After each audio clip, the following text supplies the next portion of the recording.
Bolo VNR 2.2. I'm live on Bolo VNR Clips and I'm live on Bolo TBV. The numbers on the thumbnail, ladies and gentlemen, for those who want to call in to the show. Alright. The number is 876-451-6535. That's 876-451-6535. George Beckford, thank you. George, at some point, there'll be no fire to burn, because let me tell you what is going to happen if we do not stand up collectively as a people. If we don't stand up collectively as a people, all our freedoms are going to be trampled upon and taken. Because the Bible said, without vision, they are going to perish. And the people, I don't know, it's like they are in a state of sleep and they don't recognize what is actually taking place. I did a live about this the other day.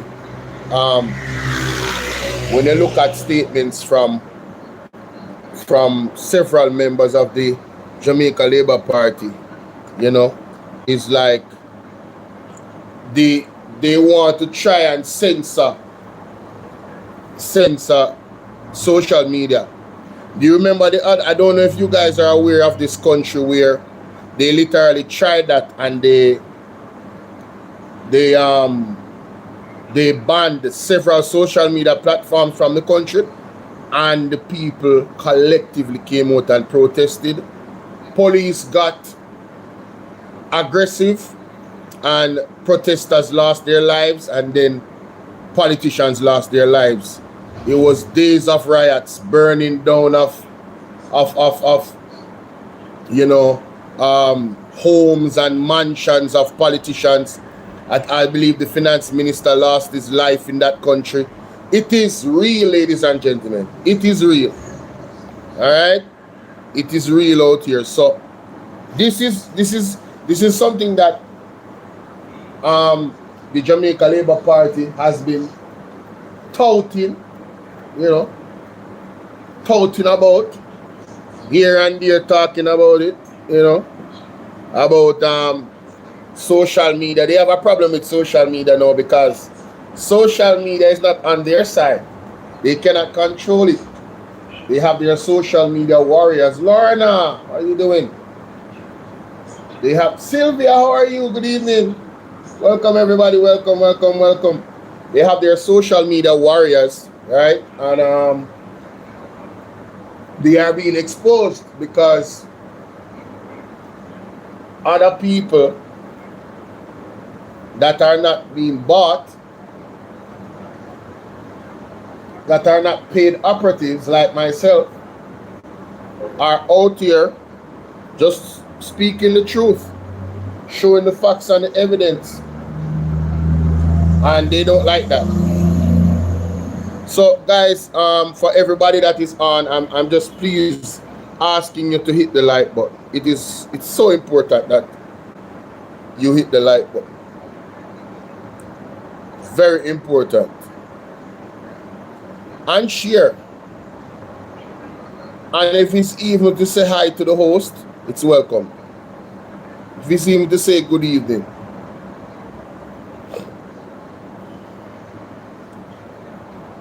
It is encouraged.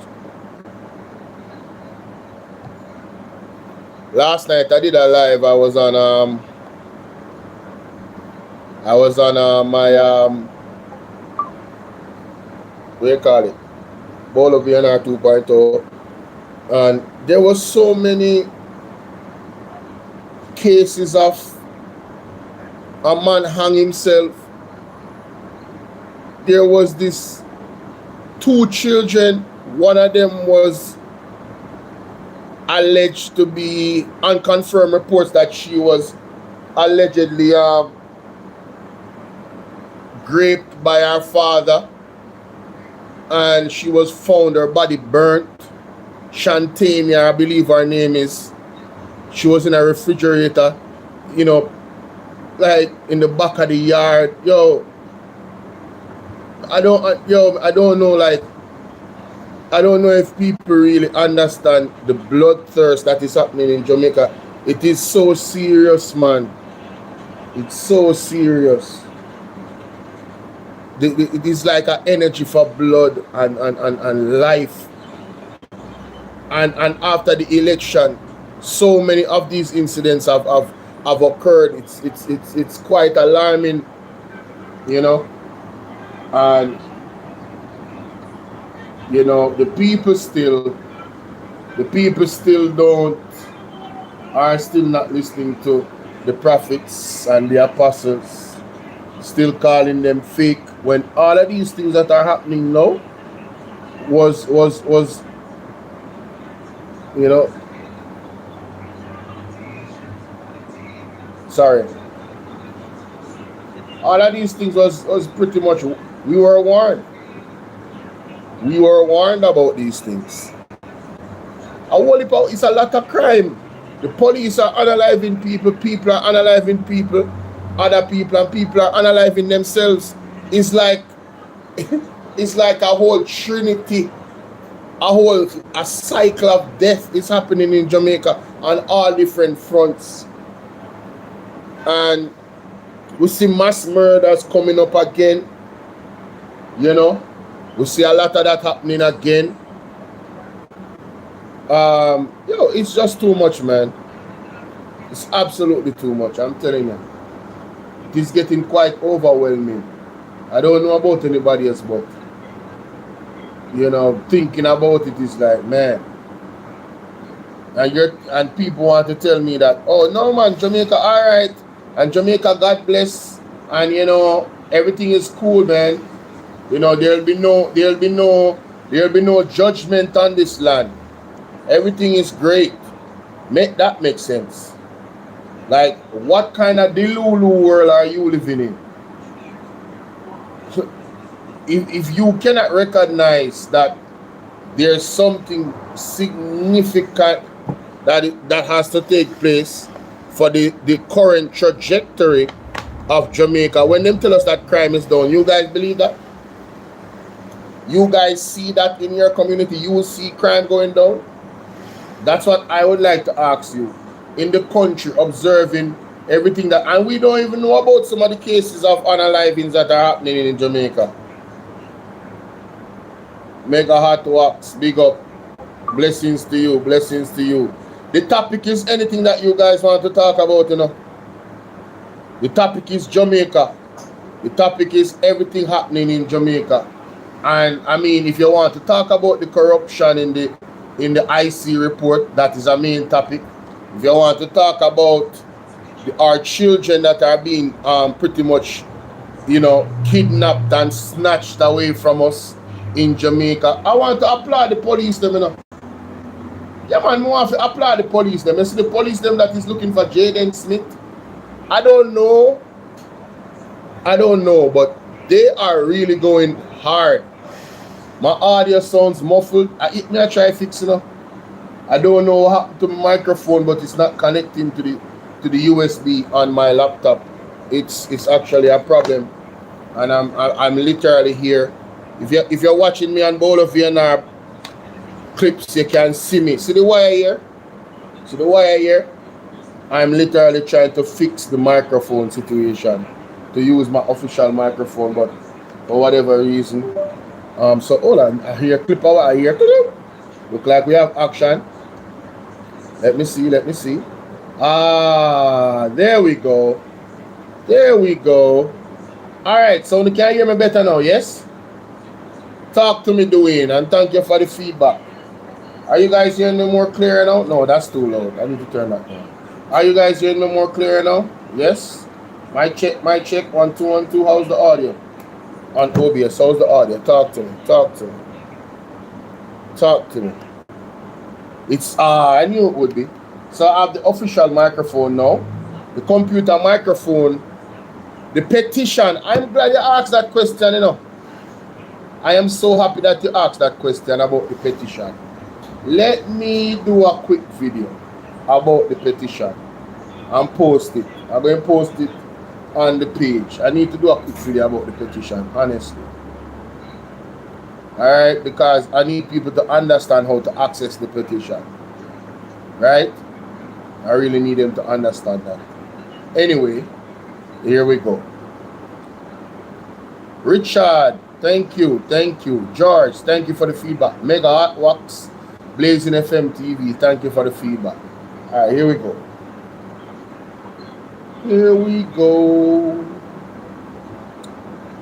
Alright, ladies and gentlemen, how are you guys doing? This is your brother Bolo VNR, and we're here with another one. Now, I have been pushing the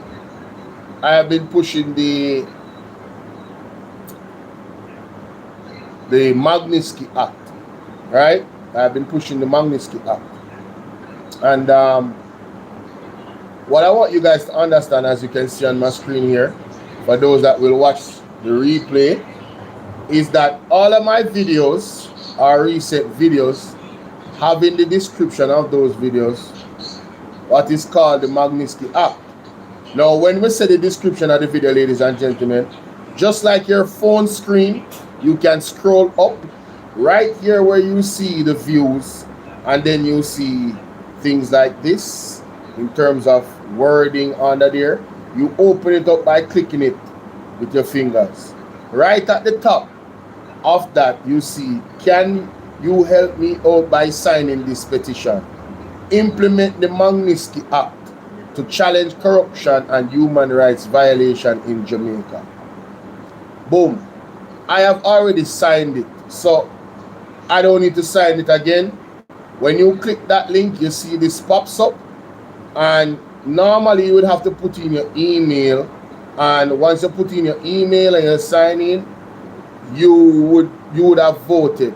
Now there will be an option for you to donate, and I was told and instructed by Mr. Will Rattigan on his show that they should not donate to the petition. If you want to donate, you should go to Reasoning with Rattigan on YouTube, which I'm going to show you right now on the screen. Let's go to that. Reasoning with Rattigan. That's his page. Here it is. When you go to Reasoning with Rattigan, any video you click on, any video, it's the same thing. You go into the description right under the video. See, views on, and then you click right under there. You see their website for you to actually donate to. You understand? Yeah. Oh, this video don't have it. Alright, let me go to a more recent video. Hold on. Let me go to a more recent video. The last live stream they did. It should be there. Alright. Alright, here we go. So there's a website. Oh yeah. The website right here. The OLLFD. If you want to donate, this is what you click on. You click on this website, right? Boom, donate. So if you want to donate to Will Rattigan's movement, obviously you see the Zelle and the Cash App there and everything on the screen. That's how you do it. Alright? That's how you do it. Do not donate to the petition itself. Alright, ladies and gentlemen, do not donate to the petition. All you have to do is sign. Now we're at 3,733 votes. The aim is 10,000. You guys should realize that Mr. Will Rattigan has been MIA for quite some time, but from what I have gathered is that he has had a family situation, and this is why we have not seen him. I don't know if you're taking a vacation, otherwise, well, obviously, if you have a family situation, a vacation from all of this would be required to gather yourself, I would believe. Yes? So that is the reason why people have called me and asked me, why we haven't seen Mr. Will Rattigan? And that's what I understand. So big up Mr. Will Rattigan, and we hope to see him back as soon as possible. We appreciate what he does, and you know how meticulous he is given his skill set and the information that he puts out, being being a lawyer as well. So yeah, understanding the law, So yeah, that's it, ladies and gentlemen. The Magnitsky Act, it is to challenge corruption and human rights violation in Jamaica. So if you want to join that particular mission, all you have to do is follow the instructions that I just outlined in the video a while ago. All right, that is it. All right, wonderful. All right, so I'll be posting that video on all my platforms. Yes, let me just go ahead and upload it from now. No itching. In the meantime, between time, let me play this. I want to big up London 45. Why may I tell her? She is such a gem. London 45 is such a gem.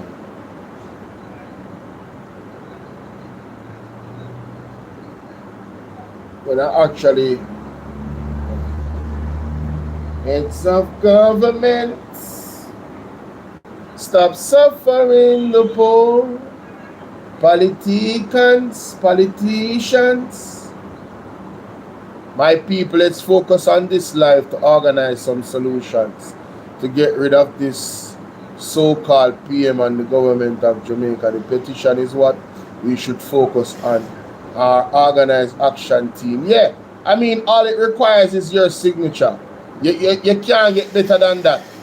Mr. Will Rattigan will do the rest. All it requires is your signature. You know what I mean? So, yeah, man, don't be lazy. Sign the petition. Get 10 of your family members to sign it as well. Let's go. That's it. That's it. I've never done this before now.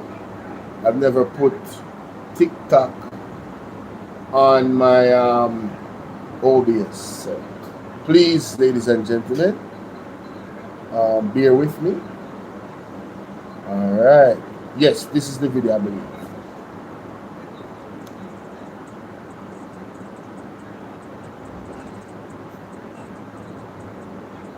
Private partnership, private view that the Jamaican. Sir or ma'am, when the government of Jamaica stated that he's building a public prison with private partnership, private investors, what does that tell you? Sir or ma'am, it doesn't tell you that the Jamaican government now using the people as asset, now making money off the people. This is the reason why he make a law for water gun, because he want to find every reason to put the Jamaican poor people at prison so him and him friend them can make money. What the hell is wrong with you? Yo, honestly, right now you let her feel like I want to cry. Sir or ma'am, what is wrong with you? How you gonna tell me that I sound stupid when the government of Jamaica stated that he's building a public prison with private investors, private partnership? So you want to tell me that a private investor, a private partnership is going to invest $1,000 and get back $1,000? No, they're going to get back way more than the $1,000. It's an investment. It's an investment.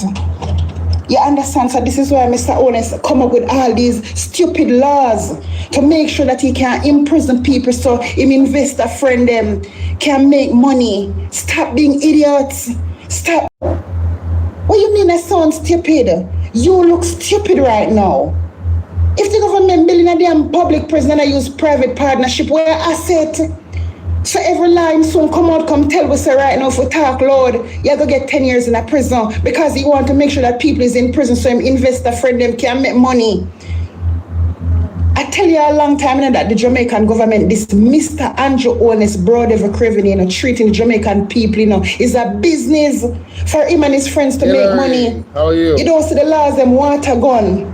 You don't see the stupid laws that these men proposing and the Jamaican people gonna sit right there in silence, because when the time come, you think that you're going to walk with a badge that says labor right here, PNP, and it's only PNP going to these prisons, and it's only PNP going to feel this bite. You have a next guest coming. This is crazy. If someone had told me years ago that we have a fool in my country, Jamaica, I would have cussed them out and tell them, say, I lie them, I tell this big idiot up here. Listen, I am meant to disrespect you, but you're a fool. Definitely. He's a damn fool. Definitely. If the government building a public prison with private investors, what the hell you expect is going to happen? They're getting back what they invest with a return. Exactly. And this is why when Mr. Golding is trying to express the situation in Parliament, Andrew Holness trying to do nothing than to shut him up. Tell Madam Speaker it's a point of order. Come on now, Jamaica. We have to do better than this shit, man. This man don't care prison. Prison, look at all the laws that he imposed, because he's going to make sure that the prison that we have space in prison so they can make money. Jesus Christ, no man. Why is it not that the Jamaican people don't see Mr. Holness open a rehabilitated sentence? So guess what? This place is a halfway home. When guys who are in prisons for many years came out, them can stay right here, so right, and start make life. And then when they're better off in life, they can move on somewhere else. Why we don't see a place to reform people who are in prison for a while? Why we don't see places like that? Why we don't see this man building any school? If you don't have any damn sense, look what Mr. Holness fixing up. The police station, them, tax office. And them place that Mr. Holness fix up police station for keep on imprisoned. Okay? And tax office to collect him food. Mr. Holness don't give a shit about the people. Him not care about the people. So you all can sit right there. But I'm going to be watching and see a lot of y'all out there crying. Remember what Mr. Holness saying that the third term is for the people. So this is the third term that y'all getting. Starvation and prison. You don't see the country brought no money not in the country. The finance minister looking $15 billion to borrow to help fund the budget. Y'all don't understand. Y'all don't see what's going on in y'all country. Mother sick. See what he make sure he don't fight to put back his wife there for Madam Speaker, because guess what happened? When people in Parliament spilling the beans, he want to use her to shut them up. Mr. Golding explaining that as long as they're building a public prison and have private investor, they expect money and whatever they invested. Okay, they have to. It's a must. And what Mr. Holness tried to do to shut up the man. Madam Speaker, point of order. Bullshit. Yes. How you gonna invest money and get back your invest without an interest? You have to get interest. This is why investors and developers, this is what they're good at what they're doing. Because guess what happened? When they develop your property, you think it's the million where they put in your property develop, they're going to get when they finish. No, if they build 4 apartments on it, 2 is for them and 2 is for you. Investors is just the same. This is why when you invest, them tell you investment is good, because if you invest $100, you're going to get back all 500 pound 100. So when these private investors come in with them private partnership, come invest in our prison, we are no asset.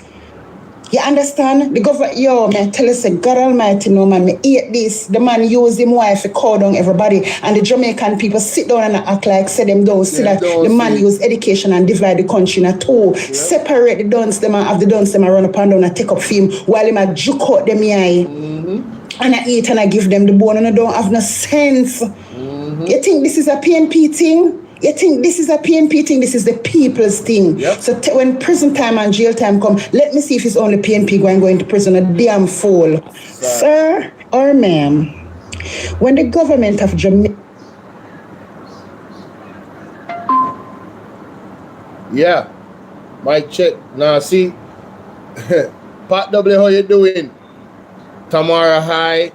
Guys, let me tell you something. That was a comprehensive message right there from... She's absolutely right. She's absolutely right. Why would you build prisons and not build schools? I mean, the truth is just in the question. Most of these questions that we ask about the government of Jamaica under Andrew Holness' leadership is pretty rhetorical. If you are about the development of the people of Jamaica, why would you build prisons or correctional centers, why would you go? Why is the UK or England giving us funding for a prison? Where's the funding for the schools? Where's the funding for programs to rehabilitate the men and women that are already in prison so we can increase their, how would I put it?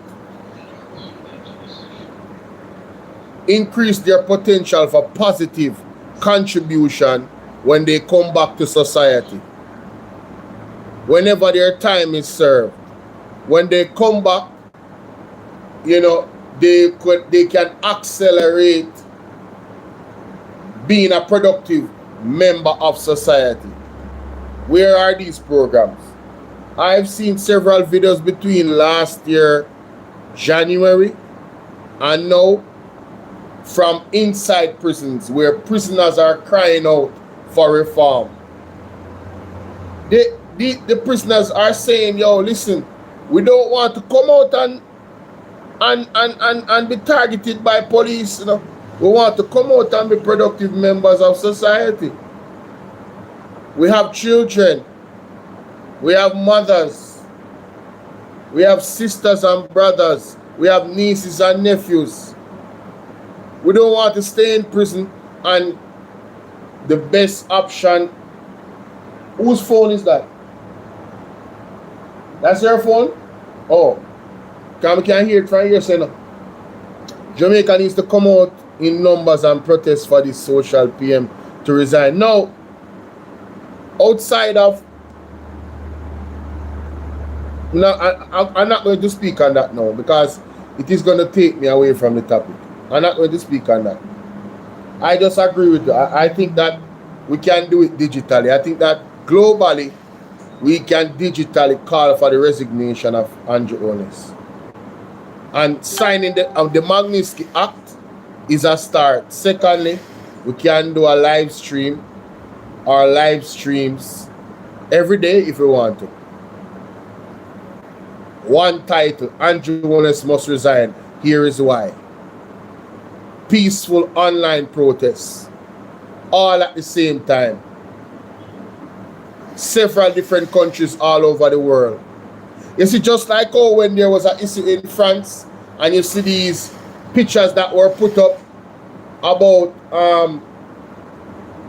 you know, support of France at the time, years ago. This is a live protest in support of calling for the resignation of Andrew Holness. Right? But, see, this is why I never want to go there now. Back to the prisoners and reform. You having a public-private partner, obviously business is going to be booming when more people are in the prisons. So when you have this ridiculous law, all right, that, you know, a gun, or what you call a imitation gun, because law has to do with definition, you know. So you have to be very specific about the definition. And one of the issues that the lawyers have in terms of the law is that it's too broad. What is called an imitation gun needs to be properly described in the act itself. And then there's another issue that was mentioned by, I believe, Isaac Buchanan. I think he said that you can go to prison for a lesser time using an imitation firearm than to commit a crime than you would go to prison for actually having an imitation firearm. That's weird, because intent should be something that is considered when giving judgment. If this person uses the imitation firearm and is caught in an act, I think they should get more time, because their intent is exposed Their intent is to use it for these nefarious, you know, activities, not productive, criminal activities. Yes? So once you find that out, I think that that person should be given a harsher penalty. You get me? So two things need to happen there. The definition of an imitation firearm needs to be properly described, because as the lawyer said, you can go to prison for a water gun. And I was listening to Talking Man TV some days ago, you know, and he played a video of Andrew Honest talking about, I'm going to find it. I'm going to find it. Yeah, man, I'm going to find it, man. He was playing a video of Andrew Honest talking about, you know, being, and at first, it's the first time I'm seeing the video. You know, being young and how them used to have water gun and water, and I'm saying, Bridging, how cruel can you be? How insanely cruel can you be? Right? For you to, yeah, I don't understand this man, brother. Prison for profit. Are that video? I think I have video in a prison for profit. Big up Mark Golding. What am I telling you, man? Mark Golding stand up in a parliament to the prison for profit, against the prison for profit thing. I don't know if it's this live stream him show it, pan. But the man show one video, right? Mommy tell him some live, you know. Careful with the name calling. Alright. Yeah, mommy.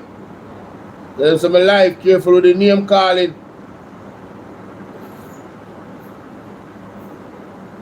I want a name calling. I try to find this video, people. In the meantime, I'm going to play this video. I'm going to play this video in the meantime, alright? Check this out. This prison for profit, but Andrew Honest are going within Jamaica. It can't work. Because the only way Andrew Honest could have want to lock up all the youth them in Jamaica for a water gun, the prison for profit must inactive or in use. That is why he want to lock up everybody for water gun. But we know that the prison for profit, it have to be prison for profit. Why Andrew Honest don't want to lock up the whole of Jamaican youth? It have to be prison for profit. I'm going to play the video again and show you say the prison for profit, it was a conversation Andrew Honest and some people have. So I'm going to play back how Mark Golding did confront him in the parliament and how them operate.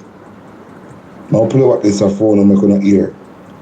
Madam Speaker, a worrying development is this plan we've been hearing a bit about to develop a for-profit prison in Jamaica and to use taxpayers' money to facilitate it. Very little has been disclosed to the public about this plan, other than the government announcing that they've identified 300 acres of land in St. Catherine for a new purpose-built correctional facility via a public-private partnership. And from this public-private partnership, necessarily there has to be a return on investment for the private investors. That's why I say for profit. That is why Andrew Honest and Delroy Chuck them now draft up this bill for lock up a youth them. Look at 15 years now. So it have to be the prison for profit business. Andrew Honest in a man Delroy Chuck, and I don't know what the private person. I don't know who is the private person, but when them take up a youth them and lock them up 15 years in a prison, and so comes the man make the money off our prison them, you know. And so comes the man make the money off our prison. So Andrew Honest start the prison for profit, and he might kill out the Jamaican youth them. Andrew start the prison for profit, and he might kill out the Jamaican youth them. I'm gonna hear me attack. I don't afraid of Andrew Honest. I don't give a fuck about Andrew Honest. Cause at the end of the day, last time I check, he work for me. The last time I check, he work for me. And anything I'm gonna do, I feel like he can do, it is illegal and criminal. Criminality alone him can do. But otherwise from that, him can't talk to me. Everybody else you see my send people go them yard. Them saying it's illegal, you know. When you see police I got man yard, I got talk about to apologize. What apologize to which blood clot Andrew? The last time I check Andrew work for me. And all of them we seen up and me them work for. And Uno. So when I see them police are come tell you this and boy you can't talk. I mean boy you can't talk to people. Who the fuck is the Prime Minister? The last time I check is a public servant. We give up himself to serve. And film office come with the whole of this what we are doing. So now police boy and you're going to tell them about you have to respect Prime Minister. Prime Minister have to respect Uno. Because Uno put on film part. All of we come together and put on the Prime Minister part. And the rest of them in the parliament. So now so good police, girl or boy and come tell them about respect Prime Minister. The Prime Minister have to respect Uno and respect himself. Prime Minister look like in Jamaica, right, pitting them lock up with these water. This version they can say about emo. The government, the parliament have a crash. And we're serious instances. Line in Jamaica. I'm done 24 hours. I'm never take off. I'm accountable. And we're ready for anything. Because we need justice. We're not a public servant. We're not giving half on ourselves to serve the public. So none of us so good. Put them at the understand what I say. Anybody misleading and ought to be. You want to go in a public-private partnership, Andrew? The World Bank president talk about it.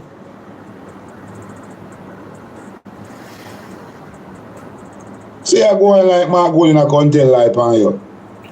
And we know you're dog shit. Eh? We know you're dog. We know so nothing good not come out of you. Oh my God. You turn all your two sons in a thief. Your wife a thief, you a thief, and your two sons turn thief. And your sister turn in a thief. You are not son thief, you know, left Jamaica pussy. Oh shit. Build a prison for profit. Achoo. The words he uttered. Achoo. I say go. Public-private partnership prison. The private man. Boss. No, sir. That's going too bad. I have to find the original clip. Prison. And on the point that what we heard is going to happen is there's going to be a public point. That what we heard is going to happen is there's going to be a public-private partnership to build a new maximum security prison. And I went on to say that from you have a public-private partnership, necessarily the private investors are going to require a return on their investment, which is the profit of which I'm speaking. That's what I said.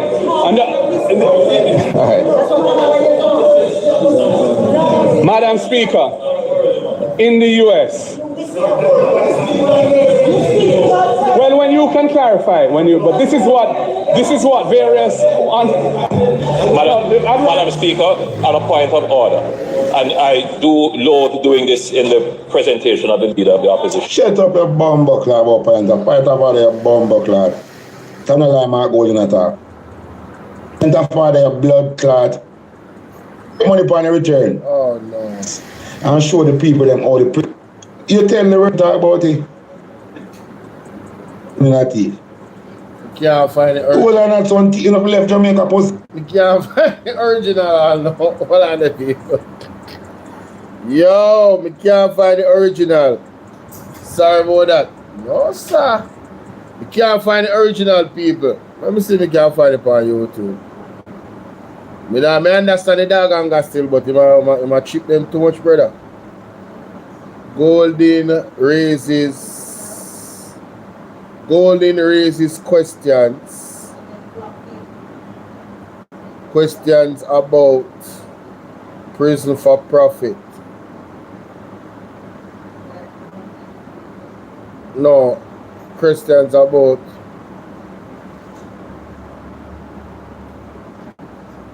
for profit prisons. Hold on them people. Remember say I call in show no, so you can call in, you know. Alright.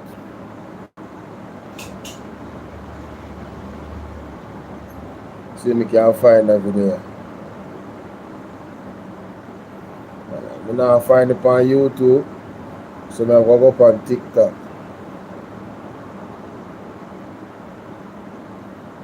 Now go find it on TikTok. We need the original video.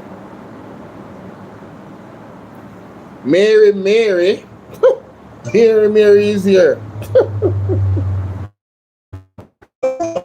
Mary is here.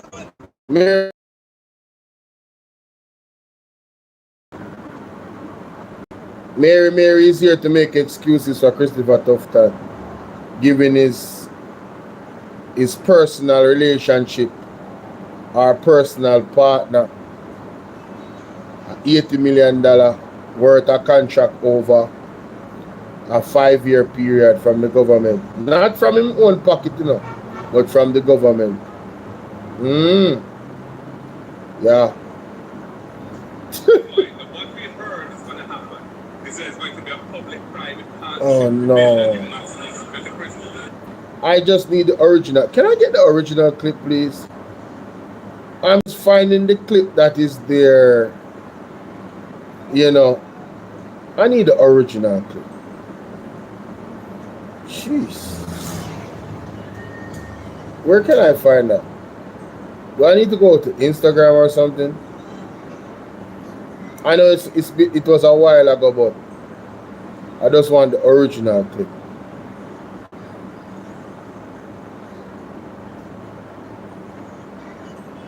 And if you choose to resist and vehemently explain why you're in possession of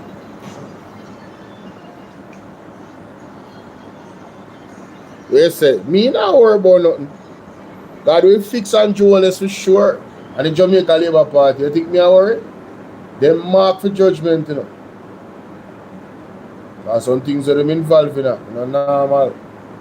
firearm is 15 years. And if you choose to resist and vehemently explain why you're in possession of this firearm, imitation firearm, the penalty for having an imitation firearm is 15 years. And if you choose to resist and vehemently explain why you're in possession of this firearm, imitation firearm, and the police think that you're resisting, the minimum is 20 years. A see-through water gun. Oh, even a see-through water gun? Is an imitation firearm. Okay.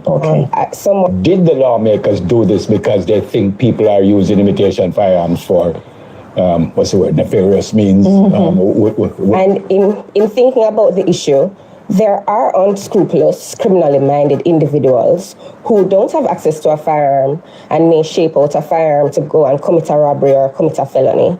However, the intention of Parliament, I'm humbly suggesting, on the ground, 3 years after the fact, it is not encapsulating those persons.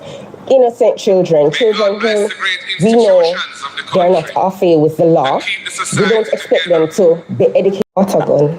Oh, even a see-through water gun? Is an imitation firearm. Oh. Water gun. Oh, even a see-through water gun? Is an imitation firearm. Okay. Did the lawmakers do this because they think people are using imitation firearms for, nefarious means? And in thinking about the issue, there are unscrupulous, criminally minded individuals who don't have access to a firearm and may shape out a firearm to go and commit a robbery or commit a felony. However, the intention of Parliament, I'm humbly suggesting, on the ground, 3 years after the fact, it is not encapsulating those persons. Innocent children who we know they're not off with the law. We don't expect them to be educated on certain things because they're still learning.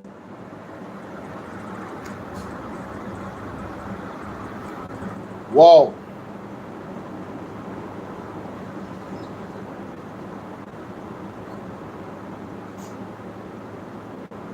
So, on a year from the lawyer, it's not BOLO TBV and RCS, you know, people. Not my word. Right?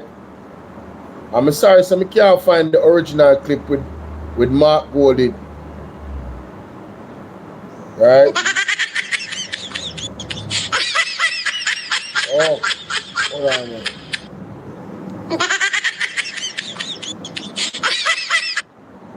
Hello, go ahead, you know, because me can't go talk, you know. Yeah. Bolo. How you doing? Yeah, Bolo.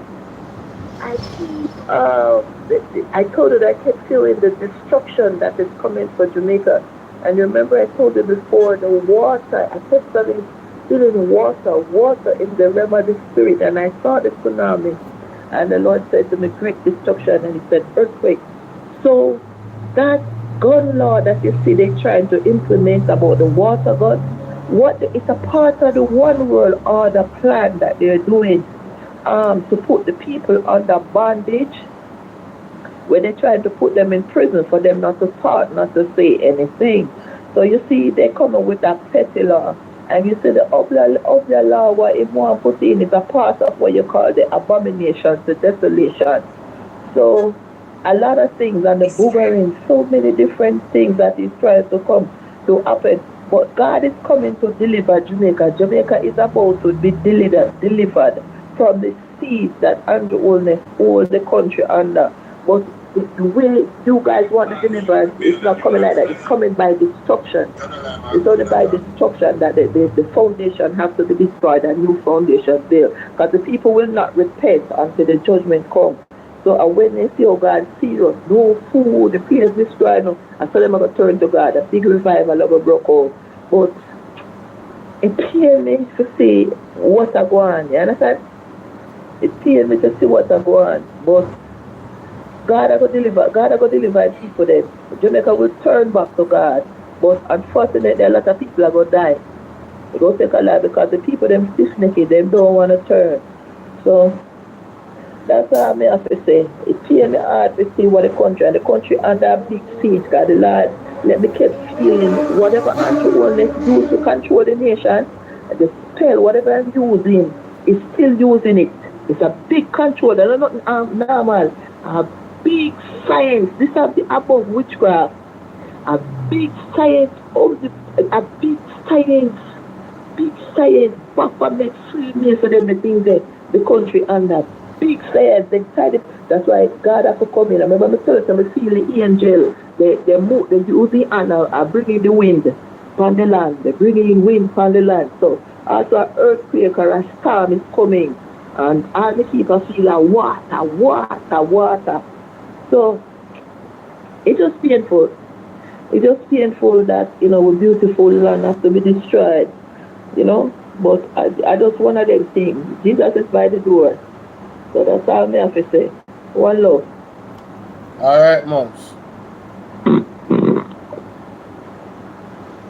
All right. Constant warning, but. Si tu comprends le français.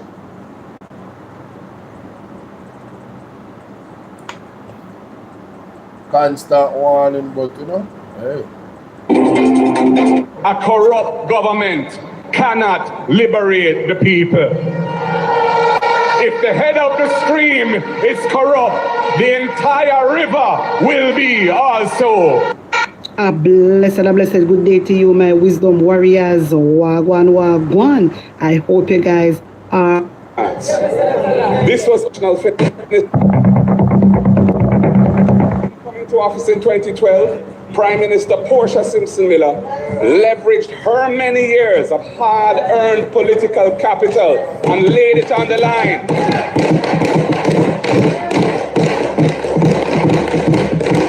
To lobby the international financial community to give Jamaica another chance. This was only possible because of the sacrifices of the Jamaican people who were willing to walk the walk because they trusted her not to sell them out. That is what saved our country from the ruin that the previous government had brought us to. We pulled the country out of the mire of fiscal irresponsibility. With Dr. Peter Phillips as finance minister and Portia Simpson Miller As Prime Minister, the PNP administration of 2012 to 2016 steadfastly prepared the ground in which the tree of fiscal responsibility began to grow in Jamaica. We got the country's public finances back on track. We transformed the tax system. We implemented other critical structural reforms along the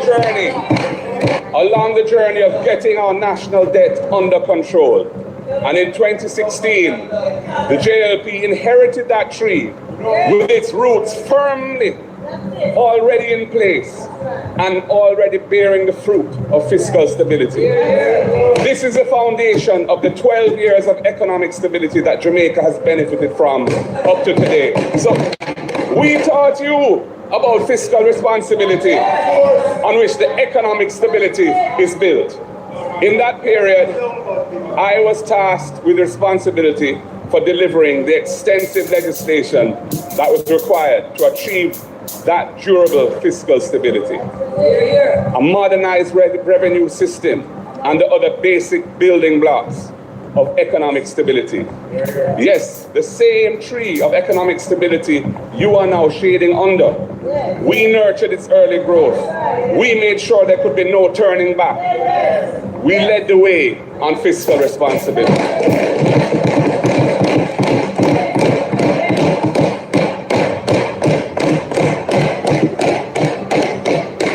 And you on the other side, then on this side, mocked us whilst we were planting and nurturing that tree of fiscal responsibility.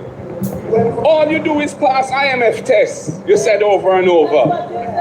Do you forget? So don't lecture us on fiscal responsibility and economic stability. No Sankey, no sing so.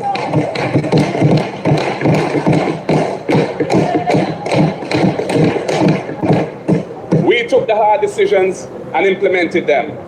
You inherited a situation that we had fixed here in Jamaica. And you have spent 8 years leveraging that hard work that we put in and the fiscal responsibility that we left. And that is the truth. Madam Speaker, the issue of abuse of women and crimes against women is a big issue in our society. So, ladies and gentlemen, one of the things that this government has done, Andrew Honest has directly been involved in this propaganda regarding fiscal discipline and fiscal prudence. And it's unfortunate that it's a lie that has worked. It is a lie that has worked. And that is what is unfortunate. Right? Because there's many people that still don't know the truth about what the JLP did. Right? And you know, the JLP, Andrew Honest, will not speak the truth. He was a part of that administration, albeit that Audley Shaw was the finance minister and Bruce Golding was the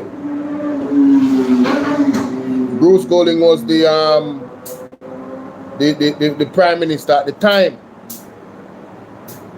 So several things occurred under Bruce Golding, ladies and gentlemen.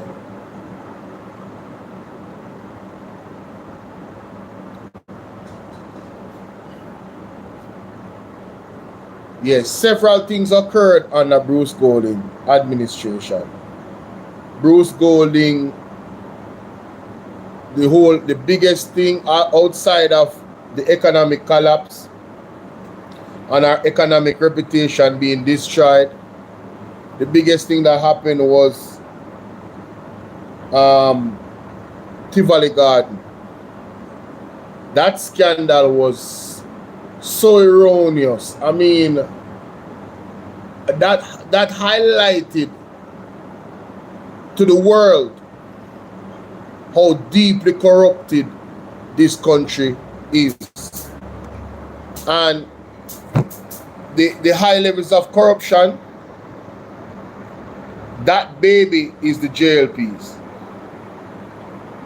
when it comes to government corruption, government badness, government mafia, the JLP, they have that for themselves. Their reputation precedes them. From the shower posse come down to the Tivoli Garden incident. You understand? And it has not benefited our country. Not at all. It hasn't. It hasn't benefited our country one bit. But back to the financial crimes of the Jamaica Labour Party. Signing a deal with the IMF and not honoring the deal. Not honoring the deal, ladies and gentlemen, is a certain level of, like, they understood clearly the consequences of that. Jamaica was blackballed. We were literally put in the corner. Deb, how you doing? Never to return. Right? We were put in a corner, never to return. When the PMP came in, as you heard Mark Golding said, Mama P had to leverage her years and years of political reputation and relationships that she actually garnered.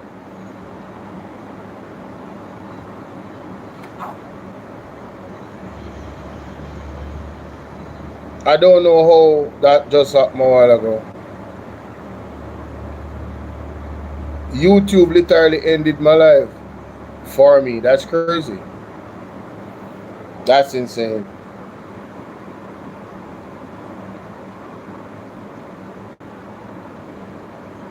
But, and the JLP literally inherited, what's up, Ryan? The JLP literally inherited a economy drafted and disciplined, fiscal prudence. It literally got an economy that was built on that.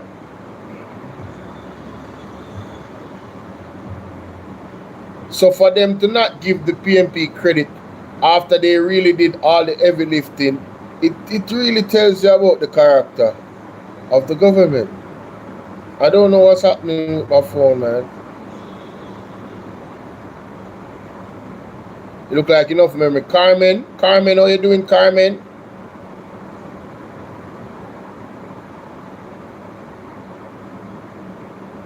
Something going on with my phone, my devices.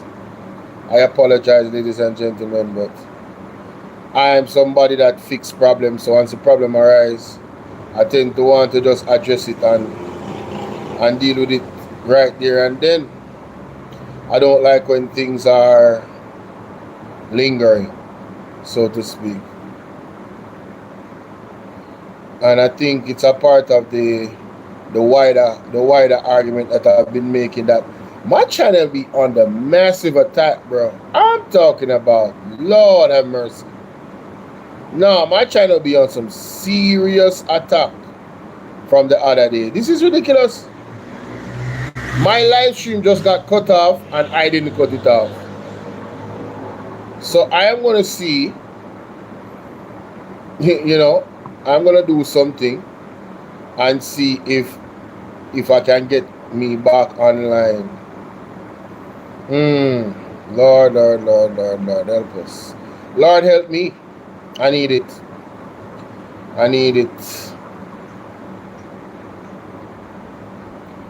Sometimes I go through all the emotions, you know. Sometimes I feel like giving up, you know. It's true. And I'm just talking about this YouTube stuff. They did it to me. As soon as I start talking the unfiltered truth, my channel gets attacked. When I really start to go in and start to really ask some very, very serious questions and start to connect the dots, my channel comes under heavy attack. Heavy, heavy attack. Yeah, sometimes I feel like giving up. I ain't lying. But there's just something in me that refuses to give up. Refuses to give up. Ever hear them say encouragement strengthen labor?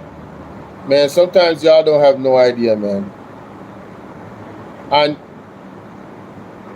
you know, I don't think we need to.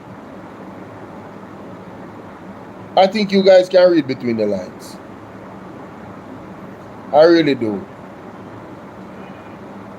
You know, when it comes on to certain things, I think you guys can read between the lines. Sassy D.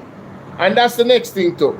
When you guys come on, you know, interacting and, you know, saluting, you know, and sharing and liking, that's a way to encourage the labor.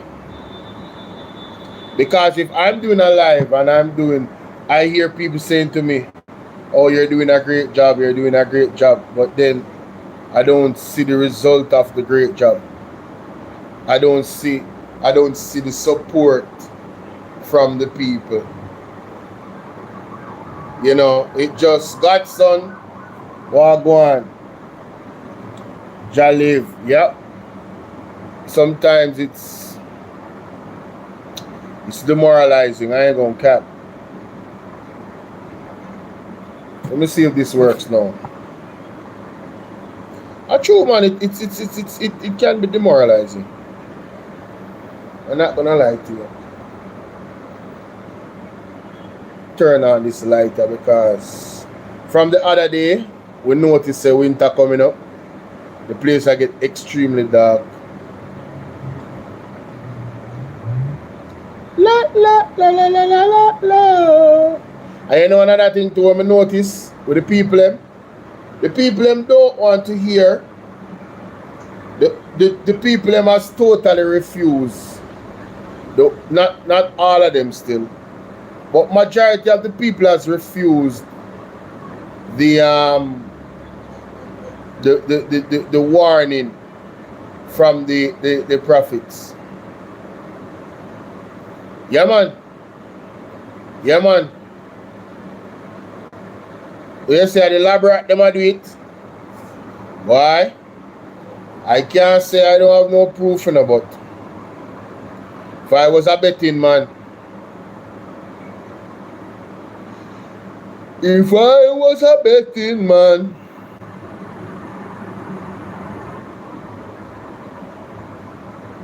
Who remember El Hydra? You guys remember El Hydra? The 1.4 billion or 1 billion dollar where my man they buy the school bus them for. He just gone on the ruggy. No investigation into the procurement. I wonder if the IC investigated. I think the IC was recommended to investigate it, you know.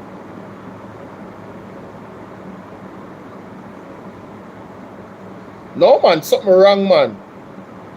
Yo, come like him and hack my phone. No, this serious. Something is wrong. Come like the man them hack my phone. Let me turn you off and turn you on back. No, man, something wrong, brother. Something wrong, banging, bang, bang, bang, bang. Anyway. Let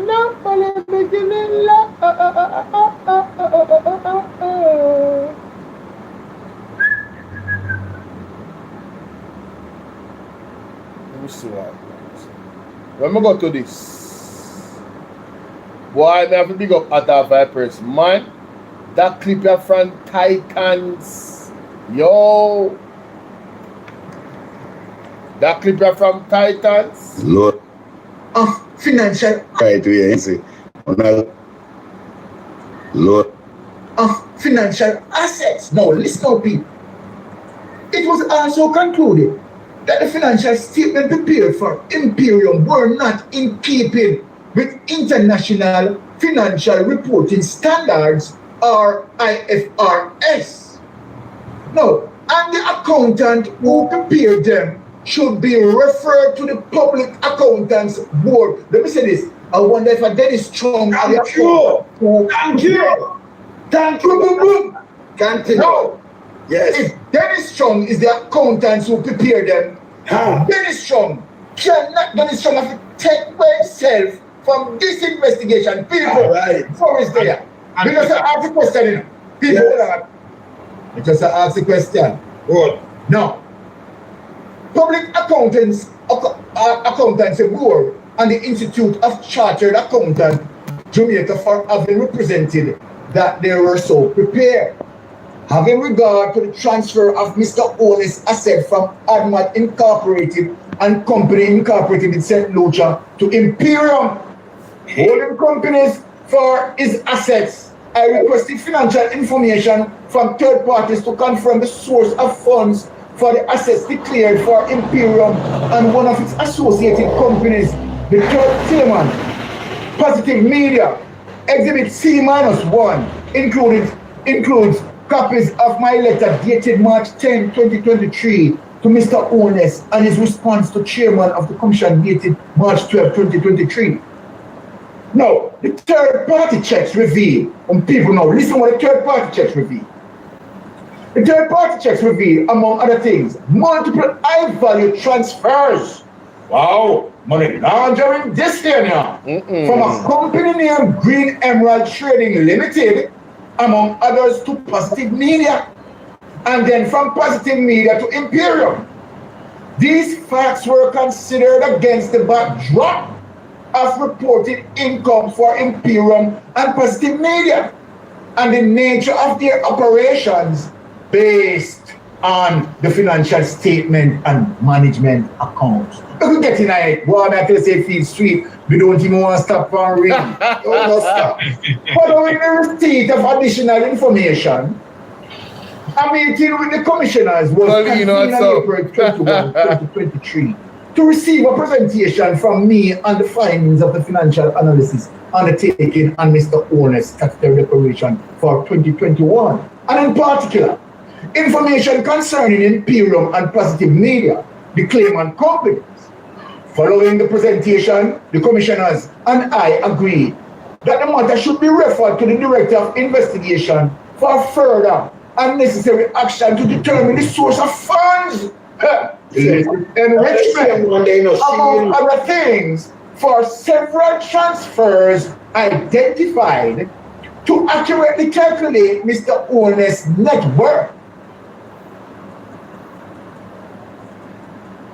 and to assess whether there were reasonable grounds to suspect a contravention of Section 14, subsection 5 of the Corruption Act.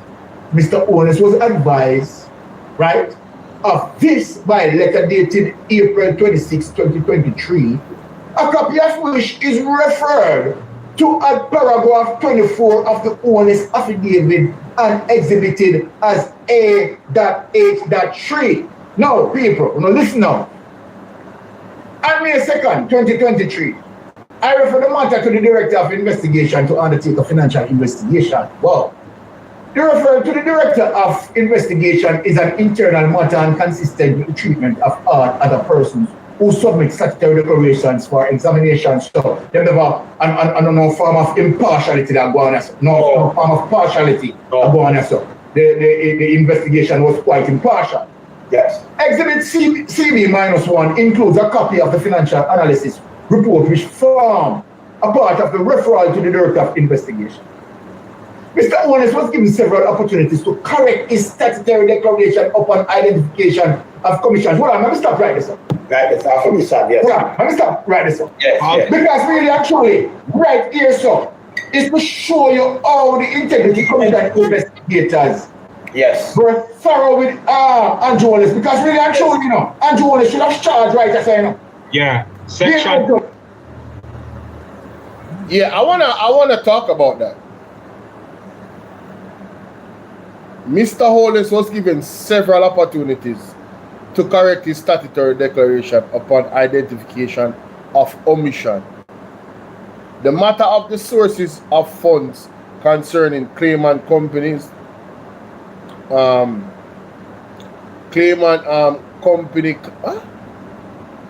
with respect to Mr. Holness' statutory declaration for 2021 remains outstanding. Once the source of funds is confirmed, the examination of declaration can be concluded. So, ladies and gentlemen, there were omissions.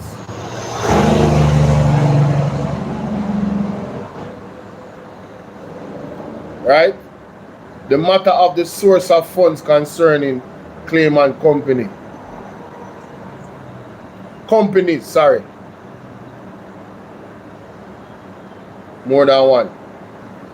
So Andrew Holness was given several opportunities. Yeah, I mean, Janet, hey, you know, I can't even argue with you on that one. If I'm being honest, I cannot argue with you. But this idea that Andrew Holness was being targeted by the IC, I can make an argument that the IC coddled Andrew Holness. I can make an argument that they really should have done more in regards to making sure that he was held accountable. He should have been charged. He should have been charged. But everybody else that is in this same situation is being charged now.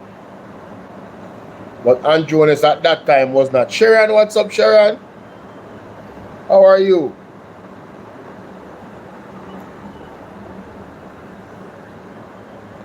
I'm lonesome. Yes, sir. Section. Andrew Wallace because really and truly, you know, Where are Andrew you Wallace should from? have charged right as I know. Yeah. Section. Right here, Zamoko, where are you from? Mr. Holness was given several people, now listen, several opportunities to correct his statutory declaration upon identification of omission. Leftover oxtail. I would tell you I get oxtail. This will show you Big up that South Africa. Andrew Holness has been Jamaica lying to the investigators, and each time the investigators give him the opportunity, right, to correct Several opportunities. But guess what?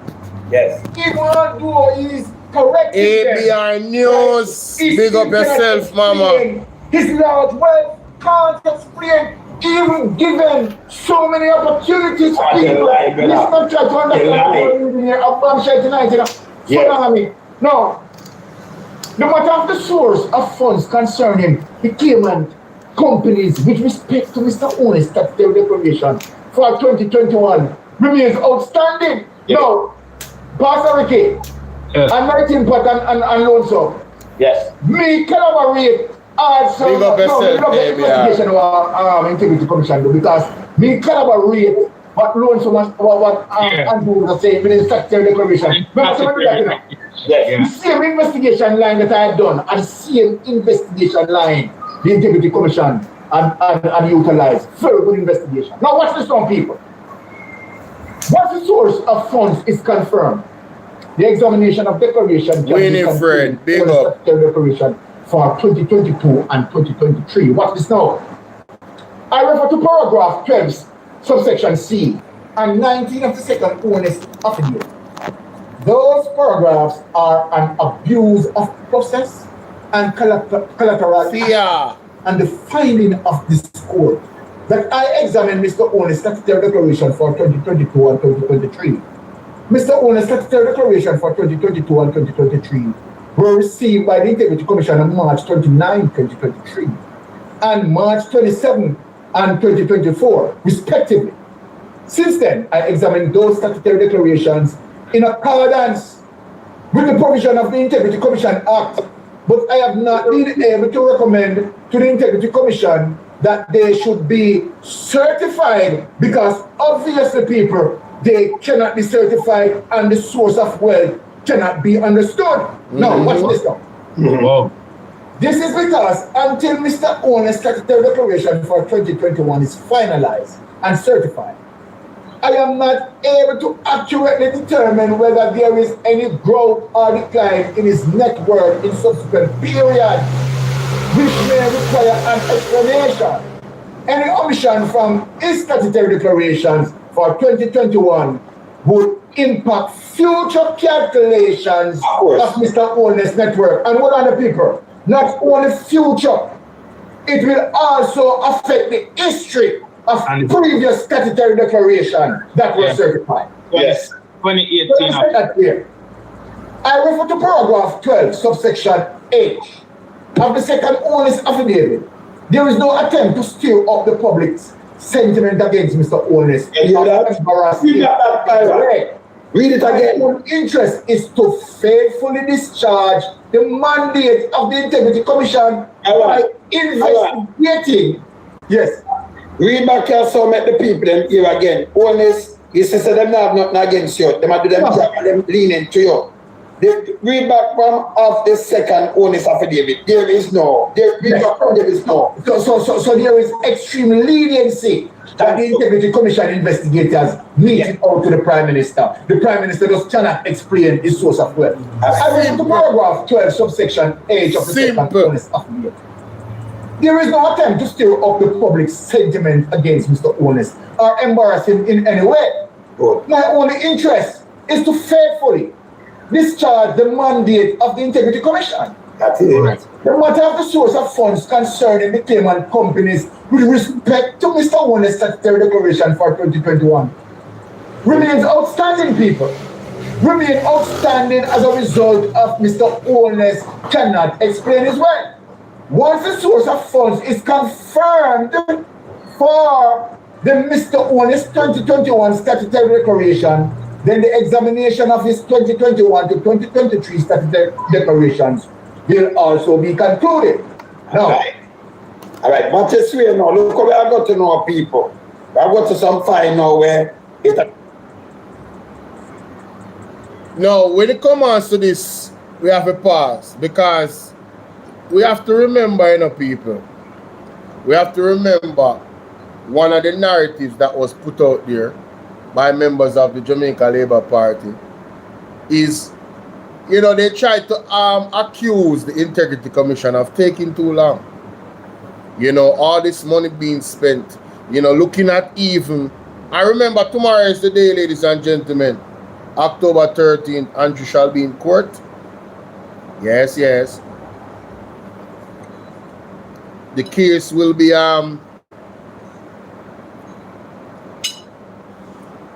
in court tomorrow. Less than 24 hours. Maybe less than 12 hours. So, lick your lips, sharpen your choppers, and get ready for tomorrow. And let's see what is yielded from it. But in all fairness to the Integrity Commission, we beat them when we beat them, and we give them credit when we give them credit. The Integrity Commission was extremely lenient with Andrew Honest.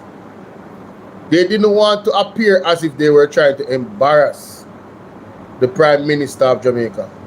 So they gave him ample opportunity to explain omissions, to explain things that could be deemed as misunderstanding. And when it all boils down to it, ladies and gentlemen, those explanations did not pan out. When they were scrutinized and looked at, they did not make sense.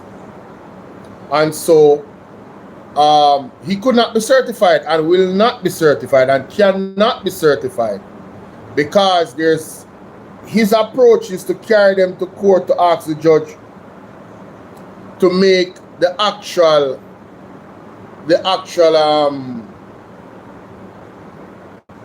report itself null and void, as if it was not all accurate as if they did not operate under the law.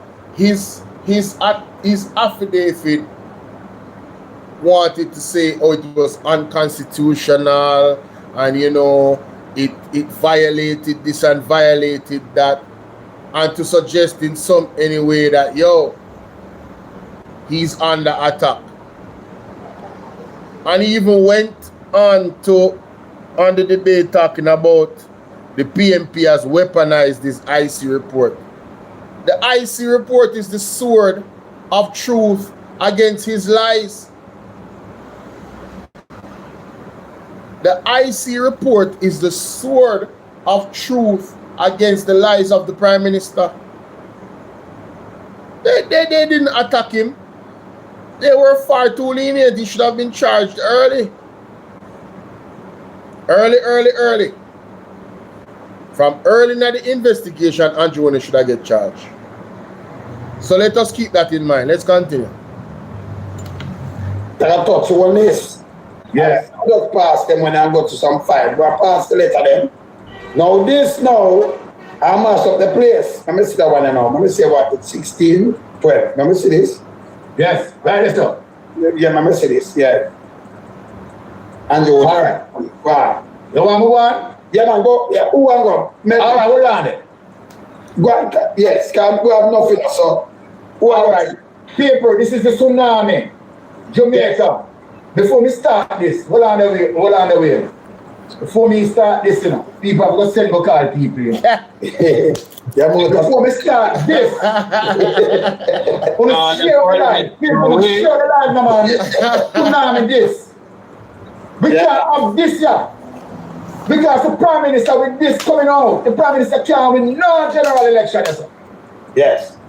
People who go tell the people them now, who call the people are foreign and tell us to tune in. Tune in for the Titans.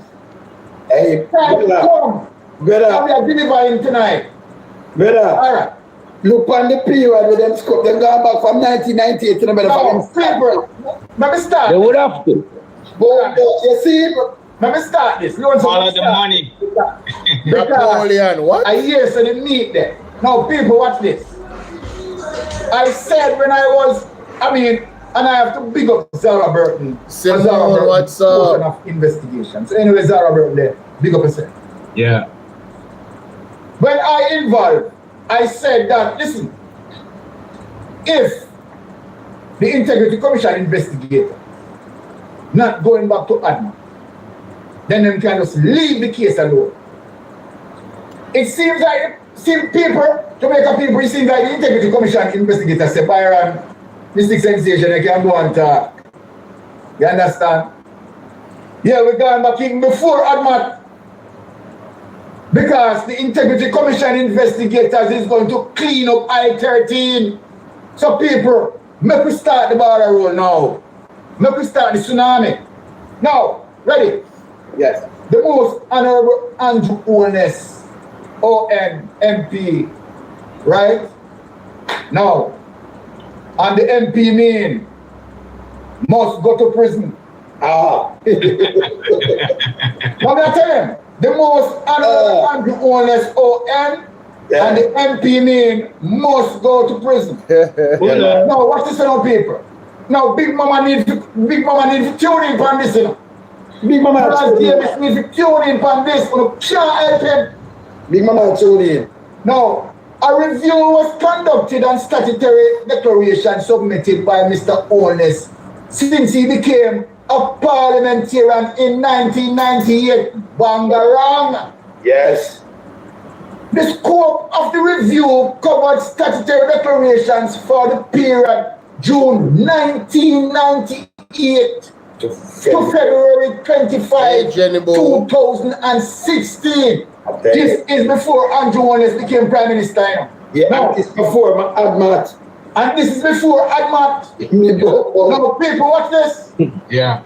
The objective of this exercise was to determine whether information entered on statutory declaration was a true representation of assets and liability of the declarant, and that his net worth, when calculated, was commensurate with the income stated. Wow. Now, watch this now, people.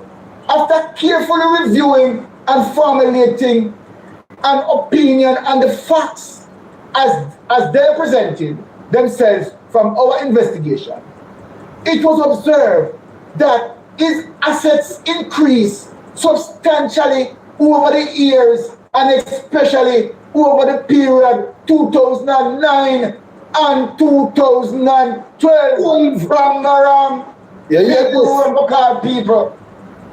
Some other areas of concerns were identified and required further investigation clarification. Whoa.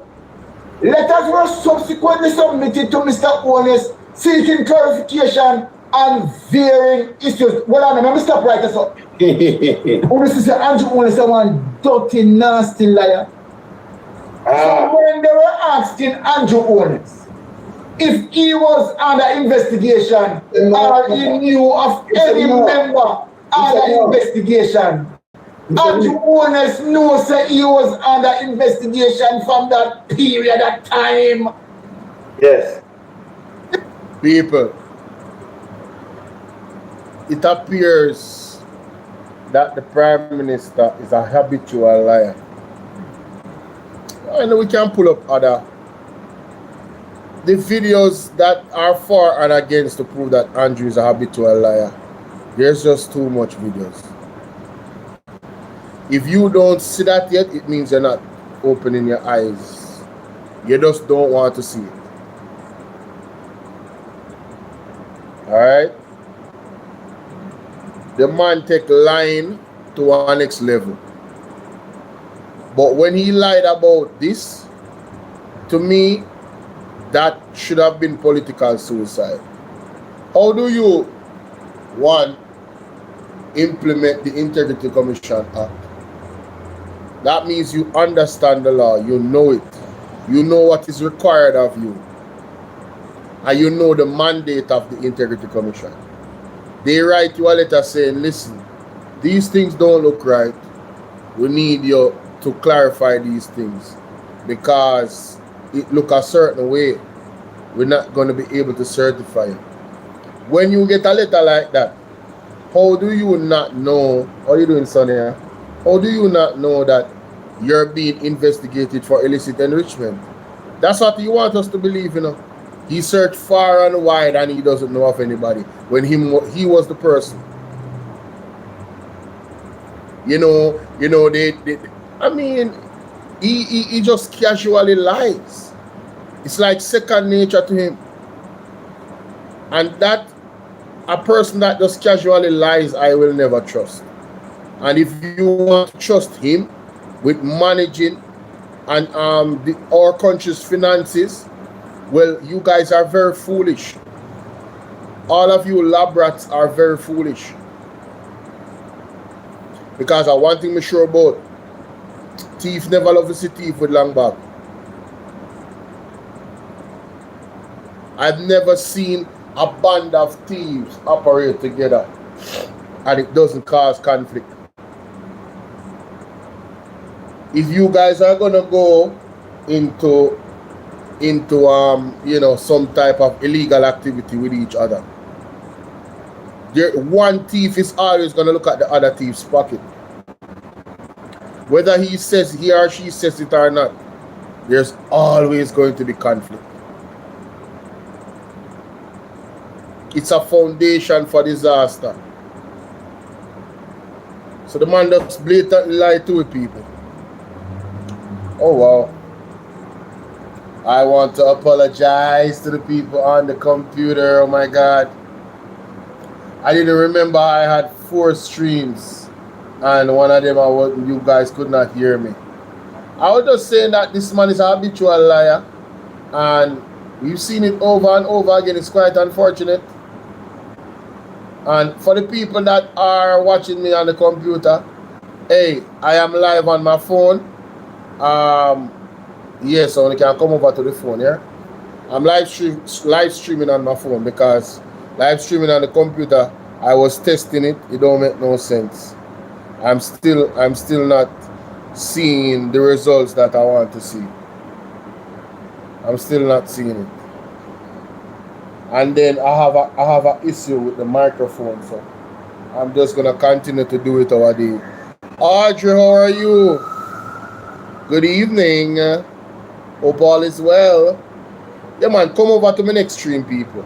All 28 of you can jump over to the stream where I'm on my phone and you can actually see me. Alright?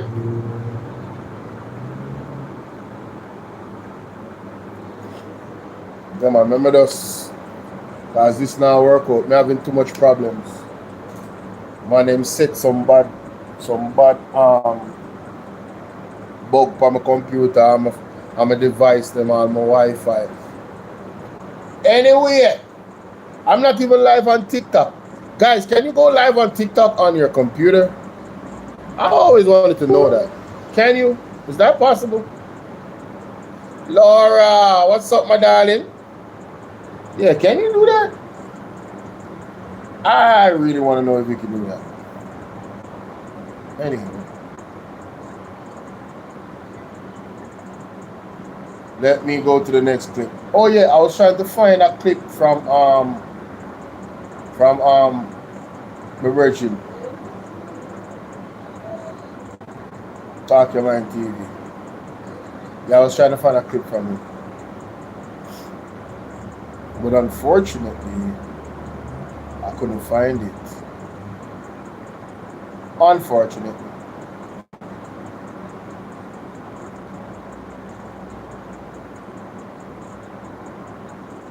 Un momento, por favor. Right.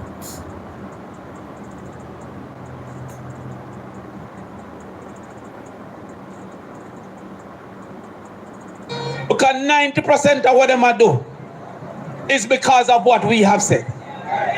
All you see them talk about bus system that never mentioned until we mention our right system. But I soon come to that. The way them under pressure, them just a walk a cut ribbon. What do you mean look a 2-year-old come from school with bubbles alone? I call up a school and say, want to a ribbon. Them say, Andrew cut it. I could not believe. Whoever speaks again. Yo, listen, man. Listen. Damon Crawford, yo, brother. Yo, you have to be a comrade, bro. There's no way you could have been a laborer. There's no way you could have been a laborer. You have to be a comrade. Damon Crawford had to be a comrade. There is just no way he could be a laborer. Right? Andrew, what? Director gets away, but Andrew didn't. Wait, what? Wait, I want to go on here, so. Whoa, wait. What is going on? Hold on, what? We love you, Kim! Kim, we love you, Kim! Kim, we love you! So that fire that you're experiencing now, it's not here to burn you. It's here to build you. Every struggle, every setback, every disappointment, they're shaping your strength. When them said double standard, yeah, man couldn't be a laborer.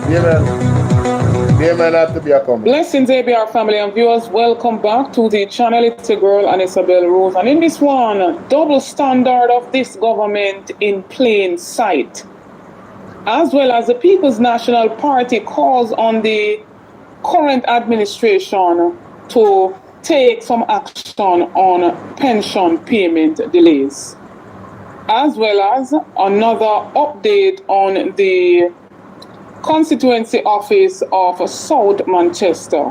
Please stay tuned for the details at hand. Don't forget to like, share, and subscribe to the channel. Now, ABR family and viewers, we see the double standard government at play. And if this is not a brazen act of double standard, I don't know what it is. So we say them use some civil servant staff order to interdict, basically suspend R.J. Dixon after he ran in the September 3rd general election.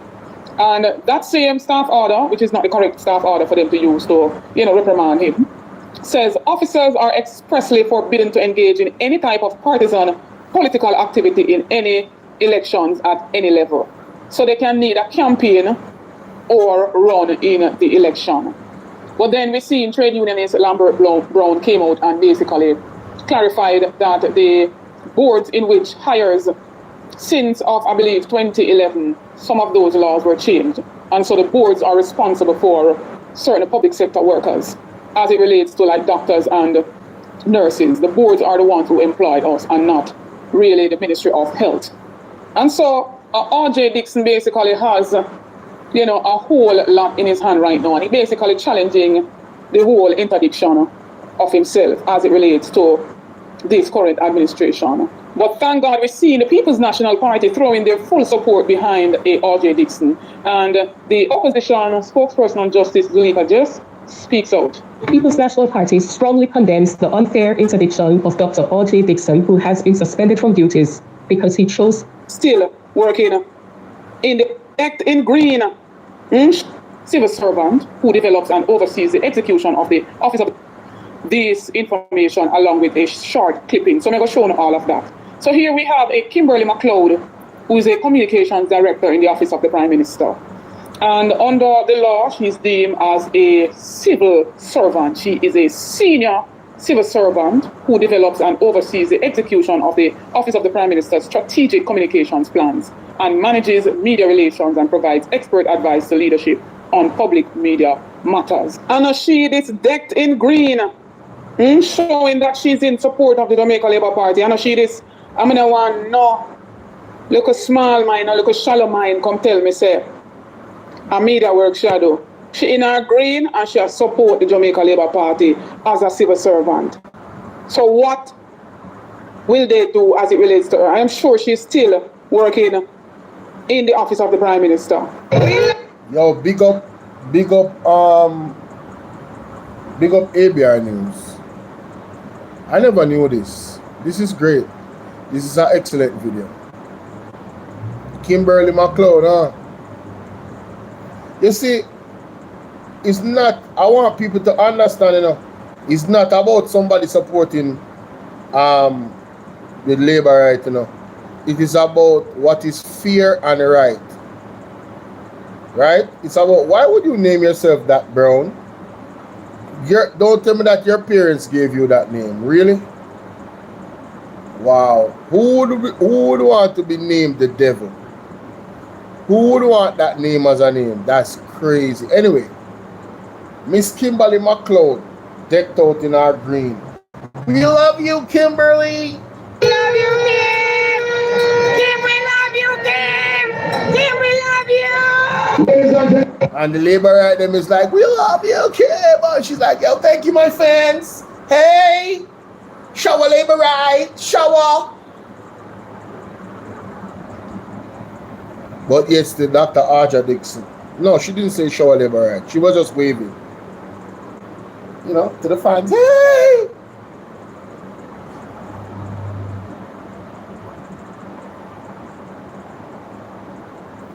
Excellent work.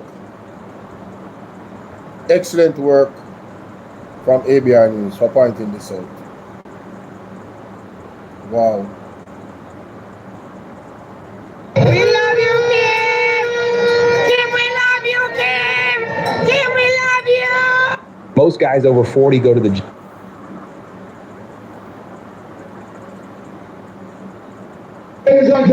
But yet still we see them have so much strength and teeth.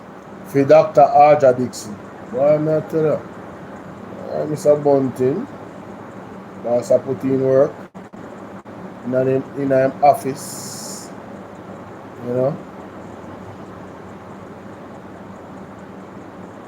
Why for the last time? Give you Jamaica a little preview look at how the office look.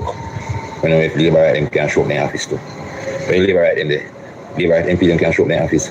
This is the office that Mr. Chin was presiding over the second term, and he never looked nothing like this, brother. We have to wonder if an animal will live up here. We have to wonder if an animal will live up here. So anyway, I'm going to take you on a tour, a small tour of Peter Bounty, South Manchester office. Yo, Karen Cross, look over here, so Karen Cross, look over here. So, yeah man, so the office outside paint, because you can see the windows change. Yeah man, window change, paint up nice and clean. Look at the wall and look at the color. So we threw this color for the wall. So it's presentable to all Jamaicans, whether you're Labour right or PNP. So we don't have no color to intimidate nobody around here. Zane. So them paint the wall yellow. They never paint it orange. And the building is not orange. No color intimidation. Okay, so we can't come around here. Don't right around the police station, you know. See police station right here. Right around the police station. You see it, we change the window then change out. No me, we have nothing to do with this. See Peter Bounty change the window then, put in some modern windows, take out the old louver window them. So anyway, I go inside. Yeah man, it's a great justice planter, yeah man. It's a great justice planter, you see it? Yeah man. So Tory justice, Tory. Come in, I saw the boss too. Chop blood, he does it. Read him. You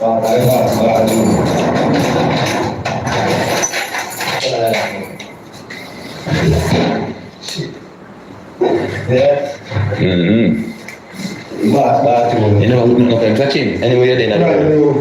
Yeah man, Mr. Chin, look, you see the kind of bike with the man them put in there. I won't even have that car bike, you know, brother.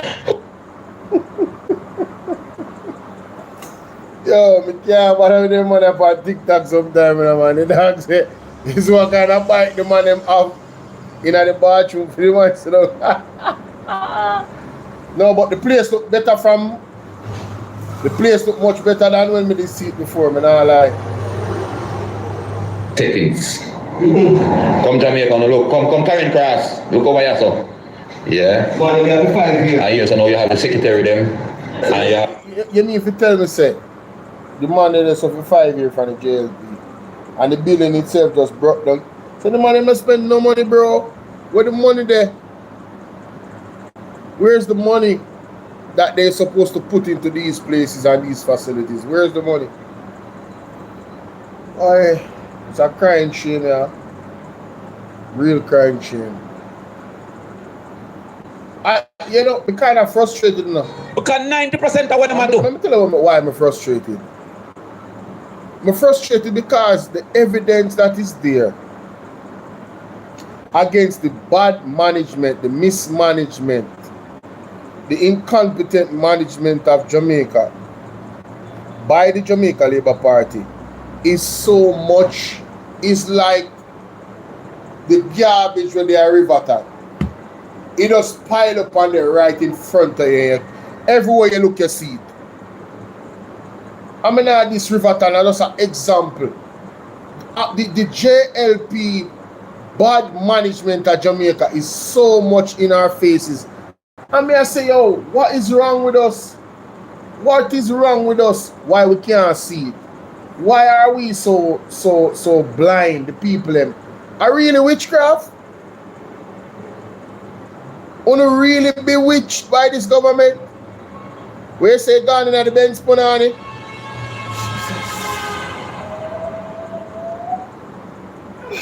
Mighty God. Man say gone in the Benz Punani. Introducing Grammarly. What me I gonna do? We have to really think about it. We have to really think about it, you know? You know what I mean? Alright. Asking for that, and the World Bank asking for that trust. They also say to the people that wages have grown, what, 180%? 187%. And only 97%, indicating wages have outpaced economic growth. The IFC recommended that the government and unions consider a strategic multi-year wage framework similar to Jamaica's debt reduction strategy, which met targets 2 years ahead of schedule. This approach aims to balance fair compensation with fiscal responsibility. No, man. This is serious. After me never listen this. Between anytime me hear a financial update, you know, from Portland Spice, you know, so we have to do a local, you know what I mean? We have to do a local thing, man. You can't just make that slide. It's too important. You know what I mean? Too important, man. So, let me give me a second. Let me just gather myself here. When you write, your tone influences how readers respond. With Grammarly, just highlight your text and type how you want to. Go easy, my Jenna, go easy. Calm down. Just calm down. Alright.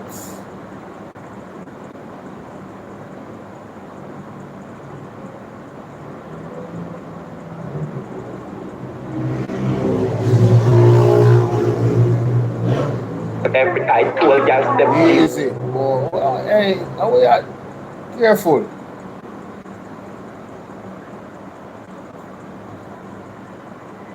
Just careful, man.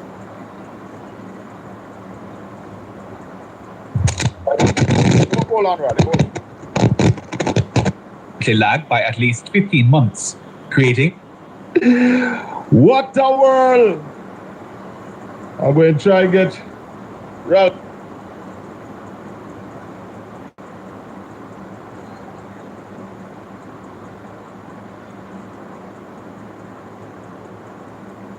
Jesus, what a world.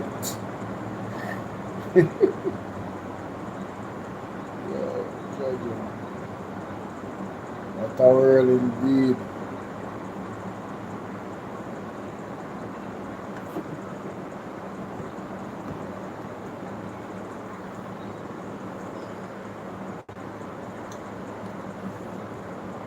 May I have to put that one out. That one is too important. Elga Fletcher, what's up? Any conversation with Ralston Hyman is very important to understanding what's happening with our country finances. I'm just going to give you the raw data and the truth, you know. So we have to pay attention to this if we are not already. Mic check. Is this thing on? Guess not. I guess it's not on. Something is wrong with this. Yeah, something wrong with this. So this is the problem. This thing right here, the problem.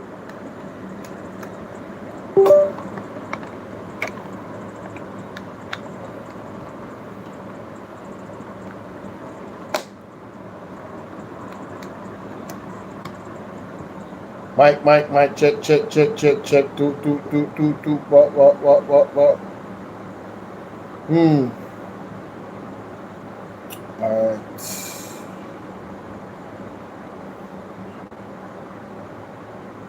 Ah, there it is. Oh, there it is. Alright, ladies and gentlemen, it's your brother Bolo V and R, and we are here with another one. I want to first invite you guys to go over to Portland Spice TV and go subscribe to the platform Colin Bell Show, where there is so much value in terms of information that is given. Alright, make sure y'all go check it out. Now, in this one, I want to examine an excerpt from that said show in regards to an interview with Ralston Hyman. Now, Ralston Hyman, for me, ladies and gentlemen, you know, when it comes on to our finances and the state of the country, when I seek to get the truth in that regard, Ralston Hyman is one of those persons that I believe has garnered the reputation where he's just not going to sugarcoat this. He's going to give you the raw, unadulterated facts about the matter. So in this one, let us take a listen. Let's go. Ralston and Lammy. Make a play about the minister. Make a go back to yesterday meeting. Williams met with the island's trade unions today to discuss headwinds facing the government in the ongoing wage negotiations with the public sector employees. The high-level meeting, which was held at the Jamaica Conference Center in downtown Kingston, was addressed by economist Dr. Adrian Stokes and Fiscal Commissioner Courtney Williams. More in this report from Hal Shane Burke. The meeting comes on the heels of a controversial recommendation by the Independent Fiscal Commission for the government to consider reintroducing a ceiling on wages and salaries following its latest assessment of the Dr. Andrew Holness administration's fiscal performance. At the meeting, the finance minister and her technocrats sought to clarify the need to anchor public sector wage negotiations within a clear, timely framework to improve budget predictability and fiscal sustainability. The fiscal commissioner emphasized the importance of establishing a fixed compensation negotiation cycle recommending that wage settlements be finalized at least 6 months before the annual budget call, ideally by end of January, to inform the government's budget planning. This cycle, he said, would allow unions to submit claims within 2 months of the compensation call, enabling negotiations to start by April 1 and conclude promptly. IFC highlighted that negotiations currently lag by at least 15 months, creating uncertainty about the wage bill, the largest single budget item. Minister Williams and the IFC stressed that timely settlements protect workers' purchasing power and help the government manage fiscal risks better. The minister argued that the lack of a fixed cycle poses a risk of delayed settlements, overlapping with budget submissions and complicating fiscal planning. At the meeting, the IFC raised the prospect of reintroducing a wage-to-GDP ratio as a fiscal anchor to maintain sustainable wage growth aligned with economic performance.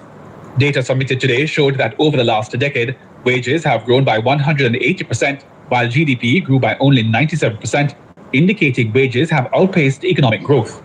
The IFC recommended that the government and unions consider a strategic multi-year wage framework similar to Jamaica's debt reduction strategy, which met targets 2 years ahead of schedule. This approach aims to balance fair compensation with fiscal responsibility without setting a fixed percentage immediately. Al Shane Burke, Radio Jamaica News. Pause right there, sir.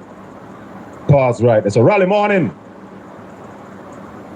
Rally. We're not here in Ralston. Ralston, morning. We need your help to save the...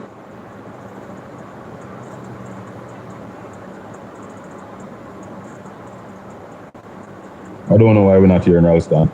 Rally, you hearing me? Hold on there.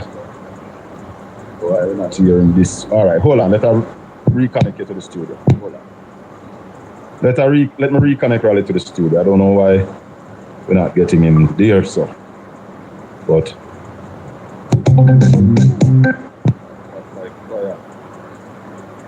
All right, Rally, you hearing me now? Hold on. Yeah, man, what was the question? All right. So you heard that clip a while ago we played from RGR News Rally. The minister and our technocrats told public sector workers yesterday that they can't give them more than 2%. Why? Well, that was not a technocrat. That was Courtney Williams, the fiscal commissioner, and Adrian Stokes, one of the men who has been consistently telling the country that the economy was on the right track. Oh, so that's very important. Yeah, man, Adrian Stokes was on and telling the country that the economy is on the right track. It's kind of surprising.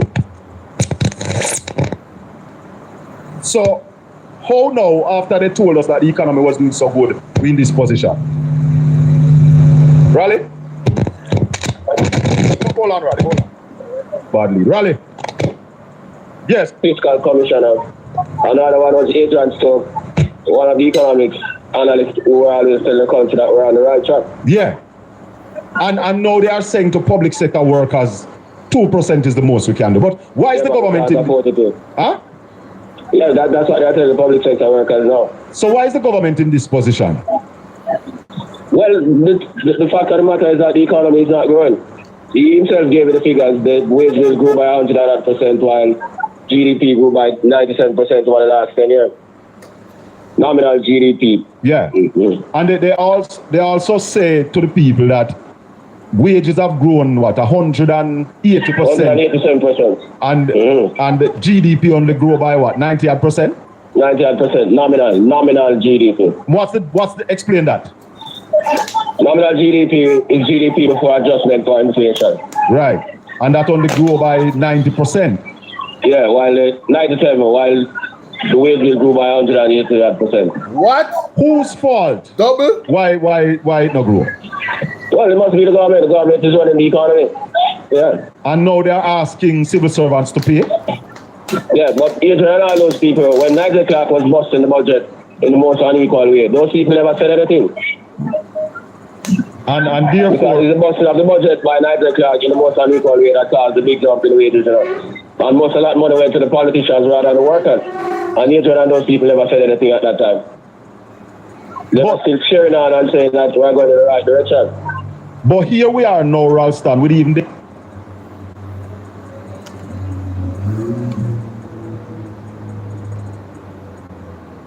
So people want to hear that. Only hear what Rasta Diamond just say. When they were giving themselves the 300% increase, these said people is talking about us sharing on the government.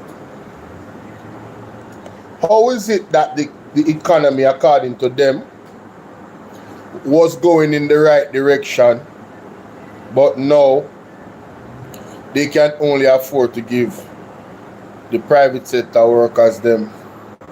I believe he said, somebody can correct me if I've misquoted that.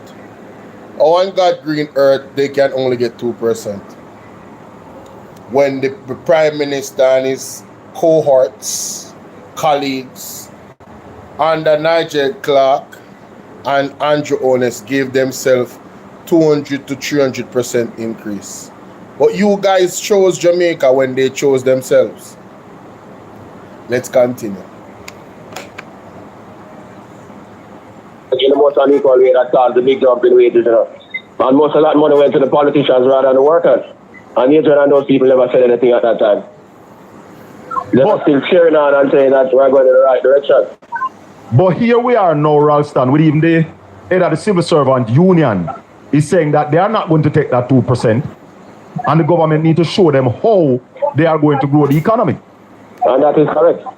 You can't go to the workers and tell them to take 2% after you take almost 30%. Yep, and you have to develop a growth strategy. Not only the workers are asking for that, Standard & Poor's are asking for that, and the World Bank asking for that too. They also say that the government asked them from November to submit their wage bill, their wage proposal.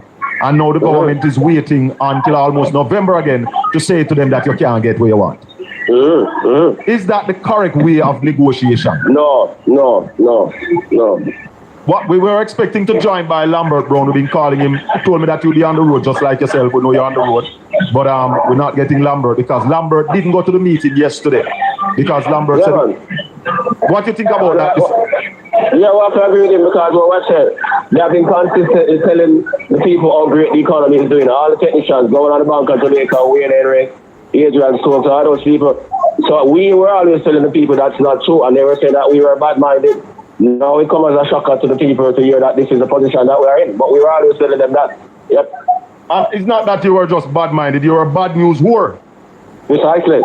Yeah, man. So all of the Damian Kings and the Adrian Stokes and the Richard Bileses and the Wayne Henrys, they were telling the people that everything was on the right track. Yes. And that we were bad news whores and all of those things. Now S&P and the World Bank and the same people come back and say, no, we're on the wrong track. They don't have any credibility. The head of the civil servant union also say that the government is not setting any example with the size cabinet that they have named. Of course, correct. Of course, because you can't name such a big cabinet. Yep. And then come and tell the workers that you don't have any money. We said that from day one, that's a bad example. Yep. So where do we go from here, Raleigh? Where do we go? Where do we go from here? What happens is that two things, the unions can't go back and tell their workers that they're going to be demotivated.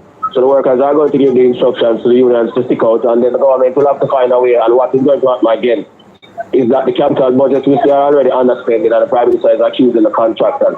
They might cut it again and we don't get no growth. It's going to be a vicious down cycle. I don't even want to go there so yet, Raleigh, because one of the things when you want to ask, you know, is that how can you pay $32,000 a week for minimum wage, but you can't give civil servant more than 2%? How is that going to work? No, remember, saying the government are paying the minimum wage. The man announced it to the people, they want to run them business and pay it, and the government are paying. So, but teachers and nurses and police, doctors and other civil servants do hire people to work in their household. We told you from day one that it wouldn't be working. It can't work because those people are not going to be able to pay. So all of those helpers, the 110,000 helpers that we have, most of them are going to be laid off. So it's 110,000 household helpers we have in Jamaica? Yeah, man. And at the next budget, the government said that they are going to increase minimum wage by what? $2,000 or $2,500? $2,500. Can these people that employ that 110 household worker, can they afford that? Can't afford it, and most of the business people in the private sector can't afford it either, so the government have to come sit down with them and discuss it. Did the government trick the Jamaican people in the election campaign? Yeah, man, and they bought it hook, line, and sinker. All of the private sector leaders them say the government can't do that, they must come talk to them, yeah. Hello. But the big thing about it, Ralston, is that man them win the election. Them not care now. Well, the people already get tricked, so they have to live with it. But what will happen is a whole world of industrial relations problem and no growth. Yep, and it will create other social problems. It will turn us more in a police state and all it will break loose. Let's go to the capital budget, Ralston. People hear that.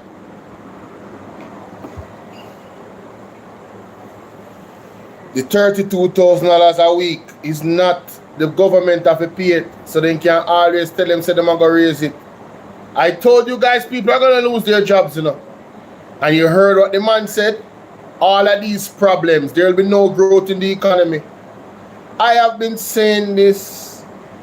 I have come to the conclusion that the Jamaica Labour Party is the force formed against Jamaica's progress. And I am not apologizing for my conclusion. It's my opinion. And I don't think I'm wrong. I think they are purposefully destroying this country. Oh, and that ties back into the public-private partnership of the prisons. So when you have 110,000 workers, when majority of them is going to be fired by their employees because they cannot pay the $32,000 a week, what is going to happen? Who can run will run and go to other countries, and who cannot run, what is going to happen with them?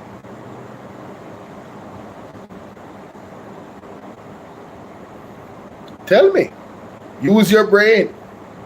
They have families, they have children. Suppose them can't send them children to school. Will that lead their children to more idle time, to be on the road, to get caught up in gangs, to go do something stupid? Is it possible that it might lead people into attempts of crime because them can't find food to eat? Is it possible? So now the public-private partnership in the prisons gets a major profit because of the conditions that were created by the government. Raise their money and how much they get paid, and to hell with everybody else, and then say they're going to raise minimum wage, and then the people that actually pay them can't pay them. They have to lay them off. No work. Back against the wall. Do you guys see it? Let's continue. It is not just 20 billion. The last time we spoke about the 20 billion that the fiscal commissioner spoke about. Now they come back this week and they talk about another $50 billion that ministry. Yeah, that was last year. Right. The select group of public sector entities never spent 50 billion. Yeah, he mentioned something about the underspending of the capital budget that my finance minister, sorry, general name again, man. The PMP's finance minister, he raised the question about the underspending of the capital budget. The underspending of the capital budget is a signal that we are not going to get any economic growth. Julian Robinson, my apologies, sir. Right? Sometimes my brain leaking and just have brain fart. Julian Robinson warned, he was very concerned about that. He put out a whole media release about it. So this is going to lead to more capital budget underspending. That's going to lead to no growth, which is going to lead to the people in these industries being frustrated. And here the man says it's going to lead to a police state. I'm going to play it back. Problem in the camp. But what will happen is a whole works of industrial relations problem and no growth. Yep, and it will create other social problems. It will turn us more in a police state and all they will break loose. Let's go to the capital budget, Ralston. It is not just 20 billion. The last time we spoke about the 20 billion that the fiscal commissioner spoke about. Now they come back this week and they talk about another $50 billion that ministry. Yeah, that was last year. Right. The select group of public sector entities never spent 50 billion of their capital budget last year. Central government never spent 20 billion last year. And for the first 4 months of this year, them underspent by 20 billion. In the next 90 seconds.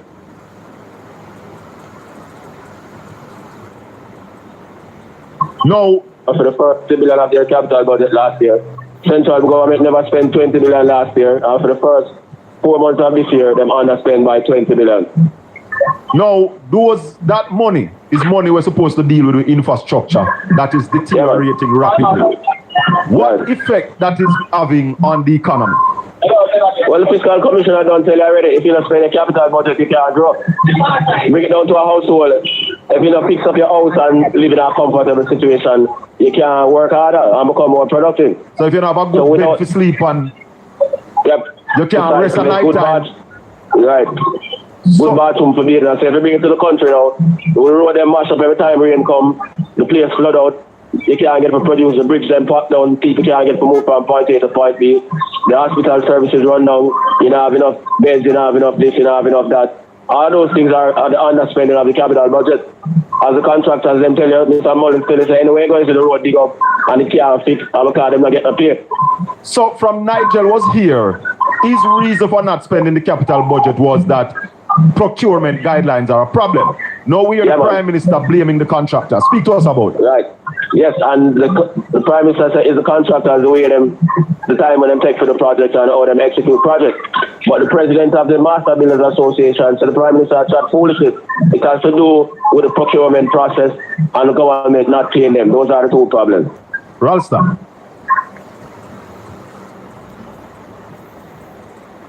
That's not the first time I'm hearing that report. Even when it comes on to what is happening in our healthcare system, I hear that is the issue. The lack of payment to these different companies that supply them with equipment like gloves, bleach, disinfect, whatever. All the tools that they use in the hospital. That's one of the main things that I have heard why we're having issues in all the ministries. And now when it comes on to our infrastructure, you hear him say what the people are saying from the Master Builders Association, say Prime Minister chat foolishness. Them not pay away. It's no procurement process issue. Or whatever they said it was. Let me play it back. Listen. That's the way the time when them take for the project and how them execute project. But the President of the Master Builders Association said the Prime Minister tried foolishness. It has to do with the procurement process and the government not paying them. Those are the two problems. Ralston, does the government really have the cash that they are talking about? All this money? No, because as Mr. Mullins said, there are significant arrears in the system to the contractors. So the man them say a contract where if you get paid in a fixed 9 months, it takes 59 days, it takes 500 days. I heard that interview yesterday morning with yourself and him. And there is and that incurs interest that taxpayers have to pay. Have to pay. Right. For the contractors who are willing to borrow. Some months say them not borrow. So that is why I say anyway to the project shut down because them stop work, because them not move until them get money. So that is why that explains to the public when you go around and you say I will for a road dig up and you say how the road share done. Man must say we not get no money. So all this talk about how much money the government have and when they budget how much $1 billion for the capital budget. Are you saying to us that they don't really have the money the country broke? They don't have the money in some instances, and the other instances is the inefficiency and poor management, as Mr. Mullins said. So Mr. Mullins said, all right, them say Colin, them give a project, and them say this is the scope of the project. And when they start the project, them change the scope. Yeah, and the different agencies between Water Commission and Works Agency, they might be spinning around all about the place. 3 months, 4 months apart, and all of those things. Yes. Who is responsible? For planning, for execution. The government. And not civil servant? Nah, man, the government, man. Because civil servant can't change the scope of the work, right? No, the minister and the prime minister who are on the project and Works Agency. Yeah. So we're having a serious. Sorry for cut it so much, but I want to make this point very quickly. So Nigel Clark was paying the IMF debt too fast. But when it comes to projects that have to do with the development of the country, our road infrastructure and everything else, what we're hearing from the master builders is that the procurement process is the problem, and also them not paying them on time. So when a project should be paid for by 60 odd days, it's not paid for and it takes 500 odd days, and that incurs an interest. So that's more strain on our tax dollars, and then the infrastructure is still not fixed, so it only get worse, and then it costs more to fix again. So it's a cycle of destruction. Again, like I said, the JLP is the force farm against Jamaica progress. Pay off the IMF fast, but don't pay the people that are supposed to fix the road them fast. Don't pay them on time. Wow. In the scope of the work, right? No, the minister and the prime minister who are on the project and Works Agency. Yeah. So we're having a serious problem. Ralston, where you see this economic going in another 2 years from now? I'm not going 5. We don't see the growth. Remember, the growth was originally projected at 1%, without taking into consideration all of the disturbances that are going on internationally and this underspending of the capital budget. Yep. So we don't see no growth. You don't Standard & Poor's don't see it. World Bank don't see it. Yep. And that's why they are saying to the government that you need to grow. Yeah, man. Because if you don't grow, you can't pay all of the bills that you have to pay. And if there were any inkling of growth coming, Standard & Poor, the World Bank, the IMF would have seen it. So they would have saying, continue on that trajectory. Yeah, man. The man them said the forecast are the lowest for all regions, the regions, Latin America and the Caribbean. Yeah. The growth forecast is the lowest of all regions in the world. And Jamaica is going at one of the slowest pace in Latin America and the Caribbean. So, with all that we see, the groundbreaking that we saw taking place, are these some of the projects that the $50 billion have not been spent on? Yeah, man. As Mr. Mullins said, that was groundbreaking. After the groundbreak, nothing ever go on. Nothing go on. Them think it was just election con. Are we in serious trouble, Ralston? No, I mean, if we're in serious trouble, brother. But it's like the civil servants, them locked down the place, or them never work, so that make it even slower. But if the civil servant lock down the place, they might lose their work like what Trump do America, fire federal workers. Well, our system is not like Trump's system. It's harder for them to do that in Jamaica. Based on the representation of our people in terms of trade unionism. A different thing. In China, lock down one of the people like that.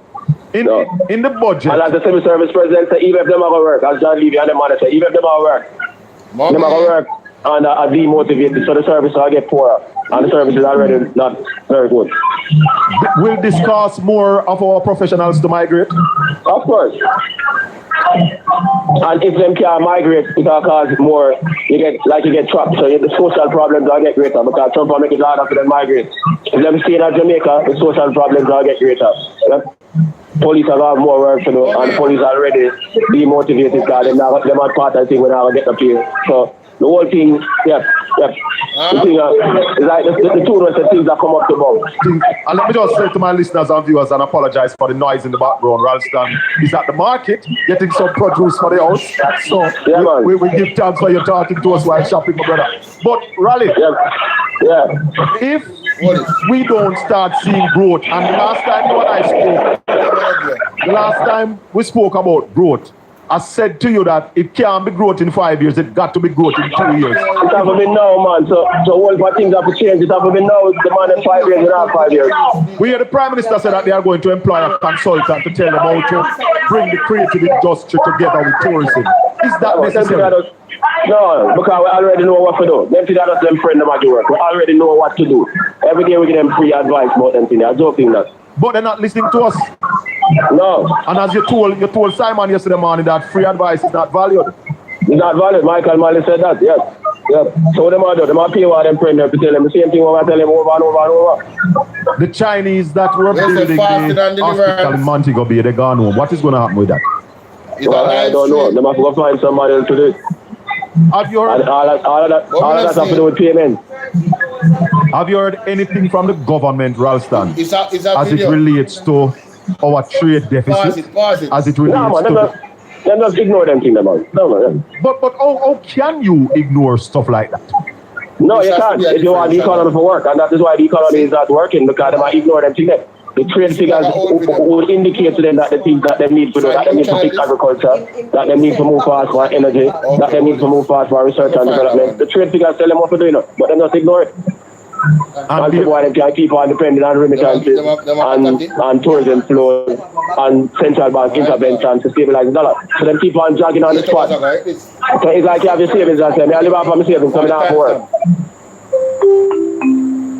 What the time stop?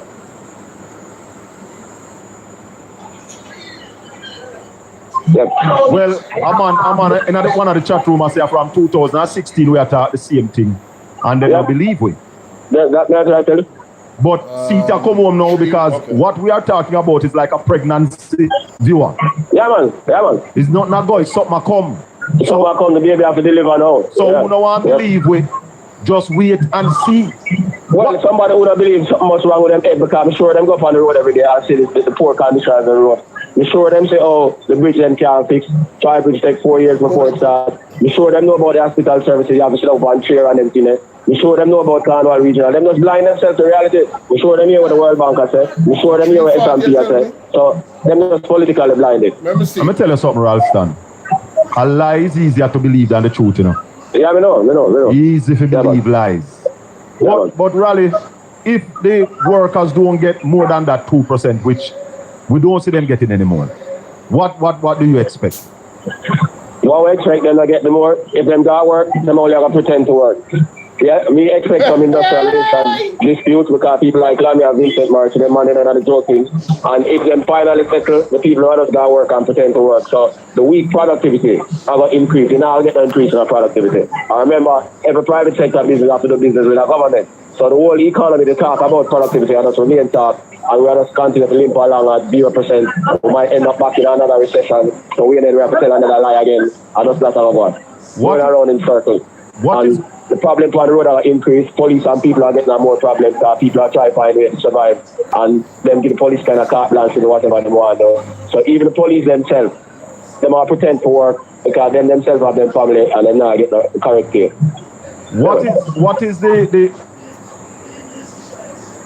Mummy lucky door now. Wow, ladies and gentlemen, what is?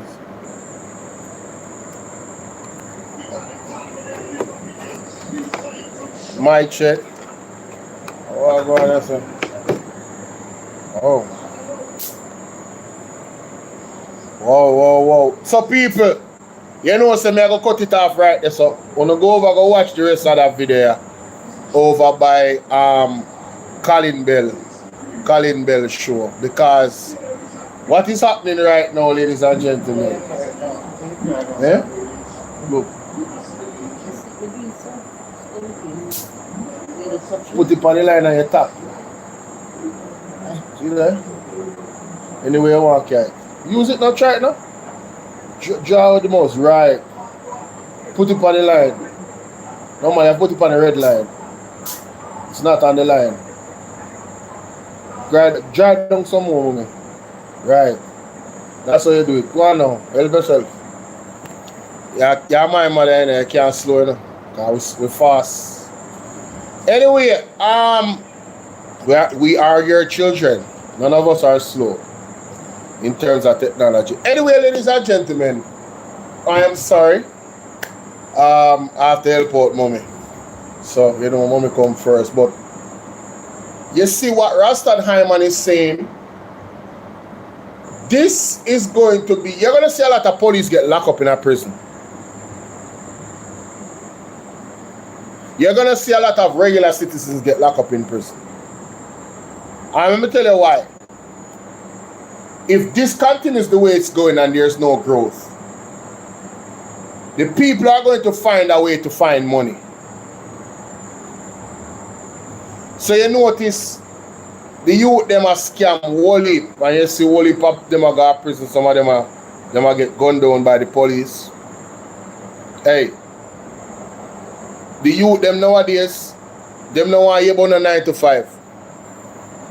Because the 9 to 5, them don't see a way how the 9 to 5 can actually propel them into realizing their dreams. So if you continue an economy that is not growing, I know even the civil servant them and public sector workers them is crying out. Like him said, they're going to go to work and they're going to go slow. They're just going to go to work to collect a check. And guess what? The police them know the right or left system. When them say we are going to write your ticket or your left for money, everybody know it go. Right or left. That's going to get worse. The laws them that the JLP has put forth is going to help the police to pressure the people more. No, it's going to be a cycle of madness. Because imagine the people that go on the road. Anything at all the police them can stop you for, that they can give you a ticket for, is either you're going to go to court and spend your time in court to go and challenge it, or you're going to pay some heavy fines. Either way, it's going to put pressure on you because you're not making enough money already. And then in that regard, between the police and the citizen relationship on the road, it's going to burn your pockets either way. So is either going to pay the police for money if you move and don't get no ticket, or you're going to take the ticket and you're going to pay it, or you're going to go to court, waste time, or use your time that you could be using to make money to go to court to challenge the ticket. Either way, it's going to cost you. The system has been set in such a way to create an environment of frustration among the people. The pressure cooker is on, ladies and gentlemen. And it's not that the JLP don't have the solutions, right? I've been trying to tell you what. Oh, come with it. It's not that they don't have solutions. They have been given free advice. But no, you stop it. You pause it. See there? See what there is? So you can press this. Or you can tap the screen like that. I did tap the screen. That's why it paused. When you tap it, pause. I'm saying if you don't carry the cursor right on the line and you carry it in the middle here, so it's going to pause it or play it. So you have to make sure that the cursor, see your finger there? When you go up on here, you say highlight, yeah man, I just do that. Are you that? Alright? So yeah, people, this is a video that definitely had to react to because this is something to pay very close attention to. The workers, them not getting more than 2%. Wow. That is 1% of what they gave themselves. I want you guys to understand that they are giving 1% to the workers that they gave themselves. 200 to 300% increase for them, but 2% for the no. Hey man, y'all ain't seen nothing yet, man. Boy, listen, man. God, please intervene, Lord. Please intervene. It's about to get crazy in Jamaica. Let me know what y'all think in the comment section, man. Let me know what y'all think. Let me know what y'all think. I am so happy I got to react to that because that is wild. That's wild. That is wild, ladies and gentlemen. Wow. I'm going to go and play it because I want to hear more, brother. This serious. Let me hear more of the interview. Energy bill now, Ralston, and where we're going with that. Do we see any ease? Well, for the first 5 months, we run at $841 million. So if you annualize that, we're at $2.5 billion came in. $2.5 billion. And where is our export right now? 773 million. 773 million. So we're not matching up in terms of what we are importing. Starting say we are importing 4 times more than what we are exporting. Yeah, man, the imports are 3.2 billion and the exports are only 773 million. The exports couldn't buy the food, it couldn't buy the oil, and it couldn't buy the raw materials. Couldn't buy none of them things. What is the good things that are happening in Jamaica, Ralston, as it relates to the economy? Tell us what is good. Well, the only thing them can't say, even them don't believe it. Inflation at 1.2%, and the unemployment at 3.3%, but they're not telling about the 665,000 persons outside of the labour force. They're not telling about the lack of training of the labour force as the World Bank and S&P said. Yeah, and them will tell about the NIR big, but they're not telling say 50% of the MIR have to do with remittances. So, yeah, them have a big problem because the NIR is not something that they earn from exporting more and then give. So basically, ladies and gentlemen, what they would call a achievement by this government, there's an asterisk beside it. All right, there's omittances. They are omitting some facts. You understand? And that I've been telling you guys, this unemployment rate that they are boasting about, rubbish. Yeah, I mean, the people got tricked, you know, by the trickery of the Jamaica Labour Party. You have to give them credit. Them fool them. Them fool them. All the people that voted for the JLP, whether they were bought, given money to turn from the PMP, or they were labor rights that sell them vote, or them die-hearted and then just everything what labor right do is right, they all were tricked. They contributed to their own self-destruction. Point blank period. There's no other way to put it. Let's really be blunt about it. Let's speak bluntly. They were contributing to they have contributed to their own destruction. On the day of September 3rd in Cashpot that represent dead, them dead. Just remember good. Raleigh, give thanks, my brother. We'll talk. All right. One love. Yep. All right. And they said done, we could have put in the last part about the wage bill and them something there. And the import bill and them thing there. Oh man. Viewers and listeners, that's Ralston Iman, Jamaica's top economist. There's none better. None. Believe. Just believe no man. None better, my people. Mighty God.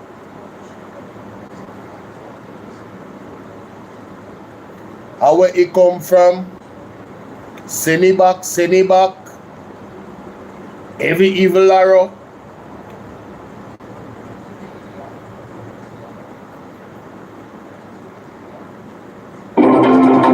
A corrupt government cannot liberate the people. Oh, somebody was saying that the Chinese protest.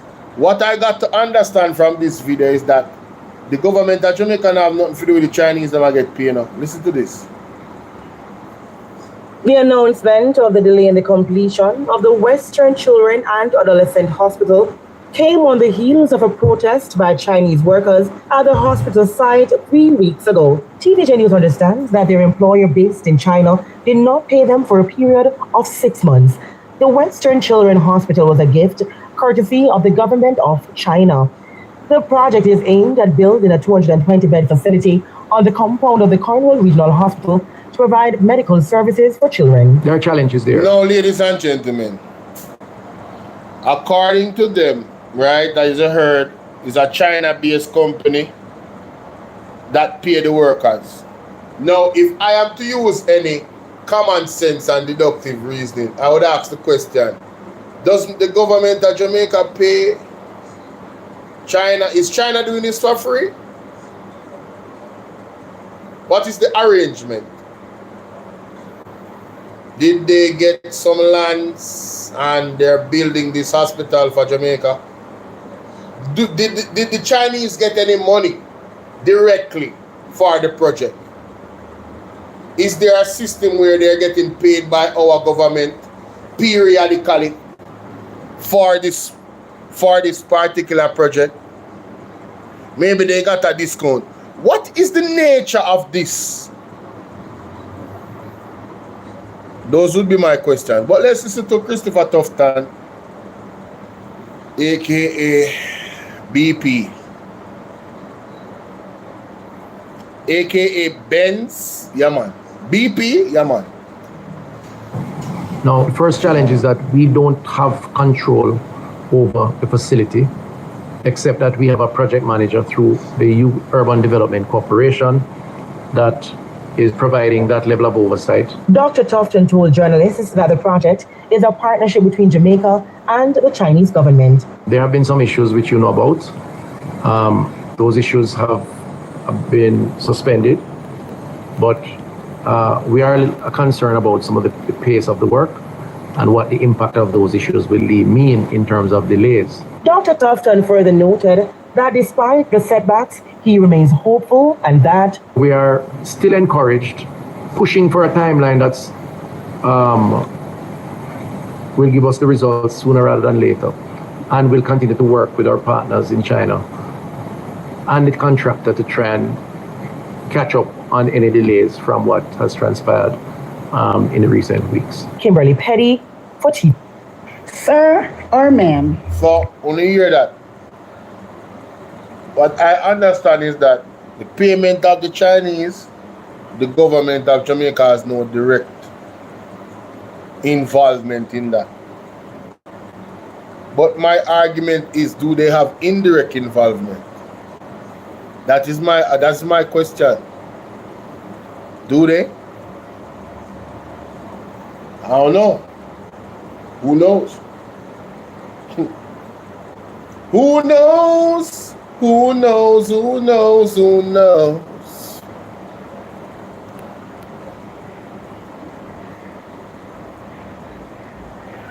And I suppose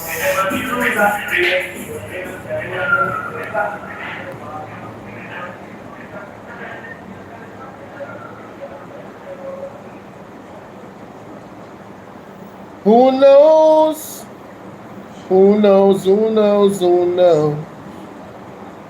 But the judgment, and the Lord told me to tell the leader of this land that as long as they are in power, trouble is going to follow them. Right now, what the Lord is revealing to me pertaining to this present government is that there will be constant war among them. And some of you thought that the war has been there for a very long time, but the war is going to increase among them. The Lord is going to show and prove to the people of Jamaica that he's not with this government. Somebody said, thus said the Lord. The Lord spoke to me to tell the Prime Minister of Jamaica and his whole team that he is not with this people.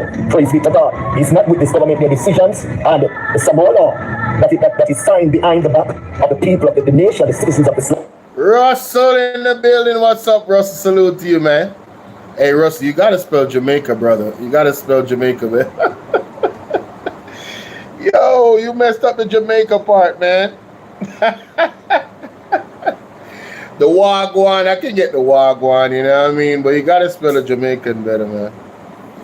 Yeah, you messed up on the Jamaican bad, bro. You missed the A, pretty much, you know what I'm saying? Yeah, Jamai, right. And you put an I after the C. You should remove that I. Alright? Respect. Yo, thanks for popping in, man. Remember there was a Jamaican man talking about them not getting paid, and the Chinese boss said his connection is in high places. Oh yeah, I remember that.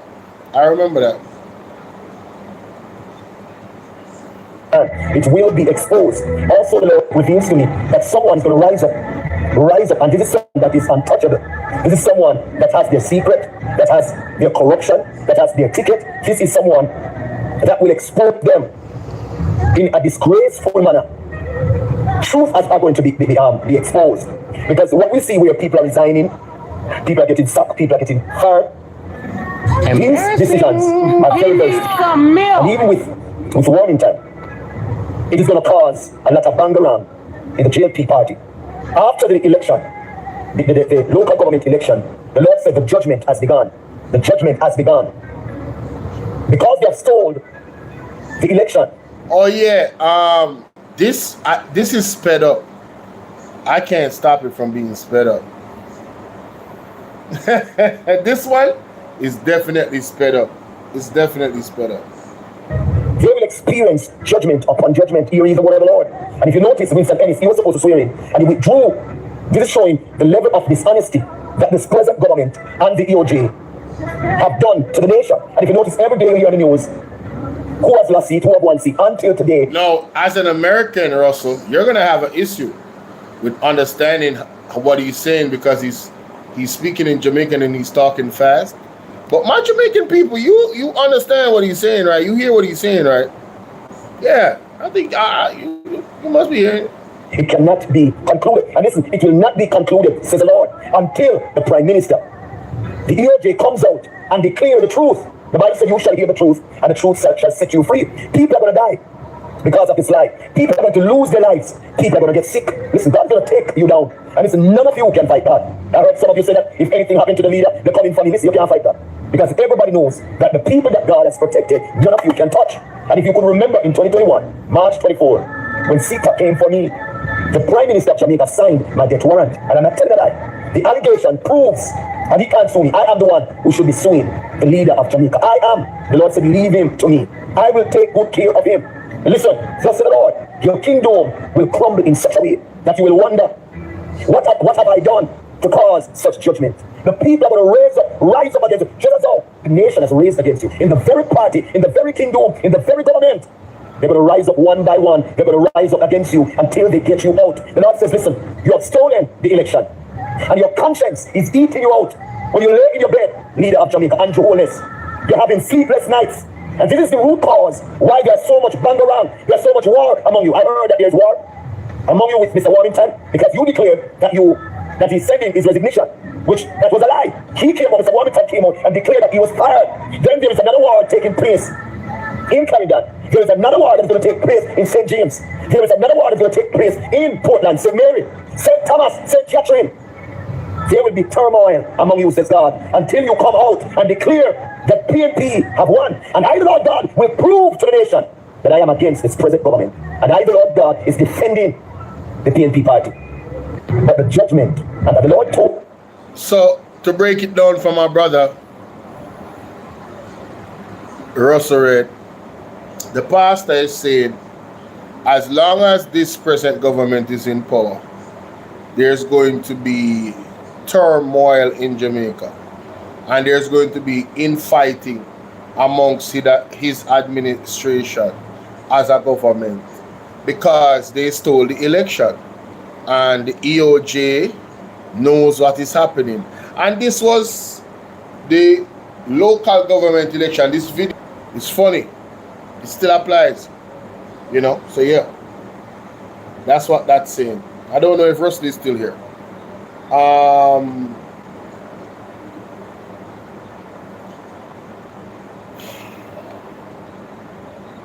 I can't believe that the labor right them is still putting out things about right mango and trying to use that as something. It's quite sad. Outer road.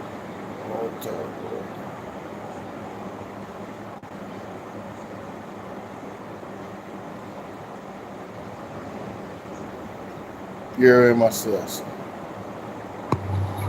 Greetings in the name of Imperial Majesty. My friend Kamala, right Mango. Mr. Demetrius Tanishar. Which are the same thing Labour do to me. You remember when them locked me up? Labour say, with one video come out, that me have must a 6-tier ticket and they will on for me. And me a demonstrate. So me have hotel ticket and go and demonstrate. The police lock me up. I want to tarnish me over the net. Now me say not. Aldi and go on Aldi and big up. A tarnish. Come on, alright, Mango. What you know what me do? Save all who me here call her name. Video. Because she bright, intelligent and smart. And she not thief. A traffic ticket make she was remanded in custody. You understand me? And listen up. Make sure you have no dirty money, pussy. Make sure you have no dirty money, because you know she not ramp. Hold on. Great thing. You hear that? I don't know why they do it. I really 1 don't. p.m. never 2. Take this $5,000 and buy KFC. Choose Jamaica. Those were the words they said. But it's not even 3 months. And look at this. Did you know that recently a 17-year-old young lady went to the University of the West Indies hospital? She had an asthma attack and she was refused oxygen. What? By the time she got to Andrews Memorial Hospital, she died. People like just gone. People like just gone.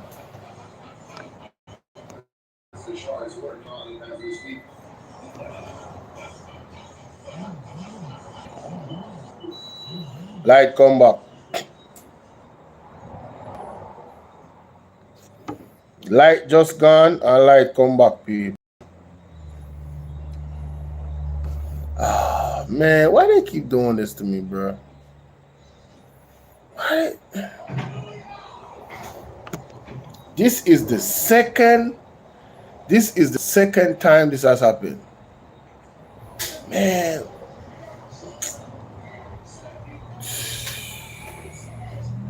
Oh, we go feel right. And around with Mumina. You see why I have my computer plug in or something here? To protect my machine from that. This thing right here, so. Yeah? Can you guys hear me? Can you guys hear me? It's gonna take a while for the Wi-Fi to come up back. Let me see if this one is working.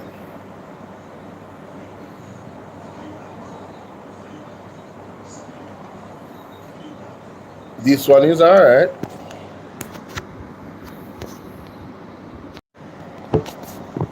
This one is okay.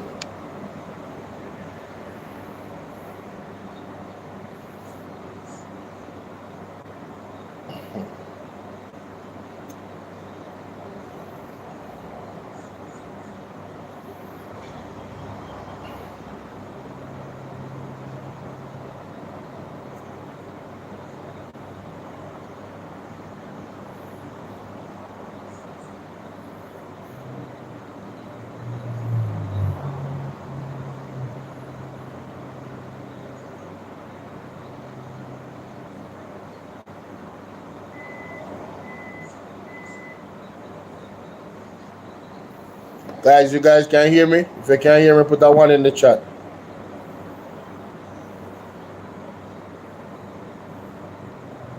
$1 p.m. never 2. Take this $5,000 and buy KFC. Choose Jamaica. Those were the words they said. But it's not even 3 months. And look at this. Did you know that recently a 17-year-old young lady went to the University of the West Indies hospital? She had an asthma attack and she was refused oxygen. By the time she got to Andrews Memorial Hospital, she died. Her mother is in anguish. And did you know that in Savannah Lamar, a gentleman that does construction, he went to the hospital and he didn't have diabetes or any other issues that would cause them to amputate one of his foot. However, they did because he couldn't find $350,000. Now, is that what you... 1 p.m. never 2. Take this $5,000 and buy KFC. Choose Jamaica. Those were the words. Sassy, I'm back. The light went out. It just went poof. I don't know what happened. I don't know if it was some type I don't know what happened, but the light went out. It looked like something. I don't know. It didn't go. It looked like something exploded and caused it to chip out, but it chipped in back. It didn't take 1 minute. Yeah, thank you. Hit the like button, guys. It didn't. So I'm back live now on BOLO VNR 2.0. Sorry about that. This is the third attempt to do a live stream. I had to make 2 attempts on Bolo VNR clips. Bolo TBV is the only one that has been just going without any cutoffs. But anyway, listen to this. They said, but it's not even 3 months, and look at this. Did you know that recently a 17-year-old young lady went to the University of the West Indies hospital? She had an asthma attack and she was refused oxygen. By the time... So for you labor right them out there, the young lady I come from one JLP or PMP family, or somebody who don't vote for either of them. Now you're gonna ask, why are you asking that question? Well, to prove the point of it doesn't matter which side you're on, the wickedness that is happening with the government, it's going to affect you. You never know when. You just never know when. The young lady needed oxygen and was refused oxygen. 17-year-old have asthma. She got to Andrews Memorial Hospital. She died. Her mother is in anguish. And did you know that in Savannah Lamar, a gentleman that does construction, he went to the hospital and he didn't have diabetes or any other issues that would cause them to amputate one of his foot. However, they did because he couldn't find $350,000. Now, is that what you want?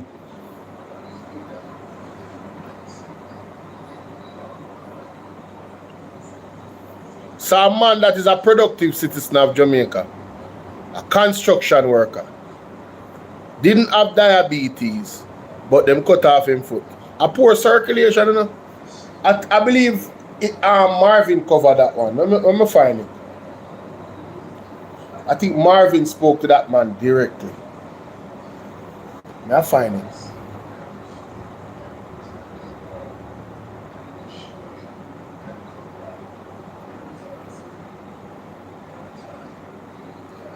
Marvin.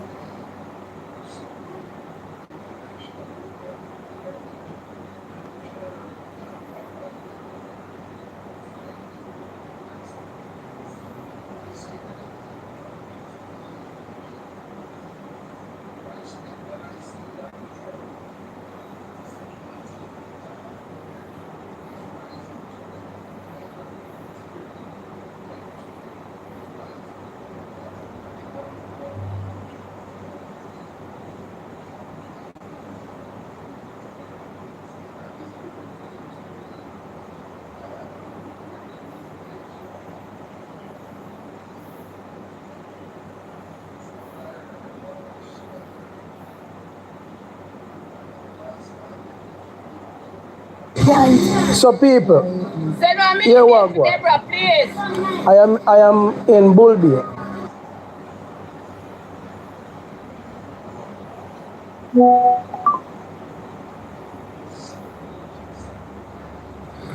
Oh, Jamaica. So people. All right, so Jamaica.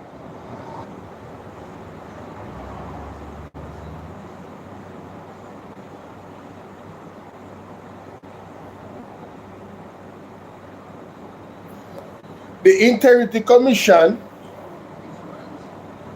Jamaica's leading anti-corruption agency, has been operating without 3 of its top leaders for weeks. A development that could significantly undermine its ability to prevent, detect, and prosecute corruption. As of last week, the crucial post of Executive Director of Corruption Prosecution and Director of Information and Complaints remain vacant. Wow.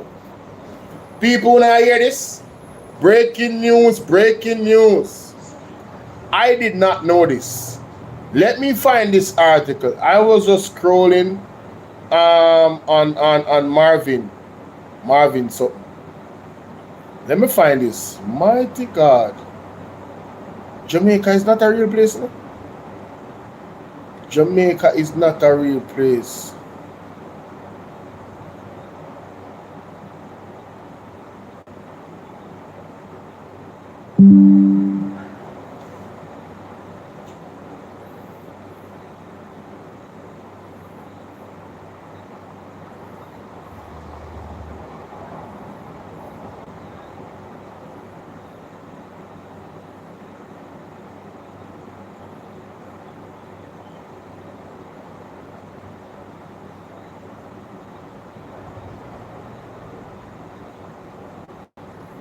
Why the Integrity Commission, what do you say? Why the Integrity Commission matters no more than ever.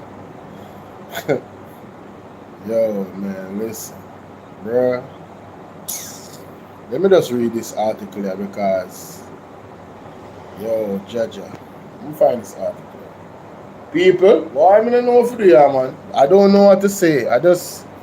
If you guys don't really see what it is now, leadership vacancy cripple IC work.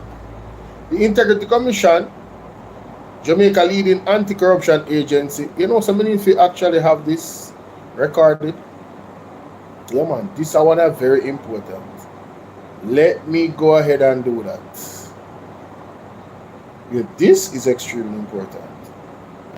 Where's my microphone?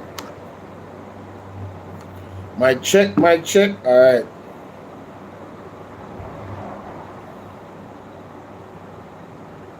Ladies and gentlemen, breaking news in regards to the Integrity Commission. Breaking news.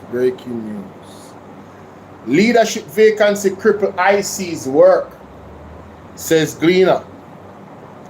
On the cover, right here, it says Integrity Commission, Jamaica's leading anti-corruption agency, has been operating without 3 of its top leaders for weeks.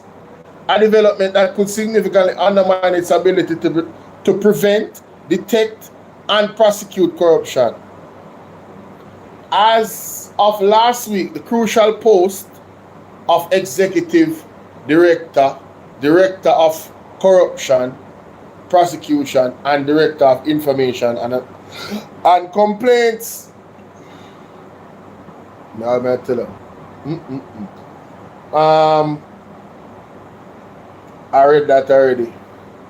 As of last week, the crucial post of Executive Director Corruption, Director of Corruption, Prosecution, DCP, Director of Information and Complaints remain vacant. The roles are central to enforcing the Integrity Commission Act and ensuring the agencies function effectively. So basically, ladies and gentlemen, if they don't have these 3 posts, they cannot enforce the Integrity Commission Act.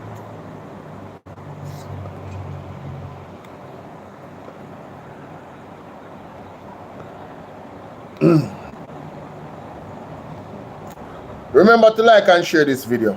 I just want that to sink in. See it there on the screen. Let that sink in. Man, Jamaica is in so much trouble, bro. Jamaica is in so much trouble. It's wow. The commission confirmed to the Sunday Gleaner that it had submitted recommendations to Governor General Sir Patrick Allen for appointments to the DCP and Executive Director posts. The Governor General.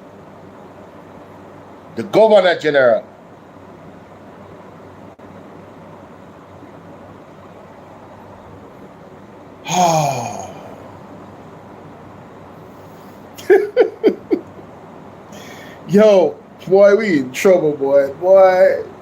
God, please come and deliver us. While gaps in appointment earlier this year might have been linked to wider changes at the helm, introducing the chairmanship, a reliable source who spoke on conditions of anonymity, told the Sunday Gleaner that the nominations for the executive director was submitted in July, while the recommendations for the new DCP was made earlier. This means they were permitted in time for a smooth transition from the acting period to the new appointments. Under the ICA, the commission is allowed to make temporary acting appointments for up to 3 months. Accordingly, an acting DCP was appointed June 3rd.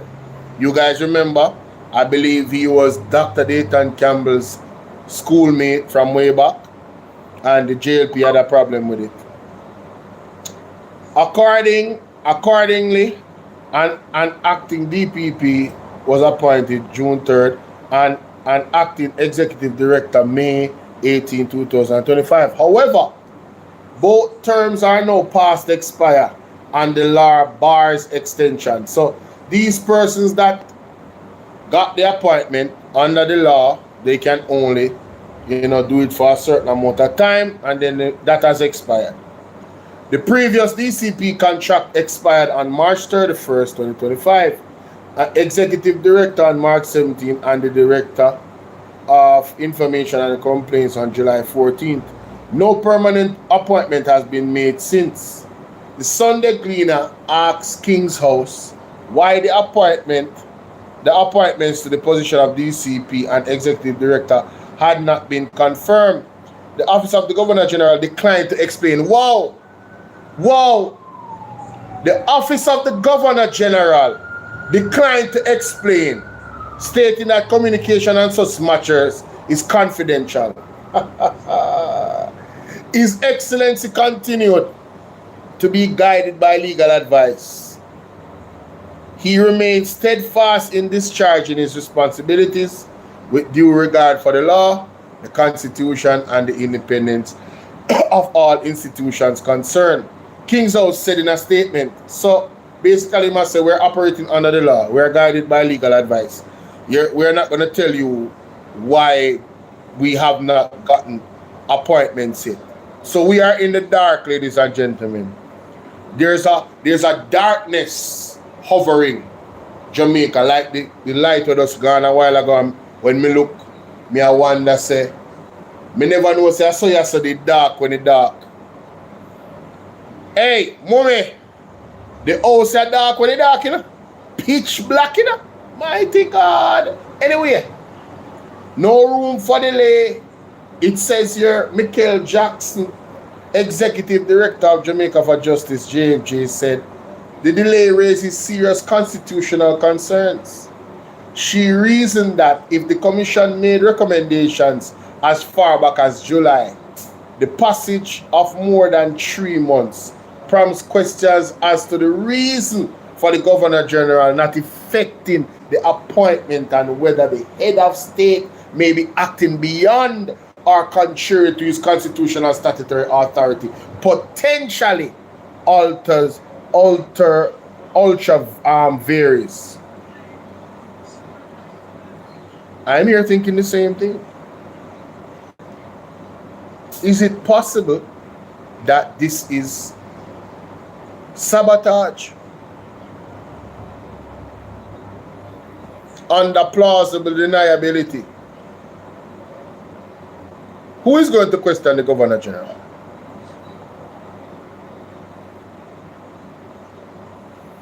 Who is going to question the Governor General? And so convenient that Anjona's case is happening tomorrow. So convenient that all of this is happening simultaneously. They already knew the timeline for the case, and we don't have an explanation from the Governor General as to why the appointment hasn't been made yet. Let me continue reading. Jackson referenced Section 28 and Section 30 of the ICA which state that the Governor General shall appoint these officers on the Commission recommendation, language that leaves little room for this discretionary refusal. Section 28 and Section 30. Section 28(1), Section 34 of the IC Act, Integrity Commission Act, states that the Governor General shall appoint these officers on the Commission's recommendation. He shall appoint them. Marjorie, what are you doing? And he's saying that the language leaves little room for a discretionary refusal. So what in God's green earth could be the reason why there has been no appointment? And there's no explanation, because he's telling us, we refuse to communicate that. The Governor General has no discretion to refuse a valid nomination, acting as a ceremonial signatory. An issue, if one exists and however reasonable, would require legal recourse, not rejection by way of prolonged delay, she added. Ladies and gentlemen, from what I've understood, you can't carry the Governor General to court. In no part of the world you can carry the Governor General, somebody that represents the king. You cannot carry them to court. They are above the law. First time here, Marjorie? Well, welcome. They are above the law. And thank you for subscribing. Big up. The Governor General is above the law as far as I understand. The Governor General cannot go into an open court. You cannot take him to court. So now the law is the Integrity Commission Act that he has some responsibility in to appoint these people at these posts. We can't even get an explanation from him as to why it has not happened in 3 months. And effectively, they have destroyed the Integrity Commission's mandate. They cannot do their jobs. The Integrity Commission is now in limbo. But for how long? All of the social media warriors out there, this needs to be the front line story in the morning or tonight. Front line has to be the front line story. If not tonight, tomorrow morning, the latest. Dre Bryan, at R5 Press, at ABR News TV, Andre Stevens need to talk about this tonight. This needs to be spoken about tonight. This is too significant. She also pointed to Section 32(2) of the Constitution, which allows the Governor General to refer a recommendation back for reconsideration once, but otherwise binds him to the Commission's advice. Let me read that again. Section 32 of the Constitution, which allows the Governor General to refer a recommendation back to reconsideration once.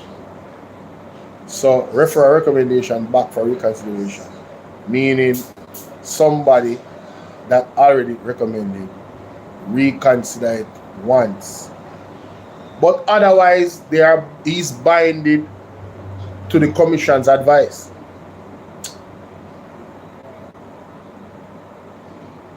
Jackson is of the view that the intention of this power of reconsideration is confined to verifying critical eligibility. Example, if the nominees lack qualification or has clear conflict per Section 28(3) and 36. Section 28(3) and Section 36. If the Governor General has exercised his right to request reconsideration, the Commission may choose to reaffirm its nominee or support a new one. But Jackson warned that the prolonged silence or inaction without invoking Section 32 would lack legal bias, raising concerns of unauthorized obstruction. Unauthorized obstruction of the Integrity Commission mandate. Mighty God!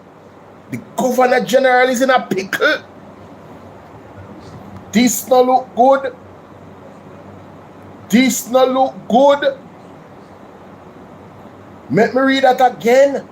If the Governor General has exercised his right to request reconsideration, the Commission may choose to reaffirm its nominee or support a new one. But Jackson warned that prolonged silence or inaction without invoking Section 32(2) would lack legal basis, raising concerns of unauthorized obstruction. I'm going to go back up to the top of the article here, so, where it was mentioned, right? To get some more understanding, right, of what was said. Section 32(2) she mentioned. Section 32(2). What does Section 32(2) actually state?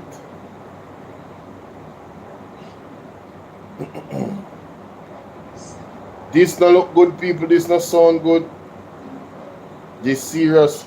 She pointed out Section 32 of the Constitution, which allows the Governor General to refer a recommendation back for reconsideration once, but otherwise binds him to the Commission's advice. Oh! So, if there is a delay, there shouldn't be a delay. Because Section 32 is clear. You get one recommendation back for reconsideration. But if that don't work out, you have to go with the Integrity Commission's recommendation. If there's any delay in this, it is considered and is raising concerns of unauthorized obstruction. That is what I'm understanding. You know? Mighty God. However, she further argues that if the Governor General has posited reasonable questions, the IC may, within its own discretion, provide answers to the King's House after making a recommendation. But it has no legal obligation to do so. Mighty God. The IC does not have to answer questions. It is within their discretion. If the Governor General has a reasonable question, the IC may within its discretion answer them, but it does not have to. People, I'm learning and we're learning. I never knew this. If the Governor General has concerns, he must articulate them legally via a written request for reconsideration under Section 32. You hear that? Failure to do so risk a constitutional overstep, eroding public trust in the office sworn to uphold the rule of law, said Jackson. Mighty God. People, prosecution in limbo. The role of the Director of Corruption Prosecution is pivotal. According to Section 34 of the ICA, the DCP is responsible for prosecuting acts of corruption, providing legal advice, and conducting all criminal proceedings under the Act, though still subject to oversight from the Director of Public Prosecution, DPP. Hey! Boy, people now hear this. They may have big legal issues, you know, and concerns, you know, with the Governor General writing at the big light, you know, and see the DPP, brand new DPP. Make we see what she a deal with. Make we see if she a puppet or she will get involved somehow. Let me read that again. The role of the Director of Corruption Prosecution is pivotal according to Section 34 of the ICA. The DCP is responsible for prosecuting acts of corruption, providing legal advice, and conducting all criminal proceedings under the Act, though still subject to oversight from, so in terms of the DCP, the DPP can whatever ruling can subject to oversight by the DPP. Okay. That them just tell you the rule at the DCP and how the DPP under the law would have some type of involvement in that. Okay. Further, the DCP has the task of providing legal advice to the Commission on matters concerning acts of corruption and offences committed under the Act. So, the DCP, even in the court case with Andrew Honest, the DCP is tasked with providing legal advice to the Commission on matters concerning acts of corruption and offences committed under the Act. So the DCP would be an important legal luminary in my deductive reasoning where Andrew Honest's case is concerned. Ladies and gentlemen, could this be sabotage? Is my question. Could this be sabotage? In addition, Section 34(2) states that the DCP shall conduct all criminal proceedings in relation to the ICA, Integrity Commission Act, and inform source revealed to the Sunday Gleaner that several court matters currently requiring the DCP's involvement and leadership without the permanent DCP prosecution could stall. But hold on, wait.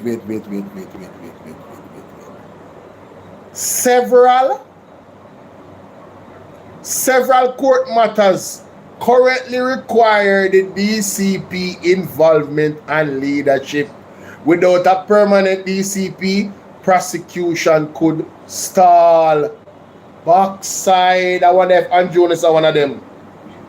Jackson also questioned the. Uno tell everybody if you come over here, son.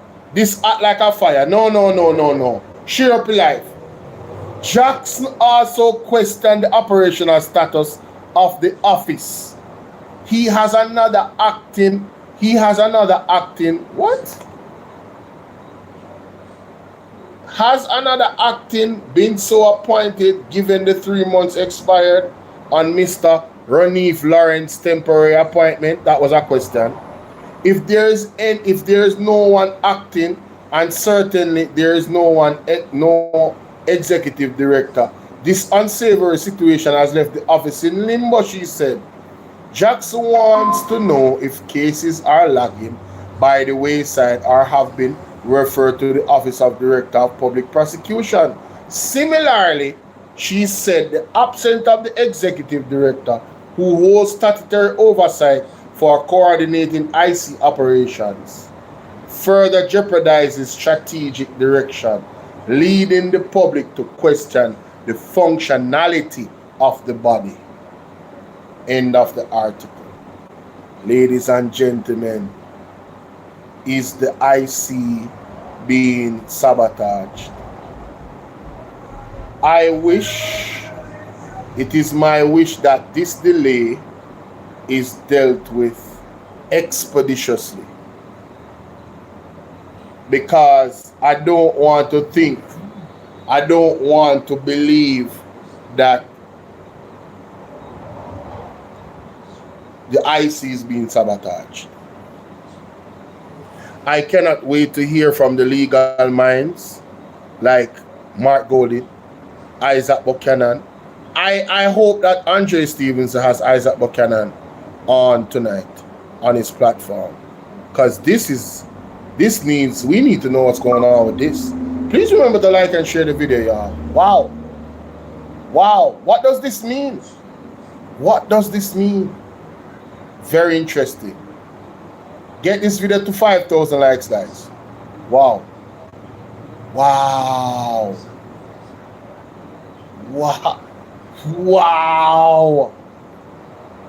My.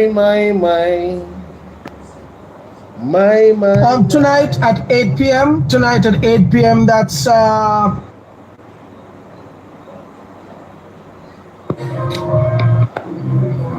Jamaica. Jesus! Jamaica. See it, yeah? Wanna know some me again? See it, yeah? This is how me It's the money in the background. Where man name? Bantan. And we they down Brampton. That's St. Elizabeth here.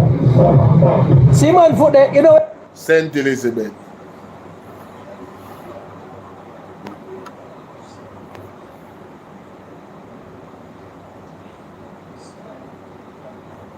Make we listen back this. PM never to take this $5,000 and buy KFC. Choose Jamaica. And she was refused.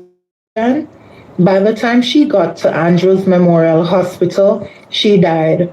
Her mother is in anguish. And did you know that in Savannah Lamar, a gentleman that does construction, he went to the hospital and he didn't have diabetes or Savlamar. You know Brampton. That's St. Elizabeth here. See man foot there. St. Elizabeth. Look like a difference, man.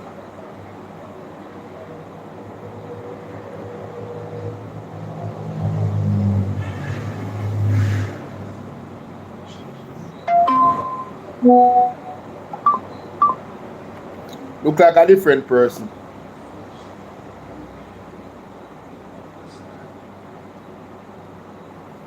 Look like a different person.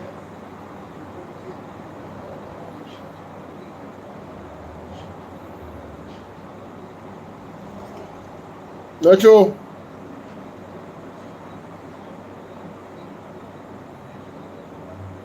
Look like a different person. Because one place is St. Elizabeth and the next place. Unless we don't know him up.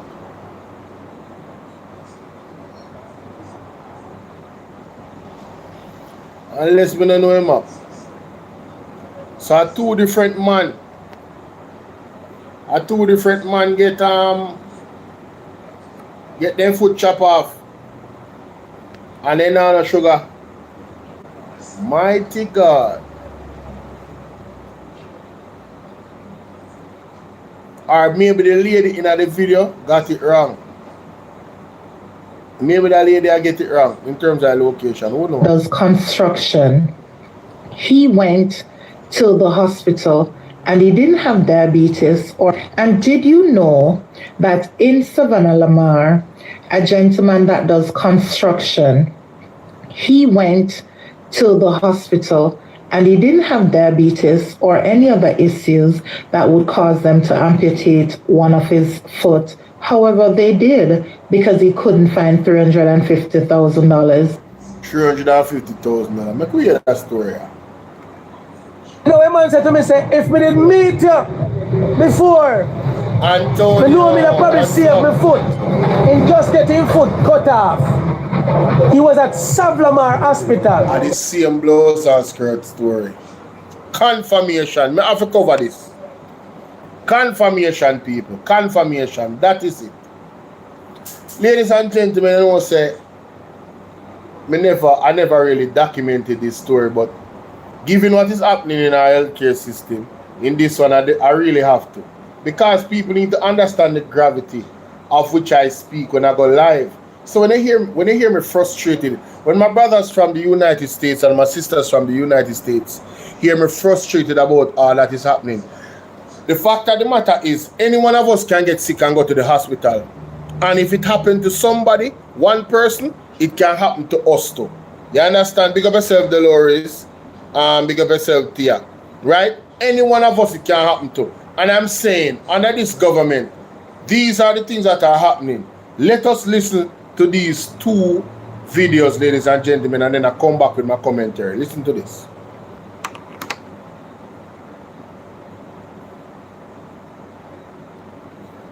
I'm going to tell you, Jesus. PM never to take this $5,000 and buy KFC. Choose Jamaica. Those were the words they said. But it's not even 3 months. And look at this. Did you know that recently a 17-year-old young lady went to the University of the West Indies hospital? She had an asthma attack and she was refused oxygen. Wow. By the time she got to Andrews Memorial Hospital, she died. Her mother is in anguish.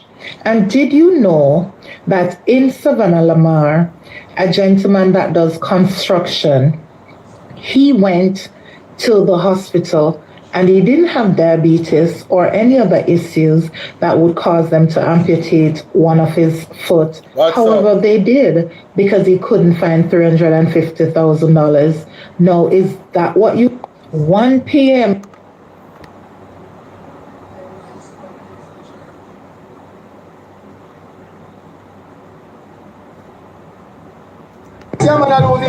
Jamaica. I don't know some me again. Big up, man, tell you. It's the man in the background. What man name? Bantan. And we don't know Brampton. That's St. Elizabeth here.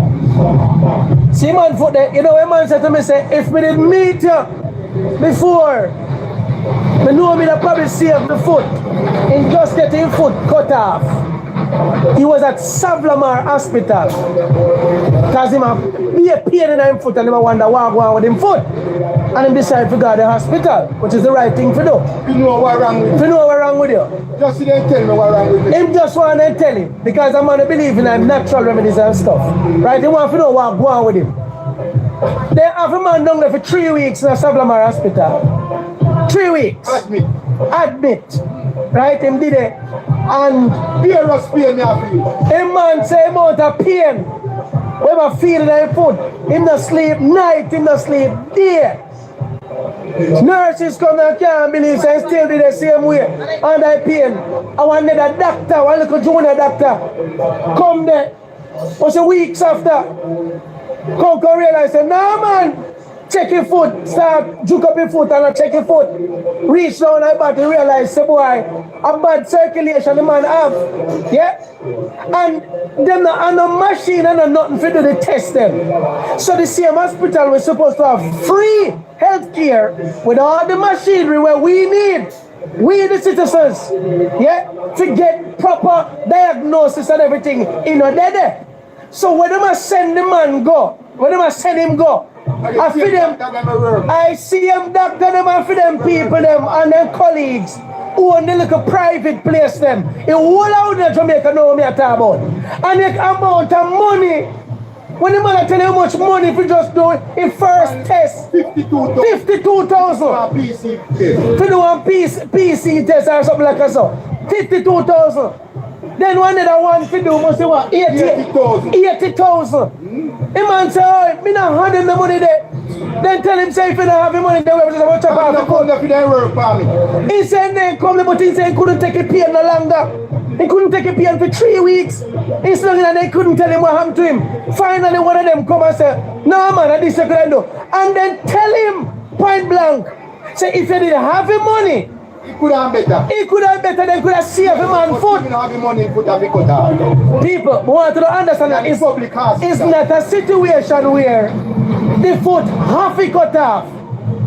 It's just because the man can't take a pain and don't have feed them money. With them a charge. If you must take out, that him said they don't take out for the two of them up at you. 300,000. They said they must have take out it. Cut off it just a toe. So they won't take off the whole foot. They must have take off somebody toe them and remove some bad veins. 300,000 everywhere ton. How much hundreds of thousands of dollars. The next one say if we ever cut off the foot up at you that cost 700 how much?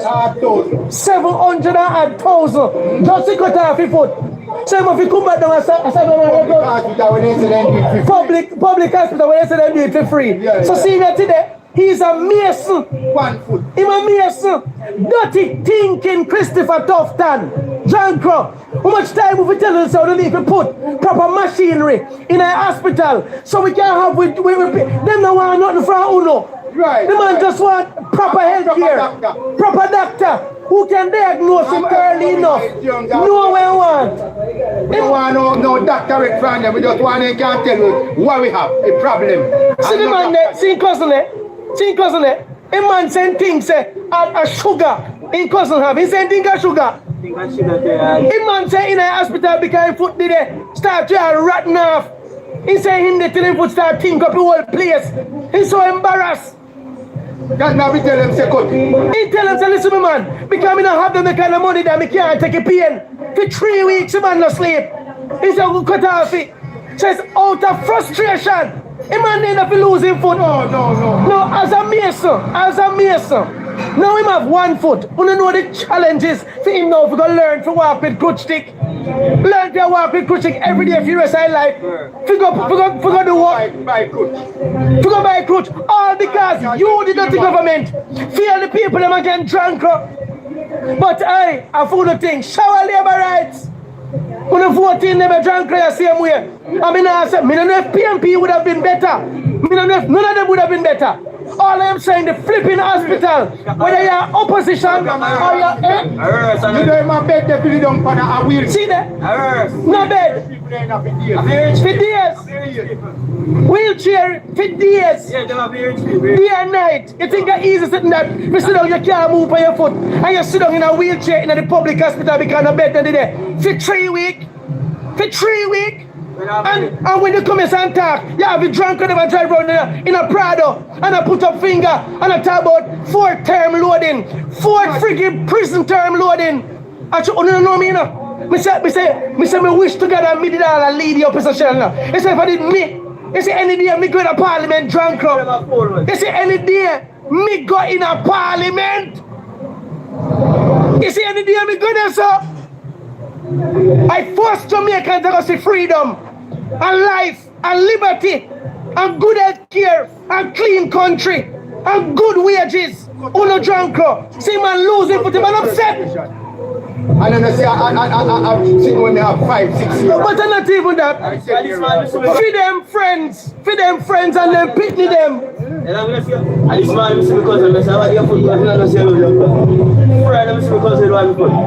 Man say frightening, he's seeing cousin with 1 foot.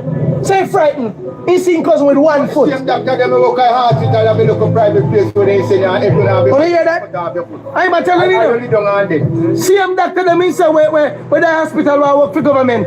Them don't want to really treat the people and they want to send So they keep writing recommendations and recommend over to them private friend places where they make much money. Me tell us a drunk who know if you kill me that's a country, because me not top represent the people, No, me know why Lisa Anna left representational politics, because I am watching her page and I was very upset with her, because this is the only way she can get to really talk against the drunk them, because she put out one video with one I do and the monopoly in the country with the 2 chicken company them, Best Dress and the next one where they are. She was talking about the monopoly. I know she's frustrated about it. I mean, I listen to her. I was upset that she left the people them and they're not fighting up for the people them. But when I listen to her, I realized why she left. Because now she's free, can talk her mind freely. But the rest of them were in there.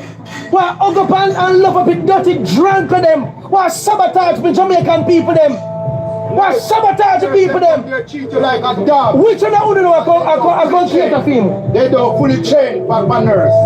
They treat the people them down there like a dog, worse than a dog. That's how Savlamar Hospital. Yes, you know what them are diplomats, thief and criminal, bandit. All of them are down there. Nurse, worse. They treat the people them like a dog. All when you are dead and you call a nurse, it take whole day before a nurse come to your attendance. And I hear for yourself, and I'm going to make it up, yeah? See man, they want to. So maybe ask one MP, I want to come look on 1 foot. Right. One councillor, I want to come pay bills. I want to come pay bills. With a weekly with tax money to provide the right machinery for people them. I want to come pay bills them now. I was down there, and the people them who cook at the canteen who come to serve the food. One of them come up there and have a bad information that I have sugar. So I turned to her and said, no, I don't have any sugar. Please, I don't have any sugar. Remember, me is the person who there, Yeah. And because I say that, whenever she come the other week or other days or a couple time before, she don't give me any food. Just because me say me don't have any sugar. She pop up her face and look for me like she want me and me say me cannot talk to her. So and every come she come out there with me one foot. Have a foot problem and she leave me foot like about call you about. You mean the woman who work in the canteen? Yes. Work by the canteen who bring the food. Sabotage you by giving me the government food. By not giving you the government food. Up there, where when we look, all kind of people come and have their arm hang over it, and then they bring it to serve to me. I have to say, no, I don't need it. Yes.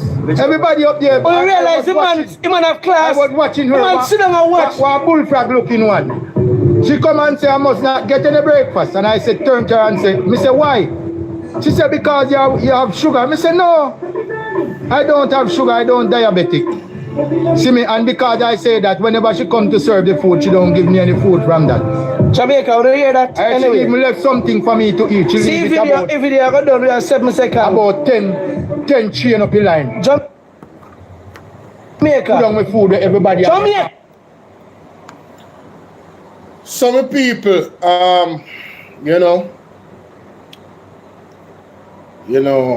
why?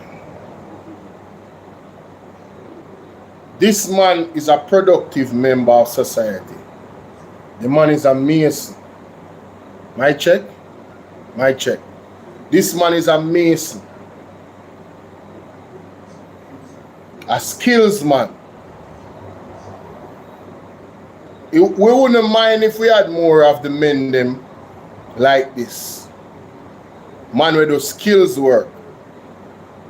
And you just heard extensively his experience in Savlamar Hospital. No, this is not to single out Savlamar Hospital, because we have problem with all the hospital them as far as me concerned. If it's not one thing, it's the next. The issues are incredibly massive. Them wholly plentiful. Now imagine, you cannot go back from cutting off somebody's foot, Cutting off any limb should be the exact extreme last resort. You literally not have no other choice. The man have a circulation problem. This could be any one of us. Because you don't have to be big body if you have circulation problem. You can't small to have circulation problem. You understand, the blood vessel is small. There's a lot of things that can cause circulation problem. Right? So I am saying, why the Minister of Health, why the Minister of Health get fired yet? It's not 1, 2, 3, 4, 5 or 100 issues, If we go back from all the way from 2016 till now, the issues just too much. Just before the election, 24 babies died in 25 days in Jubilee Hospital. Now the IC report come out about him and the Benz P, almost $80 million for the Benz P. Zin? Yo, me not understand why Jamaican people, me not understand why the Jamaican people are so docile. I don't get it. There should be public outrage. Almost every day one protest supposed to happen. Almost every single day. It is getting overwhelming.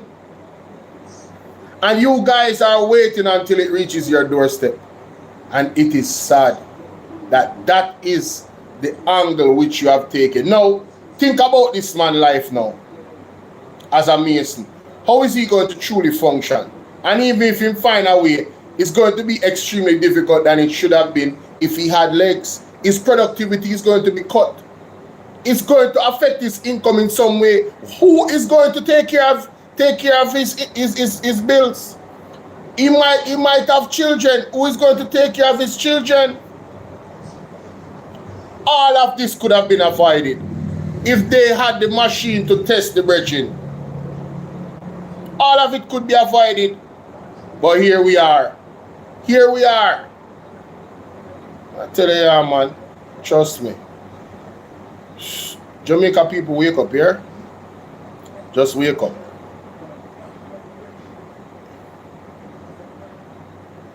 Mommy, what is the timestamp on that? What is the timestamp on that? Huh? No, man, I just want the timestamp. Where did it start from?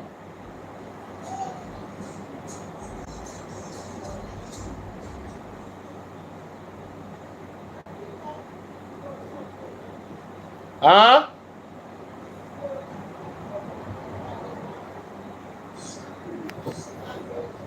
In the church, you abandon worship. Church, Jamaica. If the nation, there's pain. The nation is going through pain. There's mourning all over. Out. They have been. And we pay no attention, Church of God. Where is the people of God? Where is the warriors on the land? Warriors! Holy Ghost. Jesus God. Jesus death God. Toll, the death toll is rising in Jamaica. Oh God, we told the people. We told them. Yep. Yes, sir. Yep. For the remnant's sake, Lord, have mercy. Mercy, God. Surely did tell them. My God Almighty, Jamaica, return back to the Lord. Jamaica is sickening, the death toll. Everywhere you turn, every parish. Death. Murder, slaughter, accident, death. How many years and months we've been talking about this? We told the people, let's come together and reverse the order. No, they turned against us. And we did. Yes, sir. Oh God. People are scared. Yes, people are afraid. The nation is mourning. The nation is mourning. The nation is in mourning, grief, while the politicians and their gods are gloating. The nation is mourning. Mass killing. Mass. Murder. Death. Jesus. Pure death. Pure death. Oh Lord God Almighty. Oh God. Jesus. Oh God. The Bible says, who is blind but my servant, who is deaf like the messenger, who is blind like the one is covenant with me, blind like the servant of the Lord. You have seen many things, but you pay no attention. Your ears are open, but you do not listen. It pleased the Lord for the sake of his righteous to make his law great and glorious. But this is a people plundered and looted, all of them trapped in a pit. Wow. Did you hear that, sir? Oh, yes. But this is a people plundered. Jamaica, we are being plundered. Blind people, dumb, deaf people, ignorant people, political people. People who are cussing us out for the man, hear us and listen to us. Those who their only mindset is on a man. Their only concern is about a man. Their only defender is Lord God Almighty, Jesus Christ of Nazareth. Jamaica. A people who are being plundered by the system. Plundered by the banks, plundered by the telecommunication, plundered by foreign business operators, plundered.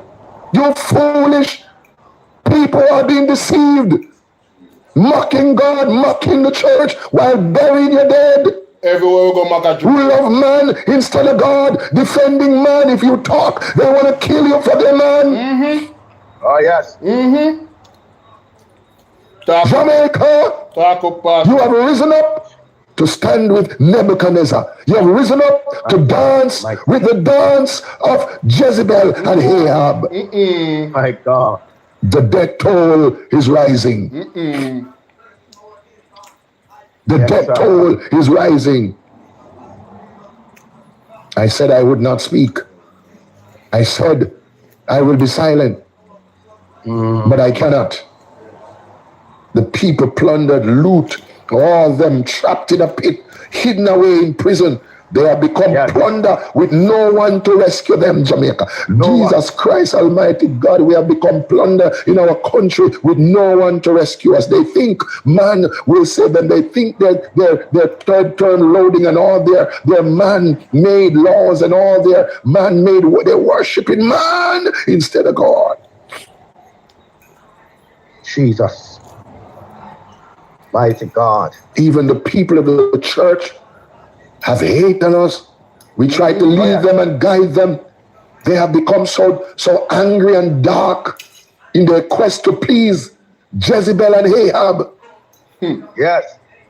They are in a pit. But Jamaica, see, you got what you want. You got what you asked for. How can we now stand to hide? The death toll is rising. All you haters, what are you going to do? Can you stop the bloodshed? Can you stop the bloodletting? All of you whose blood is green, whose blood is orange, whose blood is Jesus Christ. Oh God, oh God. What? Children are suffering. You said it to me? My God. Dying and missing. Sacrifice. Black heart man, I take what it to them. Right. Murdering, killing them. Oh God. Father. Yeah? Jesus. Jesus. Scamming.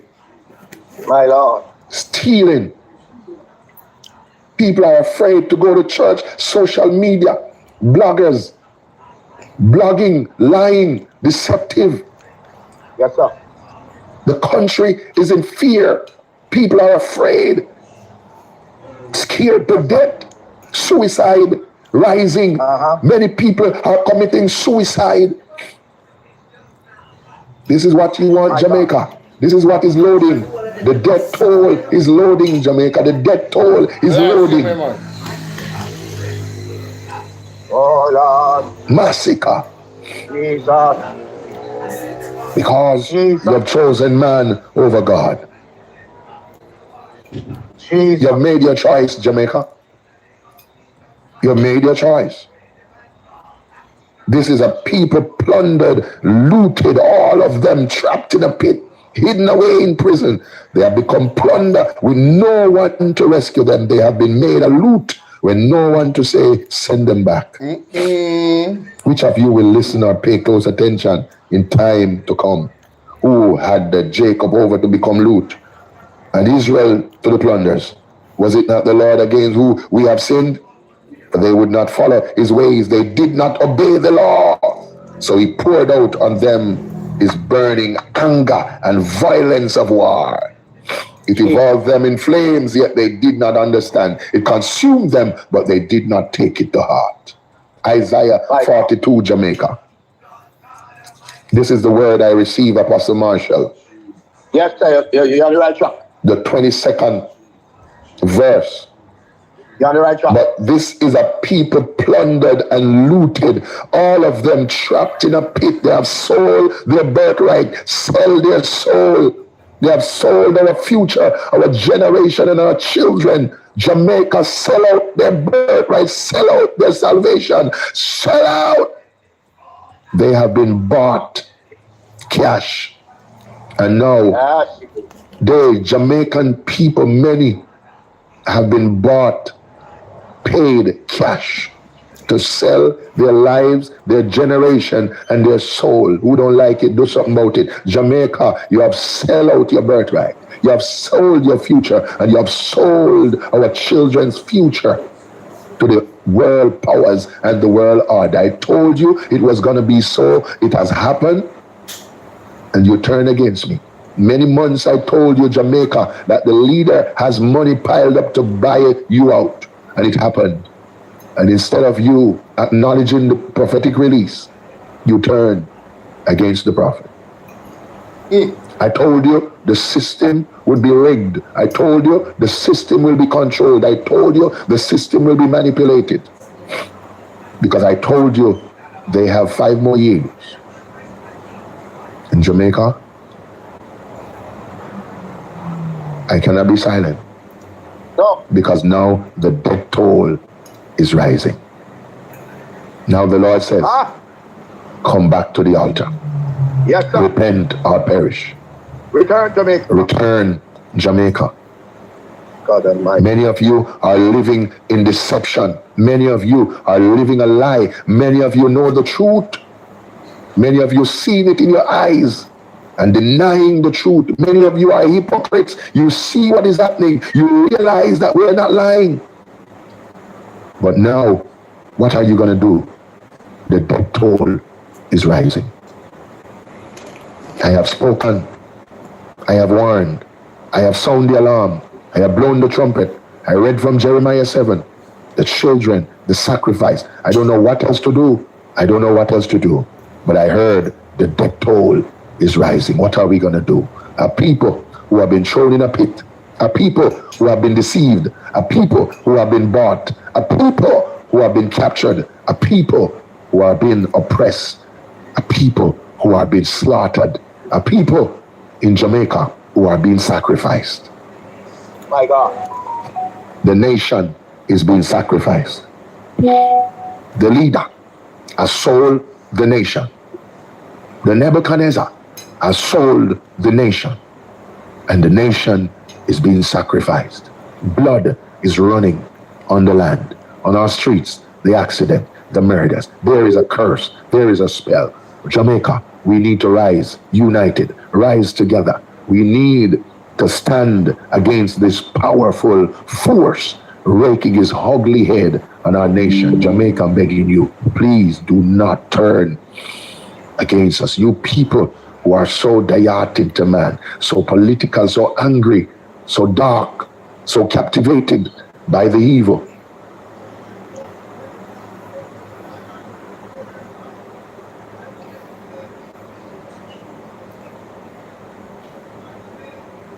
What happened there, sir? What happened to the audio?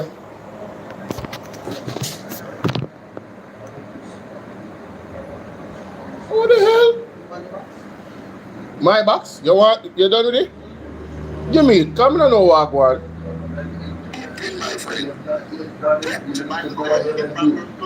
You have already done. We're praying for you right now.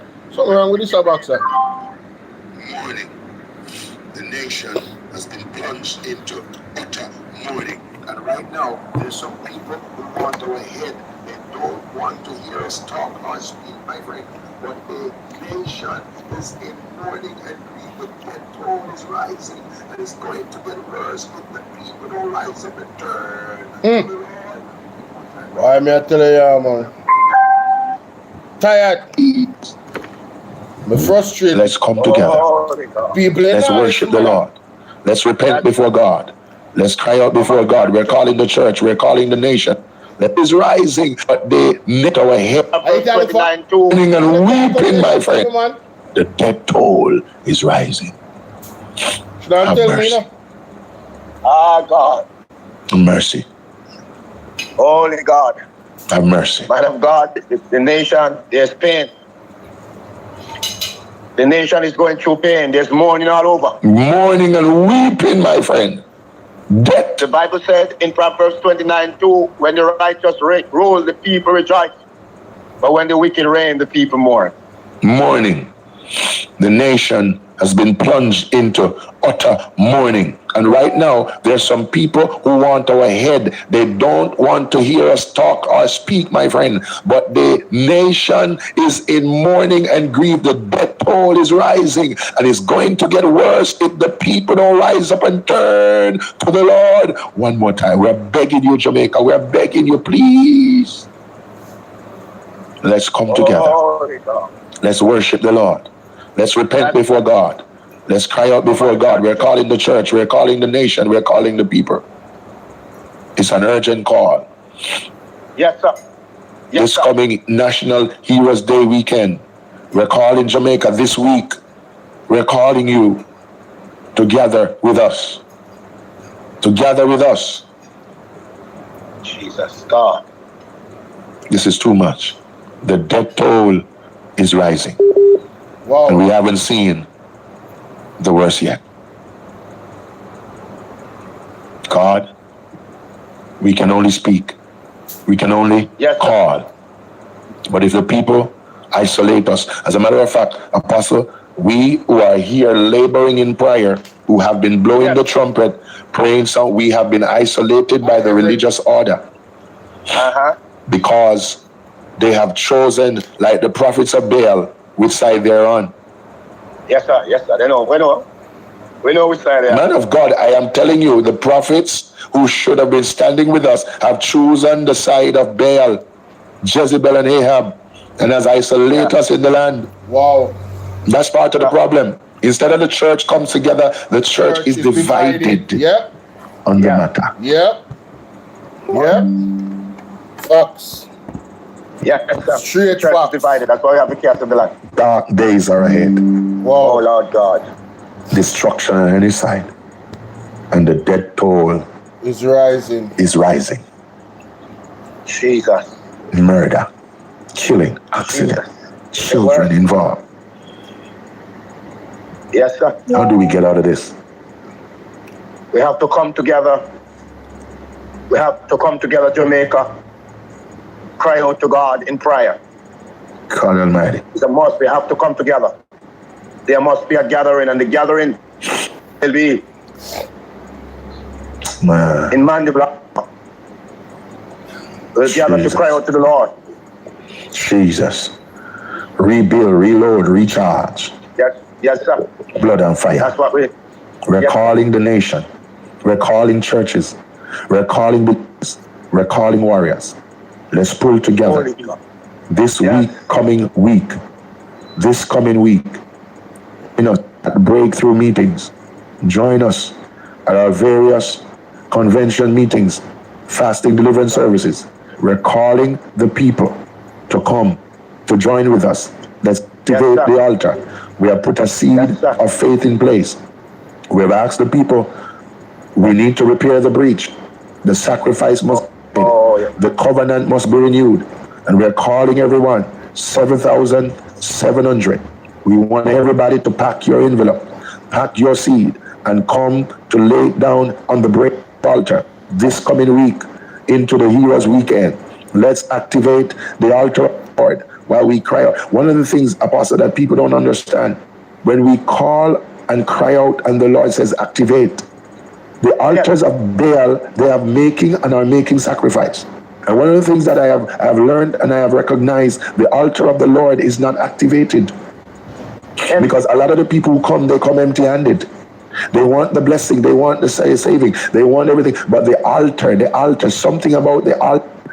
I heard it and I'm hearing again. Tell the people to activate the spiritual altars for the church with their sacrifice.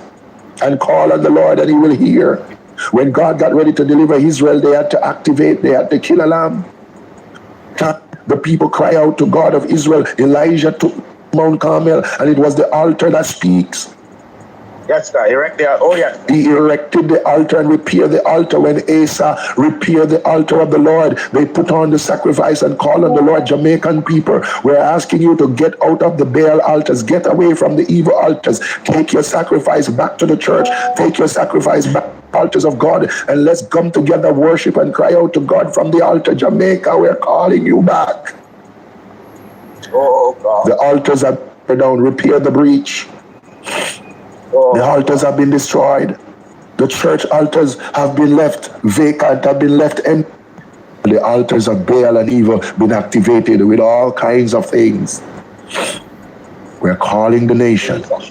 Make a sacrifice. Come to the altar of God. Lay down sacrifice. I heard it clearly. I'm saying it again. This time you cannot empty-handed before me. Because there are many altars that has been erected, many Cyrus altar, many government altar, many altar. A lot of the murders that are and the killings that are happening, my friend, it's sacrilege, it's altar. A lot of people in Jamaica, your livelihood is on a. Many people are using witchcraft, killing a lot of people in the nation. And it's happening from the altars. Oh, God. My God. Jones Michael, you always come on here with your rubbish. We're talking Bible. God. If you don't understand, in fact, we just block all the negative energies around here because we have no time for it. But the church don't need nothing but Baal need it, and the Obeah man them need it, and the government, all of you look a demonic force. You people who don't understand. People who are dumb, blind, deaf. You go take money work, Obeah, but the church don't need. Everybody get up. The church don't need, and the church don't need. I'm on YouTube. I'm on Mark Stewart's page. I'm on the backup. Nikki, I'm on the page. You see these people? Pastor, don't pay them no mind, you know. Don't pay them no mind. I make sure, say, I do my part. And plant the seeds them in the church and give the church offering. Because the church is like, what would I say now? The church operate like a non-profit organization and a charity at the same time. 1, 2, 3, at to God bless, big up. Yvette, big up. So, Simone, big up. Where you say no signal in the background. Yeah, most of the church then cool, that's true. But what may I say?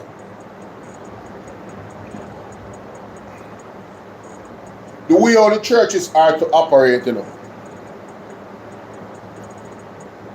And the way all the real church they operate, the real church them feed the hungry, clothe the homeless, then take care of brothers and sisters within the church that might need some help, immediate help, short-term help, a push. That's what the church does, you know. That's what churches do. That's what real churches do. So when you offer your offering to the church, remember we are on earth and we are guided by earthly principles in the physical. So when you give to the church, you are now enabling God's servant to serve how God would want them to serve. You understand? That's what they're doing. So I don't understand how a person, like, do you guys remember this lady that said she would sell her house and give Andrew Honest the money and live out the street just to help him to win the election? Where is that same energy for the churches? Where is that same sacrifice for the churches?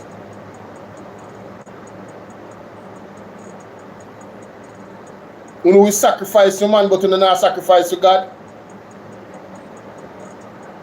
Yeah, like what are we doing? What are we actually? This lady said she would literally sell her house and sleep in the street, be homeless, just so Andrew Honest can be the Prime Minister.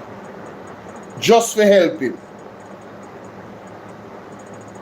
But you are reluctant to give to the men and women of God that is serving God's purpose here on earth. Alright. Continue. Keep doing what you're doing. Keep doing what you're doing, man. These people don't want to sacrifice on the Lord's altar. Every day they get up, the church don't need, and pastor take, and pastor this, and pastor that. Asa said he gathered and assembled the people, he built the altar and take sacrifice. These people, that is a problem. They don't want to sacrifice to God because they get up every day talk about church need, and you pastors are thief and you pastors woman. What are we? We're stuck in the gap. Yeah, me know. So when these people go to the witchcraft and the evil, what do they take? What do they use? So God's altar must be empty. God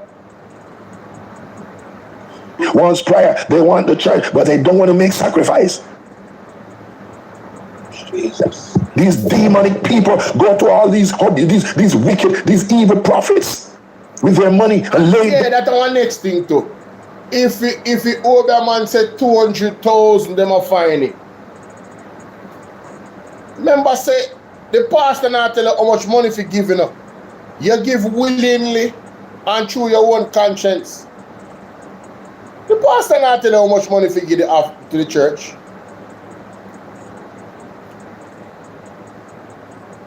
If the older man say you have to go jump over one goat and have sex with the goat, you have to do it.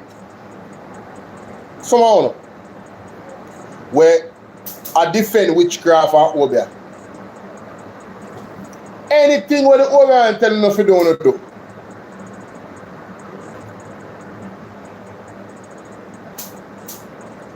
Boy, I tell you, boy. Down. But when it comes to the church don't need. The blood of Jesus is against you people. Tell them. Who rise up against the church and sit on the heads of the men of God. Show Bible where the people appear before the Lord and the altars were not activated. Everybody wants us to pray. Everybody wants blessing, but nobody wants sacrifice. Everybody wants breakthrough. Everybody wants deliverance. But everybody want to take their money and go work witchcraft. So how comes Jamaican people take 50, 100, 200, 100, go to Hobia and carry out Cyrus and Simon? But the church don't need. The church don't need nothing. The church don't need. That is the next thing too. Why do you think? Why is it okay for the older man to need money, but the church don't need it? Ain't that something? Why would you even go to an older man? And him need the money. But the church don't forget the money. Hey, listen, man. Listen, man. And you, a lot of you out there, even some of you young people, some of you so-called choppers, you don't know yourself. You do all type of things with the older man them. Anything they telling us if you do, you do it. Buy this, buy that, and come back. Make sure you have this amount of money. So for you for chopping line and catch a skull like all the saying of the language of the music, you have to give up a portion of money and one bag of things and do some other things. We don't really know the details, but just I say, based off a few look conversation that I have heard. Because these people are very open, you know. Joel, these people are very open about them witchcraft working, you know. Yeah, man, they make you know, say, oh, yo, from a rate, you know, yo, boop, boop, boop, boop, boop, boop, and everything come through, boop. But giving back to God's servants that is continuing to serve God's purpose here on earth is so hard. You have such resistance in doing that, but you believe in the order. So the order for you have more power than God. The witchcraft for you have more power than God. That is what is happening. And for the persons that might hear this, yo, you are going to be confronted with the blunt truth on this platform. So if you can't angle it, hey, it is what it is, man. But we have a reason, and we're going to tell you the truth. We're going to tell you the truth. The truth shall set you free, you know. Yeah, man. We just want it to be free. You can continue to be free in doing the evil that you're doing, or you can change and do good. But what you're not going to do is act as if you're not doing the evil. Yes? We agree? We're not going to have you act as if, or lie to yourself as if you're not engaged in evil. That's what we're not going to do. Cool? Oh man, it's funny, man. It's funny, you know. It's funny. Nothing. Oh, you wicked generation. That's why judgment is happening. Yep. You see that as a funeral. My mom just sent me something happened in St. Ann in Ochi. One car accident. I don't know if you reach the news yet. Let's see.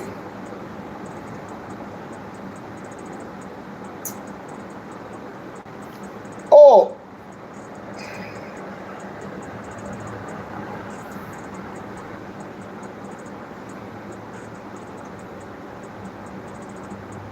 Oh wow.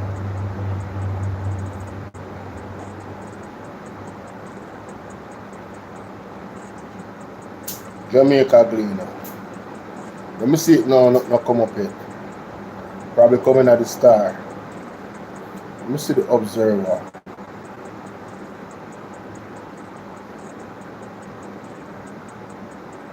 Oh wait. Oh no. No, it not come up.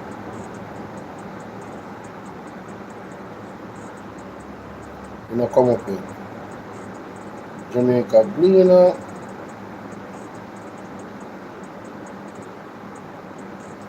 Jamaica Observer.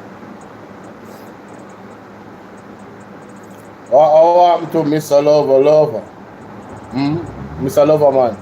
Shabarangs was on Friday, October 10th, certified silver in United Kingdom by British Phonographic. Okay.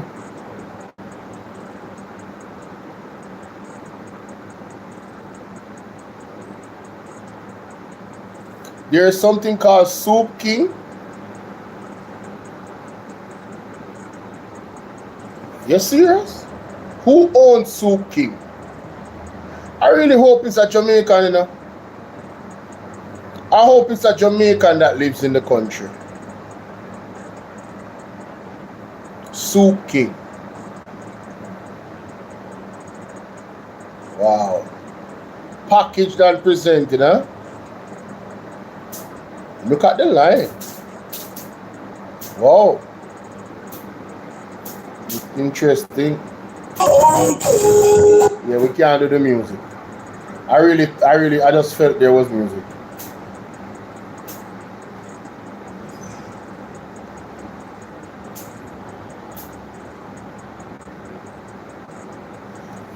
Hold on there. No. We just have to read that headline here. Cameroonians voted Sunday in an election expected to return 92-year-old Paul Biya, the world's oldest serving head of state, to office after 43 years in power. Ladies and gentlemen, let me tell you something. We need term limits in Jamaica. Because you see, if there is no God, Andrew Holness is going to be in power till 93. Thank God there's a God though. That's all I will say. If there was no God, Andrew Holness would be in power till 93. Just like that brother from Cameroon. Because they are the same type of leader. Hold on. Go ask the real Cameroonians and see what they tell them. You say, hey, listen, for the Africans out there. No, Matthew, you hear me say a while ago? If God was not real, which God is real, if God was not real, Andrew Holness not in power till about 93. But thank God that God is real. Felicia Fee, oh. How are you, my darling? Pick up yourself. Hope all is well. You know what I mean? Bless up, bless up, bless up. I'm looking to see if I find any I'm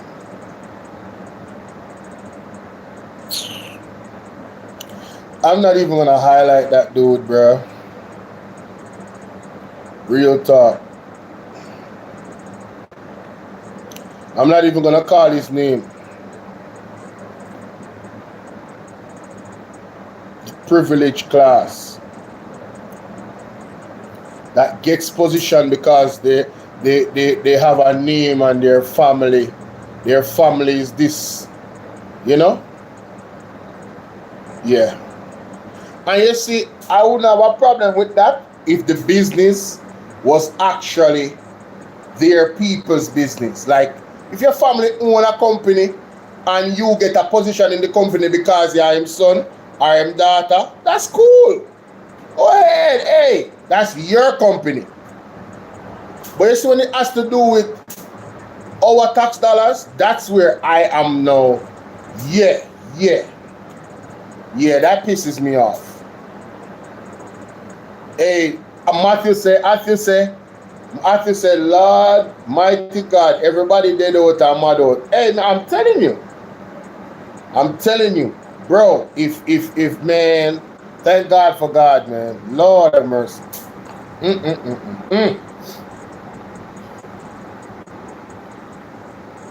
Some order, please, as beach access policy takes place.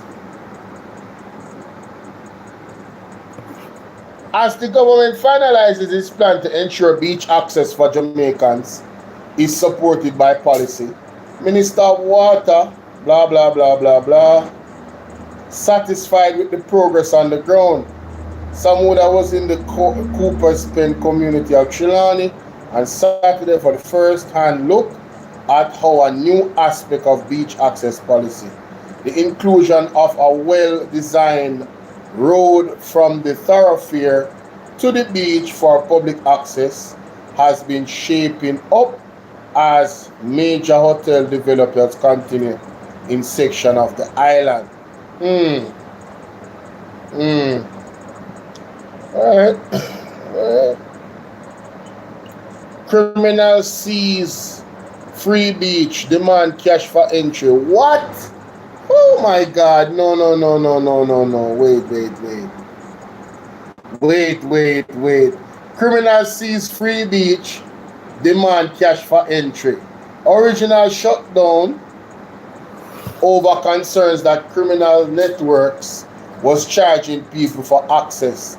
Liquidons River in Ochirio, St. Anne has once again fallen into the hands of profiteers who are extorting Jamaicans to use the free beach. On a visit to the beach last Wednesday, the Jamaica Observer noticed that it was in full operation despite its opening hours listed as Sundays between 8:30 to 4 p.m. Our news team was approached by a man at the side entrance who claimed to be a caretaker for the property, which is owned and operated by the Urban Development Corporation, UDC. He stated that the main entrance was closed, but he could grant access through a side gate near the property. However, access to free beach costs $300.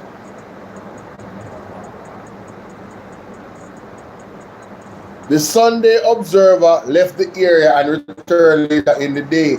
This time, 2 men were observed at the side entrance, appealing to tourists to enter the facility for a small fee.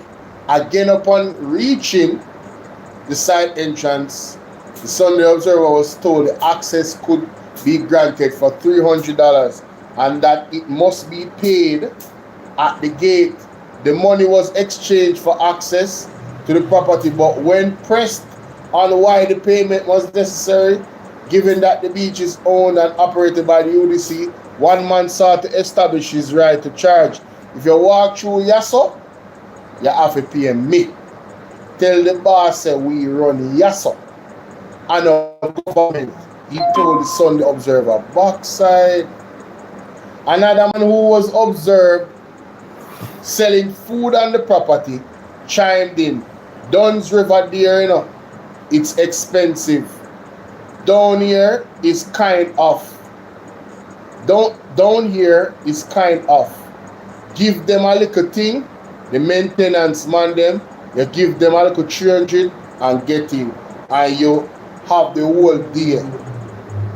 You can come here at any hours if you want to. Till any hours you're free. You're there on your own. We have what? We have a rocker down here. We have chairs. We have food. We have liquor. We have everything down here. Everything down here is weed. Fox, come on. Yo, real Jamaican potato. Hey, in another interaction with this self-appointed caretaker, he sought to further explain the reason for charging a fee. You see right here, nobody else no do nothing. Me buy garbage bag, me clean the bathroom. You see all the light on and the light post there, so and me buy it. You see down there, so where dig down and me pay for dig it down. And we spend on the beach. My friend, he said, box cover. And me not even get involved in that. Me not even comment. Me just read the newspaper article. He then became visibly off-steam left before interaction escalated. Member of Parliament Sentan Matthew Sanuda, in response to activities, shared with the Observer that this is a second or third time in recent years that reports have surfaced about unscrupulous individuals charging for access to the free beach. And he condemned the action. So Matthew Samuda said, he condemned the action, it's not supposed to happen. And he might the member of Parliament for North East Centennial. Alright? You hear that? Alright. Liquidons River is free. It's a free public beach. It is an access point to coastline. It is one that is under superintendence of UDC. And anyone charging to enter the facility is doing so illegally, and that shouldn't be taken light, said Samuda, who is also the Minister of Water and Environment and Climate Change. Hello? Listen up. One should recall, if you go back into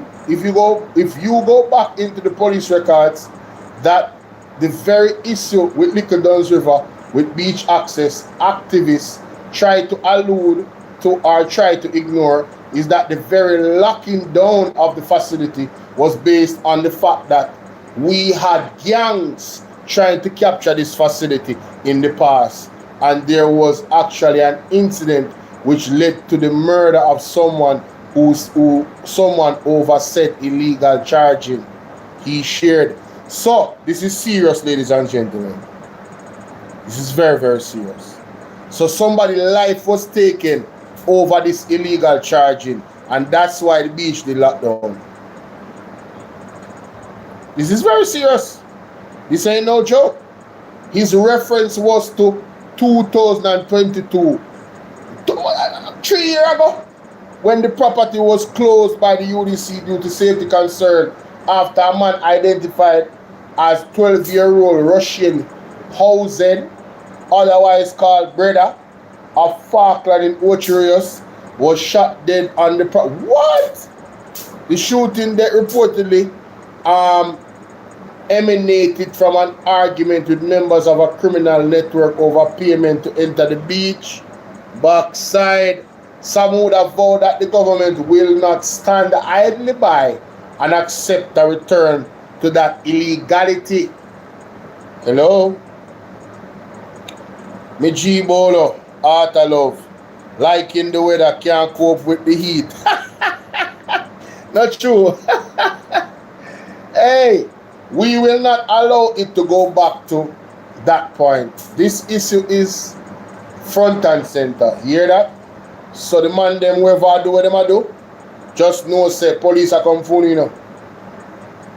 Yeah man, you might to someone that say you're not gonna allow that to reach this up. So you know it go MP active. We're very aware of it. We already initiated security action and we've already referred the matter to the police. I am aware of some security operations which have taken place in this space, which to the best of my knowledge has led to some arrest even at a micro level, but we will have to take particular charge of this space, he said. You see that now? In one of them way I do that, we not make it worse with people. Them. Yeah man, the man them way I do it, We're not make it worse with people. It's gonna be sanctions for your actions. Alright? So please stay within the perimeters of the law. That would be my recommendation. Anyway, some would have stressed that the government is resolute in providing free beach access to residents across Jamaica and shared that the administration's promised beach access policy is near completion. He also shared that the UDC is working on a 170 million management operation and infrastructure upgrade for Little Duns River. But until then, the beach is open to the public only on weekends. And you hear that?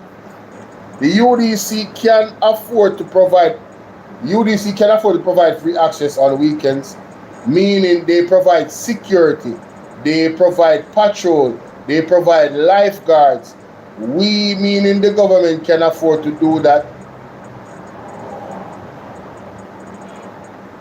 We, the government, can afford to do that on the weekend. It is when most people have time off anyway, that's true. And when you can provide that free access. He said, you can't just open a section of the coastline and not have a lifeguard. You can't just open a section and not have cleaning and waste removal and bathroom cleaning, which is why we do it on the weekends, because that's also the heaviest demand. That's true. That's true. That's actually true. That's facts. A weekend, most of the people got beach. He said the management plan aims to strike a balance between accessibility and security, will involve careful planning to create a safe and enjoyable environment for the public. The indigenous operator of Little Duns River will be both considered, consulted, and engaged in design process. Oh, the indigenous operators. Okay, all right, cool. They'll be considered, consulted, and engaged. All right. Let's see how that works out. We only can wait and see. The fly-by-night, new unscrupulous persons who are trying to block access to Jamaicans to the facility will be removed forcefully.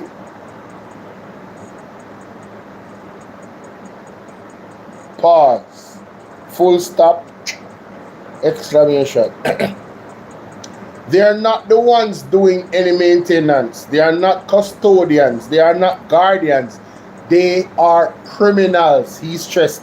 People, it's not me saying this. This is coming from Matthew Samuda. So don't vex with me. It's not I. In March last year, several members of the Jamaica Beach Birthright Environment Movement staged a peaceful protest outside the gates of the facility, demanding 7 days access. According to the lobby group, 70-year-old Rastafarian Ras Vincent Bonga Zine, she is lived for decades on the land where Little Duns River, formerly known as Cave River Beach, is located long before the UDC acquired the property. Oh! I said lived. I should have said lived. The Rastaman named Vincent Bongo Cheese. Him lived on the property there before the UDC acquired the property. For years. Right? The group said that in the 1960s, Bongo and other Rastafarians carved a path on the property to the sea, uncovering hidden gems and shaping the area into the beloved natural retreat. So where is this general? Where is this Rasta?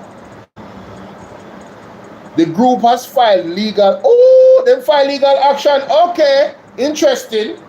The group has filed legal action, the UDC, to return full free access to the property and advocate their legal and moral right to remain not as paid tenants but as custodians of the national collective future for public beach access rights. Wow. Oh, so it's a two-edged sword. One, the person that was unalived, that happened, but This part of it now, in terms of the history, with that man that lived on the property and the group that carved out the property, the serious people, the serious. The main entrance at Little Duns River is blocked off by plants. Environment Minister Samuda takes a stroll along a section of the beach in Cooper's Pen, Trelawney, with the new rear aquarelle development in the background. Okay, alright. These are some pictures. Very good article. Eye-opening. Yeah, that's on the Observer. So that was 2 articles about beach access. Where Matty Samuda was highlighted. Very interesting. Cooper's Pen community in Trelawney and also Ochurio St. and Little Duns River. What is? Cut the head of the serpent of crime. The scale of the threat to human life here was amplified with the seizure of multiple caliber Omni hybrid rifle by law enforcement last month after their standoff with gunmen in Manchester. Wait, what? Last month? Wait a minute. People me tell us Jamaica taxi everybody now. The weapons we were told by acting senior superintendent of police, Patria Rowe, who is director of the Firearms and Narcotics Division, can discharge about 5.56 and 0.223 rounds, which makes it especially lethal. Mr. Rowe also revealed that the seizure in Manchester was not the first of that type of rifle in the country. Really? Saw some deadly rifle the man them seized. A number of them, he said, had been seized this year by the police, who most commendably have been dismantling criminal enterprises piece by piece. A them a type of work I want to see, but you want to go no police. No want to no lock up some of the big man them behind them something. That is the next level we want to need to go. Just seizing the gun them and not getting the link to where the gun them come from. No, we need to lock up the big wigs them. Because if you don't cut off the head of the serpent, if you cut the tail can grow back. Oh my son, that resolve to take back our country from those who prey on society is welcome by all law-abiding citizens. And if you tell them, I welcome it. I'm a law-abiding. We urge the security forces not to relent, and in doing so, increase their focus on facilitators of crimes. What I just said a while ago, the big wigs, the people that are at the top, and them we need to lock up. The people who fund the acquisition of these weapons that are coming into the country. Talk truth. Talk truth. Those individuals are not people of straw for. That means that them not poor. As we all know, the quality of the illegal import arms and ammunition being seized by security forces is not cheap. Acting Senior Superintendent Rowe gave us a breakdown of some of the prices. A handgun being sold for average 300,000. And it can go up to 700,000. At first time I hear them a price because I never buy no gun and I don't know about gun price. Because I'm not a licensed firearm holder. Alright? A rifle is being sold for upwards of 1 million. That's so much money for gun? No, sir. So when me look for somebody for them with some white people in America. You have some white people in America and some black people. Hello. They got guns. Them country boys, man, listen. They got guns. Country boy got guns, bruh. You feel me? All types of guns. All types of ammunition. You know what I'm saying? Hey, you don't want to find out. You know what I'm saying? Hey, you just don't want to find out. That kind of money is not easily available to the petty gun-toting criminal. Neither is the volume of ganja being used in the guns for drug trade, which acting senior superintendent Rose spoke to in his interview with this newspaper last month. 50 pounds of ganja, he related, is traded for one handgun. Huh? 50 pounds of ganja for one handgun. 100 pounds of ganja is traded for one rifle. Damn. I don't even want to start to do the numbers because I'm a numbers person. So now I'm going to calculate how much it would cost to get 10 handgun. 500 pounds of ganja. And if you wanted to get a thought, you know what? Never mind. Up to the time he spoke to us, the police said had potentially disrupted the trade of 1,175 handguns. Yo, do the maths. You know how much ganja that? 1,175 times 50, and then 588 rifle with the FNID seizure of 58,799 pound of ganja. 58,000 pound of ganja since the start of the year, which represented 95% of the total seizure by the Jamaica. Now, Jamaica Constabulary Force, as a citizen of the country, what is the process in which these seizures undertake? Is it that they're stored somewhere under lock and key, these guns?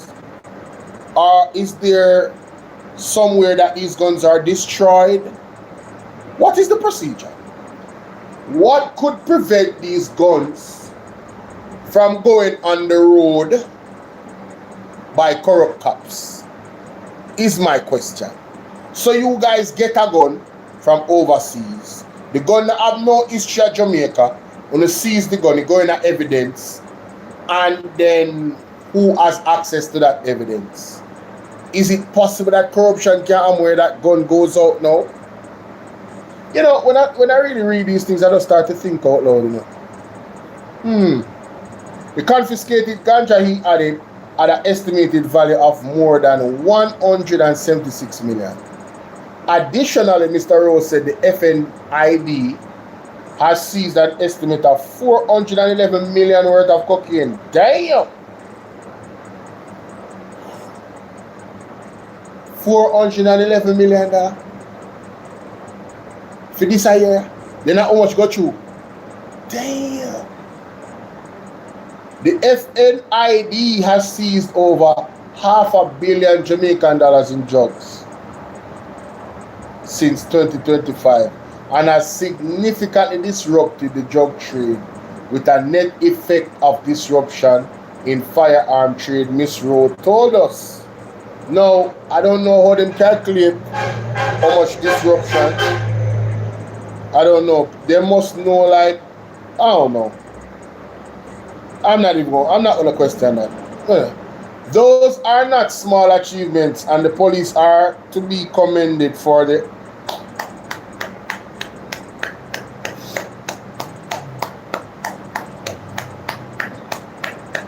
we got the police then. We are doing the good work. Yeah, man. Cause them the amount of gun there, cocaine and yeah. We got the police. We got the police. On this platform, I beat the police when they forget beating, you know, I applaud them, you know. I tell you that straight. Good police are good police, bad police are bad police. The Firearm Prohibition, Restriction and Regulation Act provides heavy sanctions for people convicted of illegal trading, possessing or using guns. We acknowledge that there are some individuals who will not be deterred by those sanctions. They may believe that they are untouchable, but we get a sense from the JCF of today that it is determined to extinguish the fires of lawlessness. Youth and youth, put on the gun and take up the pickaxe and take up the fork. Yeah, man, start dig, man. Dig, ground and plant, man. Alright? And I tell you, believe. To that we say bravo. Apprehend and successfully prosecute those who fund criminality, seize their assets, sever their network, and smash their operations into dust. Cutting off the head of the serpent of crime will redound to the benefit of our people and our country. What a good article from The Observer. Or is it The Gleaner? The Observer. Cut the head of the serpent. This is what we need. We will always have a major crime issue in Jamaica if we don't find out who the big wigs are that is pushing these guns and drug trade. Yeah, man. Yeah, man. All right, let's say it there. People, I'm gonna leave it there now. The word is love. I wish that you guys would have called in because, I wanted to interact with you. But, it is what it is. The light went out. We had some challenges. I cannot find the wire. From a microphone to the Bluetooth box. I cannot find that. That's an issue. But I'll be searching for it. And I hope that I find it in that search. And plus I have some videos that I need to make some thumbnails for. So I have work to do. So you guys, you've been amazing. Thank you so much for being here. And I didn't have much trolls today. I only had one troll today. That was great. Yeah, even Mary. Big up Mary. She was behaving herself. Big up Mary. Mary came through and said hi. Hi, Mary. I hope you stop defending the wicked politician. Yeah, that's the only thing I would say. I have to do it. Come on, y'all need to stop that. It's too clear. Open up your eyes. Anyway, see y'all, and I'm out. Peace. Thank you guys for being here. BOLO TBV 2.0.